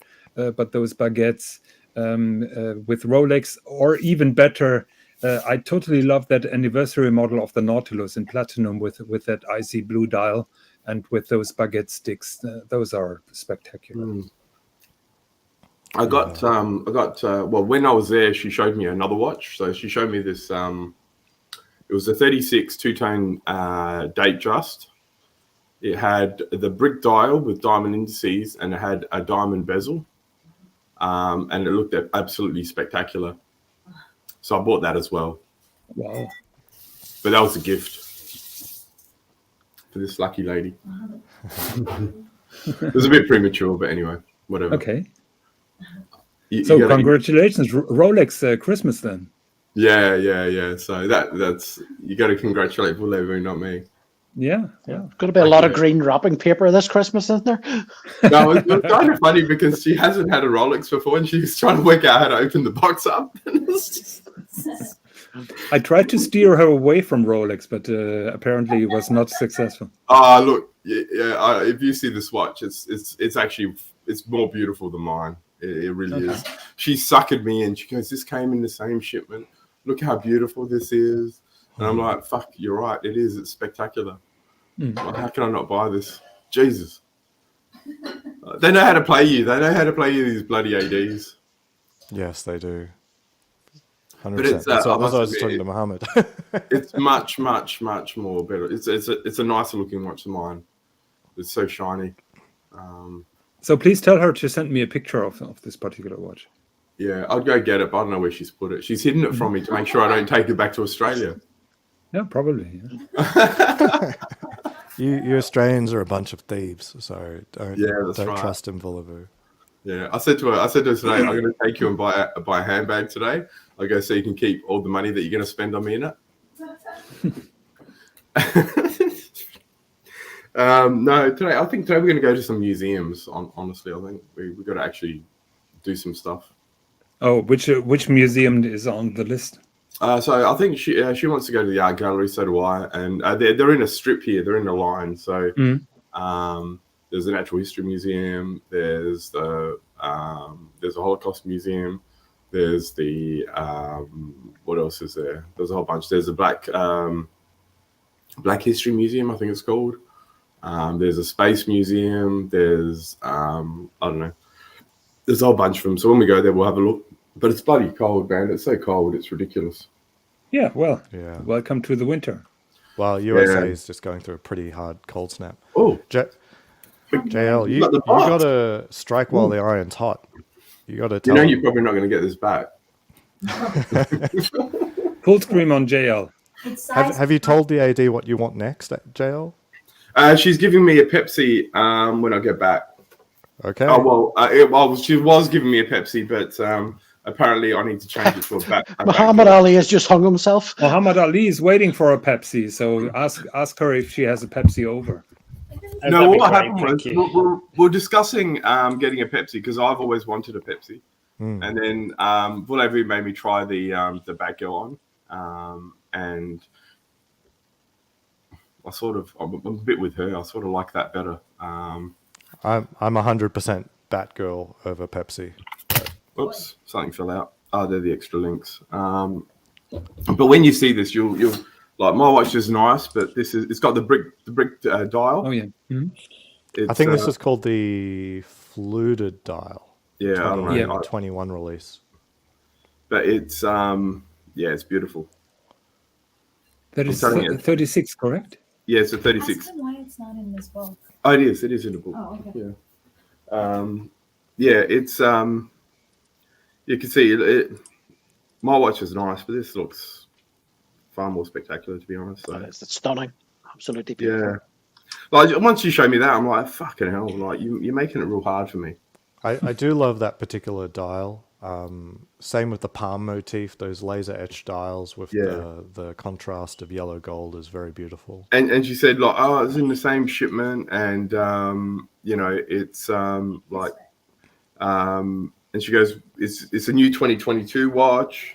We're probably not going to get one for a long time. You know how they play those. They do all that. They say all that. She is correct. I believe that is a 2022 release. They put the dials came out last year, but then the option with the diamonds only came out this year. Came out around June or July. So you mean the sales assistant was putting out the story? They came together. You don't want to separate them now. That's right. Exactly. Fancy that. I think she's done that. They were born together, guys. That's very romantic. So you can see. So now that I've got the camera angle at a better angle, I think. Wait, one second. You might be able to see. It's upside down. Yeah. Upside down. Yeah. Upside down. No, we'll never get the real beauty of these things. So. Yeah, it's a bit hard. Like it's not. I can see the veins running through it. Yeah. So the Falcon's Eye. I was going through a little bit of geology. I'm sure there's a geologist somewhere. The Falcon's Eye is an asbestos rock. This rock is a quartz. It's a type of quartz. So you could say this is your very best quartz watch. Sorry. I clicked the wrong button. No, it's fine. I've got to have my breakfast anyway. So otherwise, we're not going to leave the house till like 6 o'clock like we did yesterday. Yeah, this is the king of quartz watches for sure. Yeah, congratulations to the double strike and. I had to tell you a funny story. She's been carrying on about taking me to the Rolex Tower for the entire time I've been here, right? Mm-hmm. So anyway, we went to the Smithsonian Museum where they have all the fighter planes, all the ex-war planes and things like that. And she goes, "Oh, we're going to go to the Rolex Tower, the Rolex Tower, the Rolex Tower." I'm like, "Oh, okay, fair enough." Now, we ended up going on this lift and we went up to the 3rd floor. And she's like, "I swear it's up here somewhere." And so we go down one. And then, like, she looks up, she goes, "Oh, there it is." And there's like a Rolex watch about this big on top of an elevator shaft. And she goes, "There's a Rolex Tower." Oh, okay. Like, that is lame. Wait. It was northwest, southeast. It was a kind of a tower. Oh yeah, well, it had 4 all around. Okay, I'm selling it a bit short, but it was just, and they had a smaller version of that Rolex thing all over this building, and it's was the Rolex Tower. I was expecting, I was afraid because she's always talking about Chateau Chitter that it would be something similar, but is that a real place? She says it. Yes, that is a Tissot factory. No, Tissot facility. Yeah. Well, congratulations. Do you have snow at the moment? No, we got a bit of frost today. We actually had when we went shooting the other day, there was some small flurries. Flurries of snow. Nothing to make the ground white at all. So okay. Didn't stick. But hopefully it would be nice before I go. See if we can have, because I've never had a white Christmas. So in Australia, we always have Christmas at the beach. Yeah. So if you want to be sure to have white Christmas, just fly over to Minnesota. Every time I'm landing in Minnesota at this time of the year, they're covered with snow and it's bloody cold. So, so it is safer than Colorado, in my opinion. Yeah, well, we'll see. We'll see what happens. We'll work something out. But look, it's been a really good trip. It's been great to meet her face to face. Absolutely. I hope that when you're left, that she has time to join the shows again.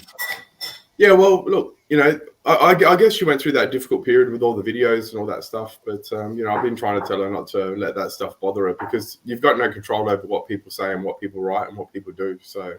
No. That is not the issue. No. She was on our show and she was well protected, and I think she's just too busy to join.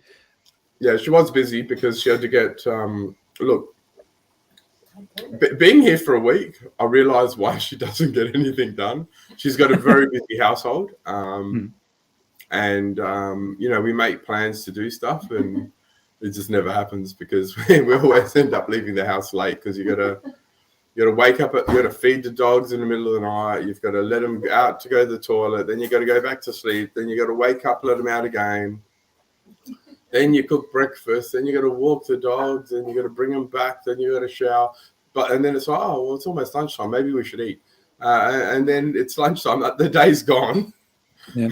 It's just a disaster. Yeah, but she was trying to get a lot of her work done because she had a backlog before I came. So that way her boss would give her a bit of time off. So, yeah, look, she really enjoys coming on your show, Jonathan. She's really told me,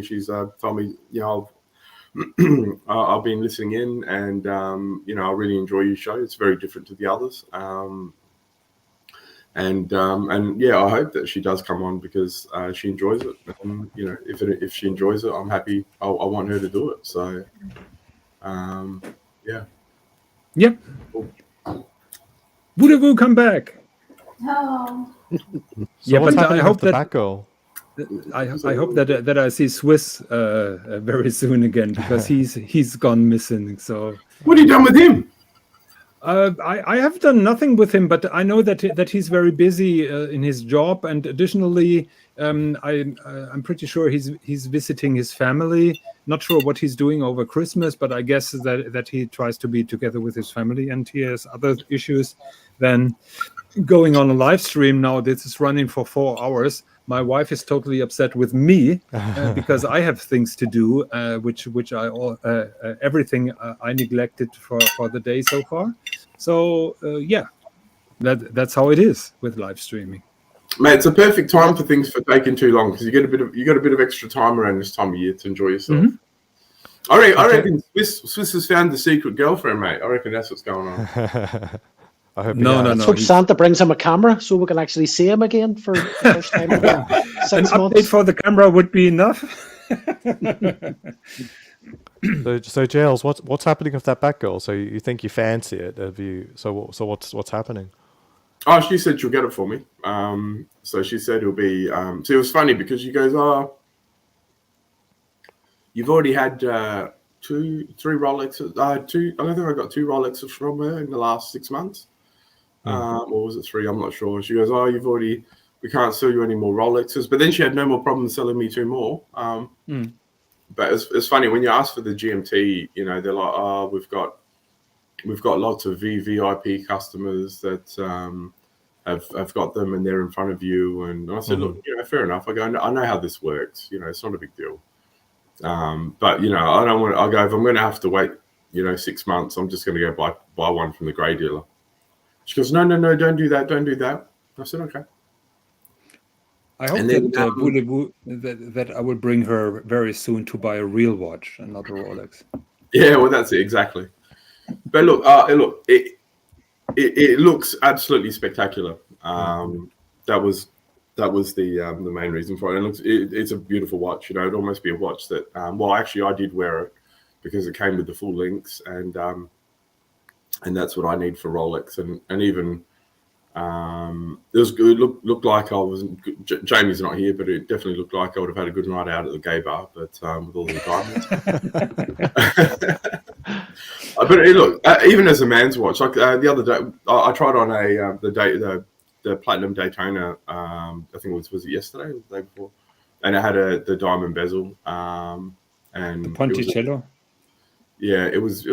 It's beautiful, but wow. There's a Platinum Daytona with a diamond bezel? Sorry, a Platinum Day-Date, sorry. Oh, Day-Date. Yeah. A Day-Date, okay. I thought the Platinum Daytona. No, sorry. Not too many of those floating around. Getting confused. Yeah. Like I personally like the Batgirl over the Pepsi.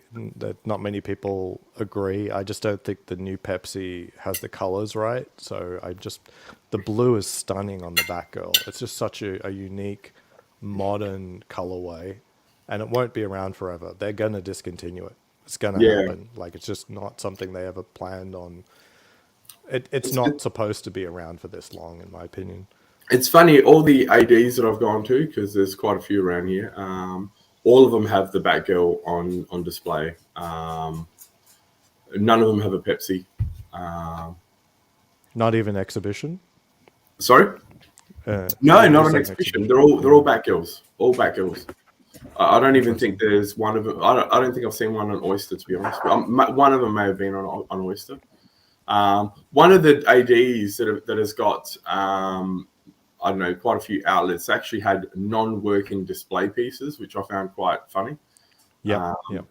Because the AD that I use, that I go to in Australia, all their display pieces eventually get sold. So, and they're all working watches. So I don't know if they've got that in that, you know, they just get them and rotate them through their stores, I guess. I don't know. Yeah, that's been a funny one. The first ones that came out were all non-functioning, and so that's what I've seen. But then I went to another AD, and they're clearly functioning because the hands are not at 10, 10, 28, and they still tell me, "Oh no, these don't work. You know, they're just." Well, I think you can easily block the escapement, so that is not a big thing for a watchmaker, and you can reinstall.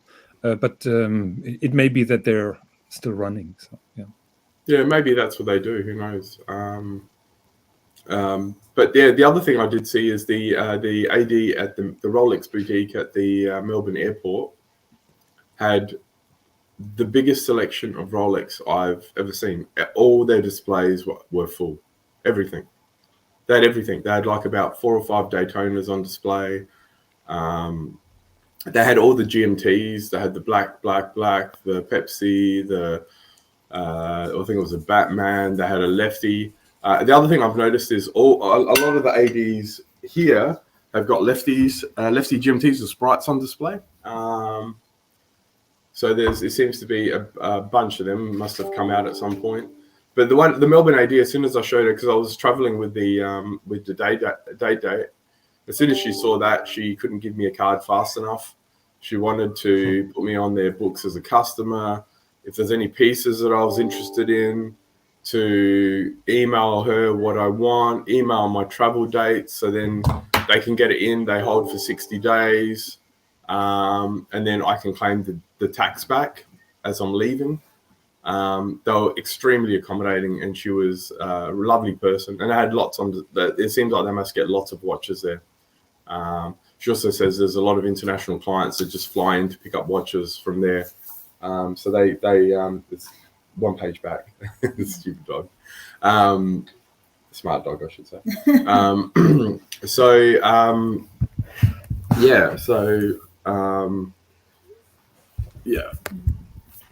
Boulevou, good to see you. How are you? Good morning.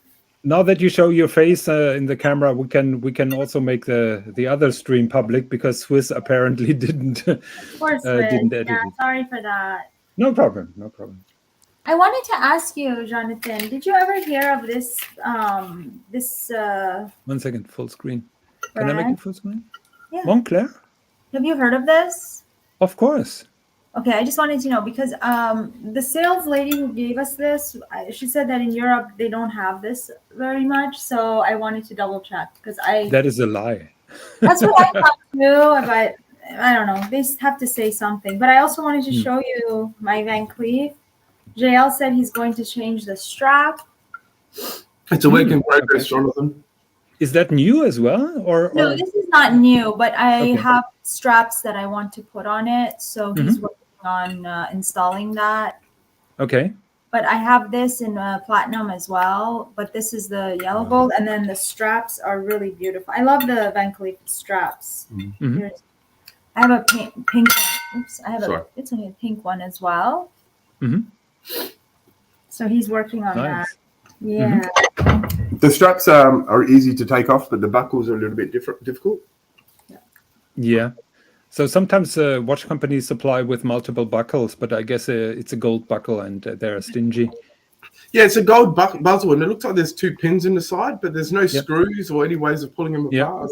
It's a spring bar. Oh, is that all it is? Yeah. Oh, okay. Well, there you go. I was going to Google it, but yeah, you're better than Google. So Yeah, cool. I think it's a spring bar only. Can you show me the buckle for a second, Boulevou? Yeah. But where's the old button? Oh, there we go. So about Montclair, this is a traditional company in Grenoble in northern France, and they do. Can you turn it to the sideways? Oh, it looks like there is a screw. Looks like it's. Oh, you're right. It is a screw head. You know what it is? It's my eyes are shit. Yep. So JL, before you remove that screw, heat it up with a hairdryer, because sometimes they are glued. So heat it up with a hairdryer, not to mess up the screw head. I actually looked. If you're referring to Loctite, sorry. Higgins, are you referring to Loctite? Yes, but they have a special kind of Loctite. This is not the like standard 222. Like it's the purple. Yeah. I looked at the temperature ranges for the jeweler's Loctite. Yeah. And honestly, a hairdryer has no hope of breaking it. I wish I could. I'll try find a graph for you so you can see. But a hairdryer would be. But I can tell you from 20 years experience, it works. So I had plenty of screws that were locked, and after using a hairdryer, it got loose. So I'll bring up the graph. Yeah. I mean, I'm not denying that you got the screw loose. Whether or not the hairdryer helped or not is. But you wouldn't really want to put much more heat on something like that than you would get from a hairdryer anyway. No. So you wouldn't use a hairdryer as an example. So my point is that you will. It might be very difficult to get that component to a high enough temperature using a hairdryer without completely obliterating everything else around it. This is the world's worst watch, Jonathan, because you can't see it unless you've got a magnifying glass. Oh, 1 second, full screen. Okay, what is that? You're full of surprises. Is that Gucci or? This is well, it was my most precious watch, but this no longer. Good answer. But this is a Van Cleef. Sorry. Oh, okay. Never seen that before. It's teeny weeny dial. So this is a driver's watch. Right. It's a bracelet with the smallest possible watch you can ever mount in a bracelet. Yeah. Well, it is ladies' jewelry. This is not very much a watch. This is a jewelry piece. But voulez-vous, I'm happy that you bring your Van Cleef and Arpels because you know about our unofficial motto here of the channel: as little Rolex as possible. And I think from 4.5 hours we've been speaking 3.5 hours about Rolex. So I'm very happy that you brought Van Cleef. Yeah, me too. I think there's a beautiful world outside of Rolex. Rolex is wonderful, but they're plain Jane watches. Let's be honest. They're beautiful, but they're yeah. They're so great. Crappy says just they're working watches. Yeah, look. Hi, Crappy. They're great. Look, everyone likes Rolex because they've got really good resale value. Let's be honest, right? There's far better watches. So if Omegas had better resale values, people would be buying Omegas because they're just as nice as well. Yeah, but voulez-vous made a very good point, I think, on the Swiss and John show, and she was very annoyed. Just imagine you buy a watch for your lover, and you tell her, okay, this is a watch that I bought you, and it has fantastic value retention. Yeah, this is terrible. Or you tell her why you didn't buy the one that she really truly wanted. Yeah, or you give her the watch and tell her, even in 10 years, when you want to get rid of it, you get a substantial amount of money. Right. You probably don't want to do that. Yeah. So, good luck trying that with Mrs. Higgins. Well, I reckon the one that I got for her, if we went to go sell it, we'd probably lose money on it, wouldn't we? I reckon. Yeah, what the hell? But it's more than money. No, I'm just saying she'd never sell it. But it's not the ideal investment watch. The thing's spectacular, but it's beautiful. So perpetual time is usually, I think he has a kind of heater where he dries things that he had in the microwave, in the vibrasonic, and that would be enough as well to heat up the seal for the screw. Yeah, so we got some data here. I was looking at it. So, I mean, they advertise Loctite 222 is going up to 300 degrees Celsius. I think Russell's indicating 221 needs to be 250. I'm just looking up 290 right now. Yeah, but for some reason it works, and I can assure you. I'm not discounting you. I'm just saying there may be a better way because the temperature you need to get Loctite to is actually hotter than. Might be easier to put it in an oven or something like that. No, I'm not putting. No. So look, the problem is if you heat up gold too much, it may get discolorated. So, and you have to keep in mind. Gold alloys are usually gold plated to get a homogeneous color. So be careful with overheating gold. The perpetual time is probably tell us exactly what we should do. But the smartest thing I heard of was someone using a temperature controlled soldering iron. So he dials it to the exact temperature that Loctite will weaken, places a tiny head right on the pin itself, and then it just zaps it into that temperature within 3 seconds, and then you can do it. That's the smartest. I would assume that the watch companies use some sort of glue that doesn't require a terrific amount of heat for the melt it, because there's no way they would be using something that is going to lead to damage whenever somebody wants to just change a link. I think most techs just wrench on it. So Russ is bringing up an interesting comment. His theory is if you heat the screw, the metal expands a bit and break the seal. That could also be the reason. Yes. What I observed when I bought my Porsche design watch, they had a total green kind of glue for the screws that I've never seen before. And I've been asking their service what kind of glue they're using, and they couldn't tell me. The official service here in Germany is using the same Loctite just like everybody else is using. Yeah. Yeah, I don't know. I'd like more data on it, like exactly techniques. I can tell you a little bit how it looks in the back room of a jewelry store. There is nothing glamorous. This is just a workbench, and sometimes they're using the right tools, sometimes they're using the wrong tools. You can hope that the sales assistant the sales associate is not mingling with your watch, but a proper watchmaker. And I can tell you there are no sophisticated tools to heat up watch screws just to get them loose. You either use that heater that was mentioned, or a hairdryer, depending on the store. Jonathan, last link I posted has a data sheet. Yep. Gary? Just saying, Jonathan, it's been great being on, but I'll have to go here and do a few things. If thank you very much. Again, have a good Christmas. You too, Gary. Everyone. Always good to have you on. I hope that Voulez-Vous has seen the Ferrari pen that you showed. Merry Christmas to you. Hopefully. And talk to you very soon. Okay, bye bye. Thanks. All the best, everybody. Bye. Bye. Yes. If you could pull up that data sheet, it actually gives us a really good graph of the temperature and strength. It sort of answers everything we've been talking about. I think. Voulez-Vous, you're asking? Oh, I was just gonna say. I literally woke up about 30 minutes ago or an hour ago. I haven't done it. I need to go get dressed because I'm always late. So thank you so much for having us. Always late. Yeah. He can stay because I take a long time to get dressed. So it was good to see you all. Merry Christmas. And I'll see you all again. I guess you're not having your show on Saturday? I guess not, no. Okay.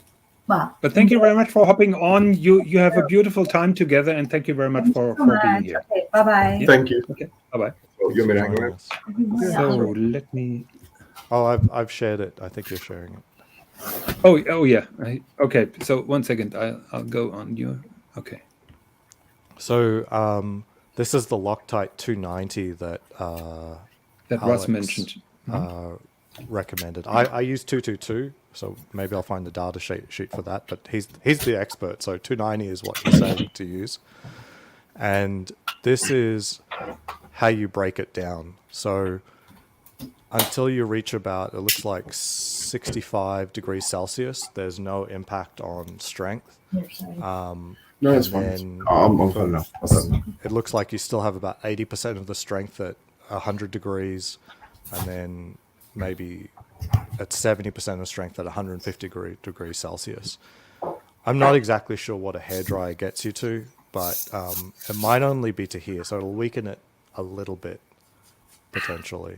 A hairdryer on hot would get to what? I reckon it'd get close to 60, 65, wouldn't it? Celsius? Probably, wouldn't it? Yeah, so that's what I was saying with the hairdryer. It may not be enough to even weaken it. So you're only getting to like maybe 1%, 2% loss in strength. If you get a hot, sort of like those desoldering hot air guns, which are a bit specialized, but they're soldering things, those have got fairly tight temperature controls. Yes. And they've got very small nozzles, so that would be the most ideal thing for probably doing this stuff. I've got one at home, but it doesn't help me here. So, yeah. The problem here, Van Cleef, now is we went into a department store that used to sell it, but it got taken away, and they've opened up their own big boutique, and it's now appointment only. So it's just, even though the store's empty, they won't open the doors for you. It's crazy. We have OC here in the comments. Hello, OC, and Merry Christmas to you as well. So, Ozzy, do you have also the sheet for Loctite 221 by chance? I'm trying to find these right now. Okay, thank you very much. I'm just going on a different screen, and I'll pull up the data sheet.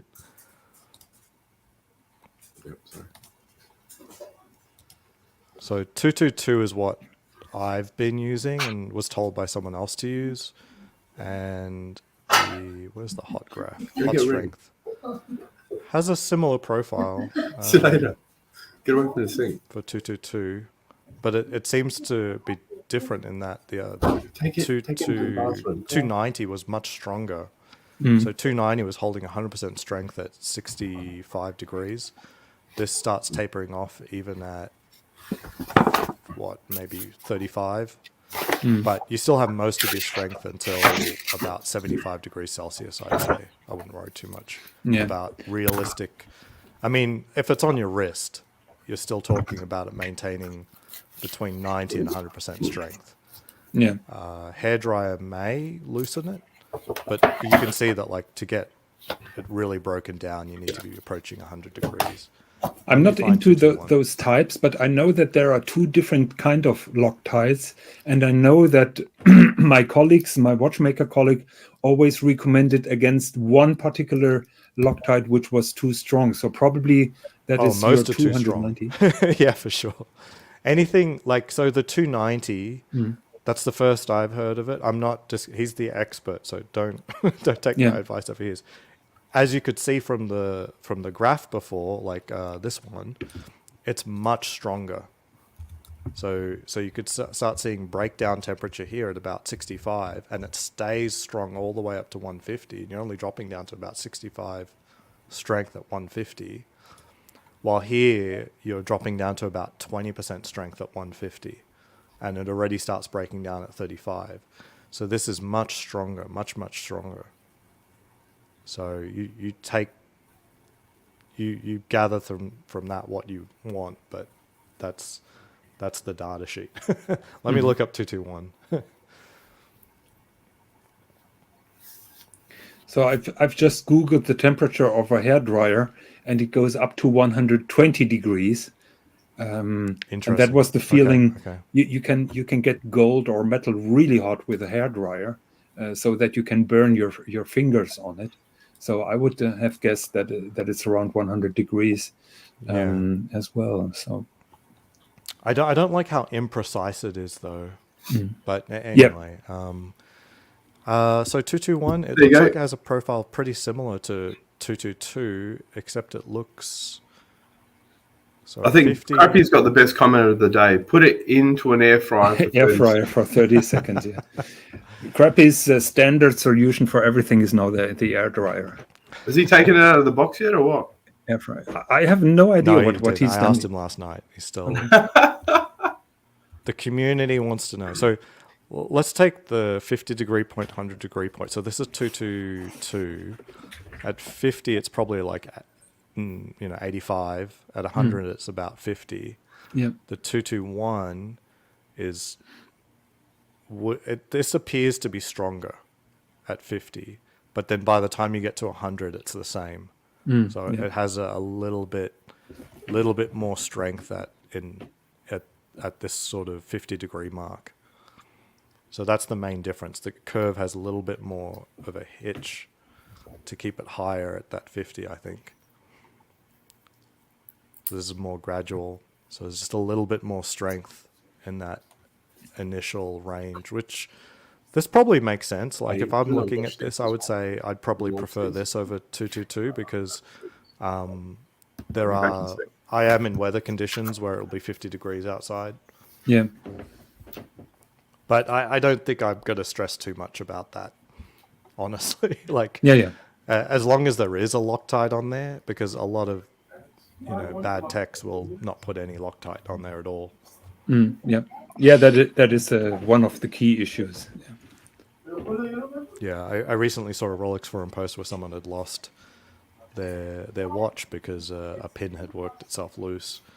Oh, and, I never understood Rolex. I'm like, I don't think that's going to happen. Yeah, I never understood when people are asking about cheaper spring bar alternatives to Rolex, for example. Oh my goodness! Because a Rolex spring bar is like $3 or $5, and spring bars are crucial for holding your watch together. So why looking out for a cheaper alternative when genuine Rolex spring bars are so cheap? I agree. One question I have though is where could I buy a genuine Rolex spring bar? At your AD? Really? Okay. My AD gives them free of charge to me because they don't bother printing out an invoice for that little amount. Okay. That's useful to know because I've considered. I'm muting JL for the moment. I've considered like whether or not, how careful I have to be with the spring bars, because I'm reusing them obviously after changing a strap, and I'm just like, I wonder when I can replace it, because I don't know where to get one. Because if I go on eBay or something, there's lots of people who will claim it's Rolex, right? No, I wouldn't trust them. No, just go to an AD. Yeah, I always wonder about that, about spring bars, because I put on rubber B straps, and then I get paranoid sometimes. When you're taking out a spring bar, if it's sprung up, it just shoots across the room. Yes. But yeah, I've been And very, you may very have careful damaged with my it as spring bars. well. Yeah. It's they're not meant to last forever if you're changing them in and out. Yeah. I had a spring bar shooting right in the middle of my eye. And oh my goodness! Yeah, that was a painful experience, I can tell you. I want to share a spring bar tool that I got from another YouTuber, and it's incredible. Let me find it on Esslinger, because if you try get end links back on, the pain. It's just so difficult, and you risk damaging your watch. Yes, this one. Oh, no. This is stupid.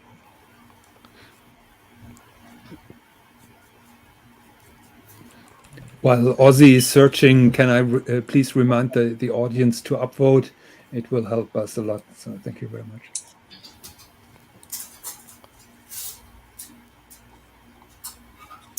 And it will make Swiss milder because of all the Rolex watch talk. Oh yeah, I've seen that one. Yeah, so there's this jeweler in Hong Kong, FHKM, or I don't know, but anyway, they make this spring bar tool, and it's not cheap in the slightest, but and this is not what professionals use. So first off, this is not like professionals just use the regular tools, but I'm not a professional. I need all the help I can get. And what's useful about this is it keeps the heads, the actual tips parallel. Yeah.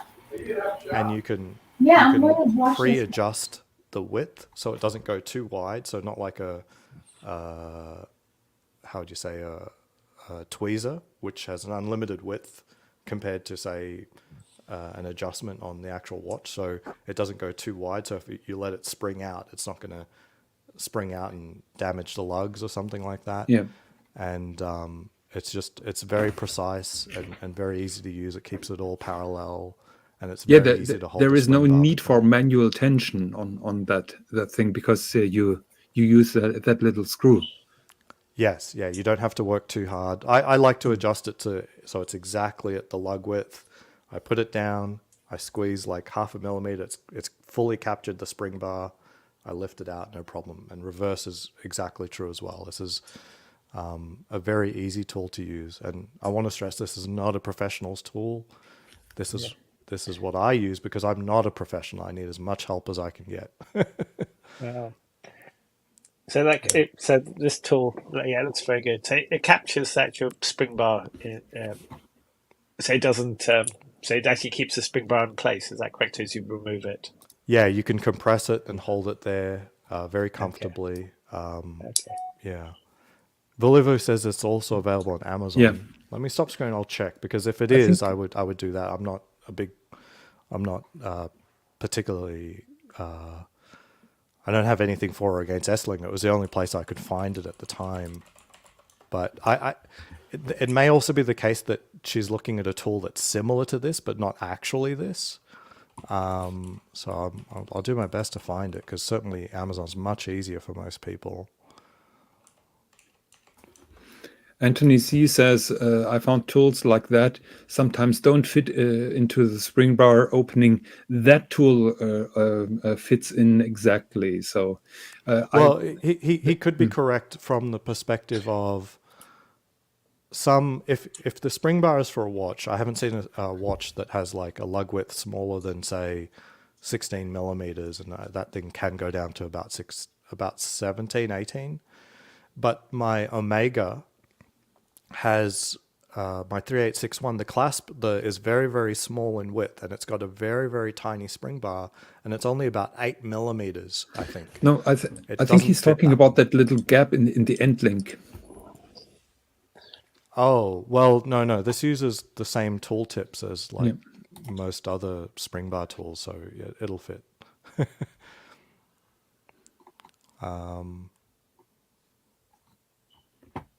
Yeah,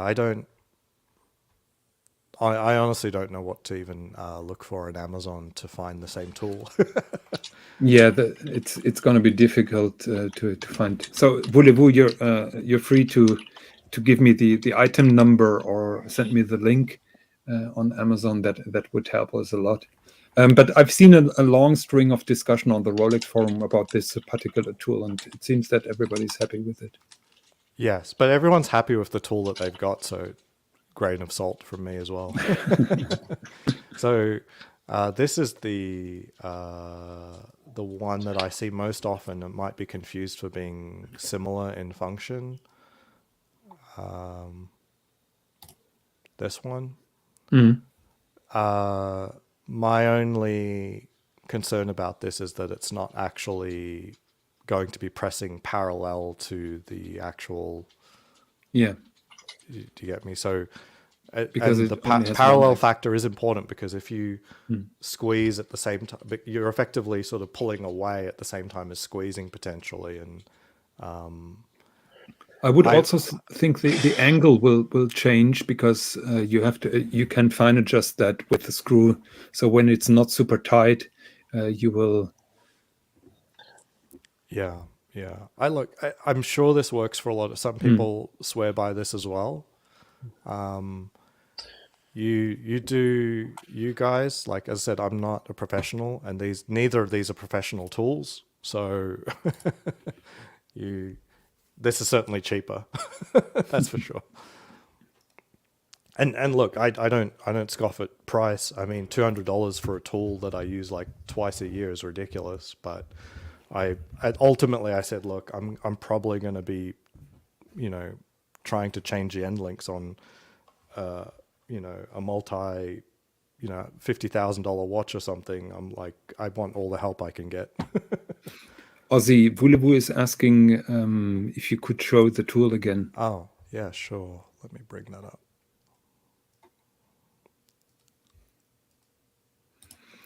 So Russ apparently has a Patek tool set. No, you haven't, Russ. I'm happy to share it here if you want. So on Esslinger, it's called the Premium Spring Bar Removal Tool. It does have a brand on top. I can't go and get my one right now. It's in the master bedroom, and my wife's sleeping, so I don't want to disturb her. But these are good pictures anyway, better than what I can show. But you can see here, it is spring loaded, but it's a parallel movement when you're squeezing down on it. And this is a pre-adjustment, so you don't start at a very wide position. You adjust it to about your lug width. You drop it in, squeeze, and you fully capture the spring bar. Getting replacement nibs is an issue. I think you can get them here. They're very expensive. They also have an alternative one, I think. It was so they're angled in to reduce the width, but they're very expensive. This is all very, very expensive, honestly. I think they do have a set of nibs that sort of have an L shape, so that they can adjust and do spring bars that are smaller than the width of this distance here. But I change so few times a year that I think these might last a lifetime. But if you see them damaged or worn down, you definitely have to replace them. It's not worth trying to change a spring bar if the nib is not got those points like that. So if you can see carefully, this helps you get a really good purchase on the spring bar. And if you damage it and it's just like a point, you no longer really have much control over the spring bar anymore. So very important to inspect that before you start working on your watch. Yeah. Okay. So I'm waiting for Russ sharing the Patek tool set, which I'm curious to see. I'm curious too, because I mean, I don't even know what Rolex use. I mean, people point to, well, what's that very popular brand? He sent me 9 pictures. Bourgeon. No. But I don't think Rolex use the Bourgeon pieces. Oh my God. That looks like you can operate your make your homemade surgeries. He sent me 9 pictures, which is difficult then to open because I can only open one picture from another. I'm just sending, or I'm just trying to open one. Yes, that looks beautiful, okay. But I hope that Russ is not using that tool set on his valuable watches. So Villavo did link a spring bar tool similar to the one that I showed on Amazon. And I think it may work. It probably works better than just a prong for most people who aren't professionals. I would only just say the advantage in the one that I showed on Esslinger is the parallel movement of the tips. Yep. So 1 second. Let me pull that up. Okay, sorry, things are getting started here over at the expat home. I have to start cooking breakfast and getting kids ready for school. All right. Thank you, everyone. Thank you very much for hopping on, Ozzy. You have Merry Christmas if we don't talk to each other. Merry Christmas to you and everyone. Yeah, and thank you very much again. Yeah. Okay. Absolutely. Merry Christmas, Aussie expat. So here is the tool that Russ got. And there is a beautiful loop, and there are different trays. So yeah, he can start as a Patek mechanics, and he says he can fit a dial to my BCHH if needed. Good to know, Russ. I'll keep your details. Okay, so good. I think we are almost 5 hours now into this show. I thought I'm lucky when I can do 1 hour. I think it's been a great show. Thank you for hosting it, Jonathan. I'm not sure if I'm happy with all Rolex talk, but it's Christmas is only once a year. We'll make Rolex talk once a year on this channel. Look, Mohammed, you know that I'm pretty relaxed about the topics that we have here. So absolutely. Yeah. So 1 second, I'll try to open the Amazon link that Willie was sent. How do I copy that?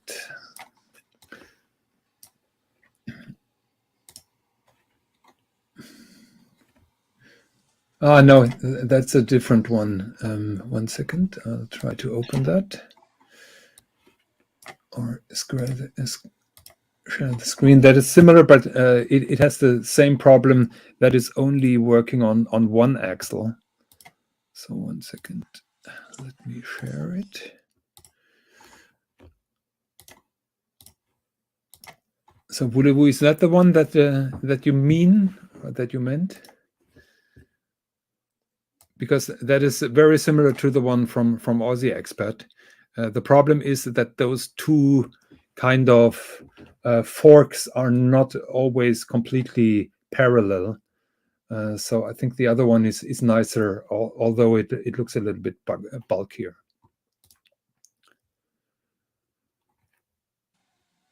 I apologize. I've been interrupting you, Muhammad Ali. No, I think we covered everything. I think it was. I think on the Rolex talk, I think it's Christmas is once a year, so we could have one day of Rolex talk. I know. Obviously, you like to expand the topics on this channel. Look, I didn't expect anything else because I didn't prepare any topic, so it was bound to happen. And I'm totally happy with any topic that comes up, even with the urine bags. That's totally okay. Fantastic, yeah. So whatever the topic is, I'm happy to discuss it. And for Serious Watch Talk, we will have a show hopefully very soon when Swiss can make it, and we will see then.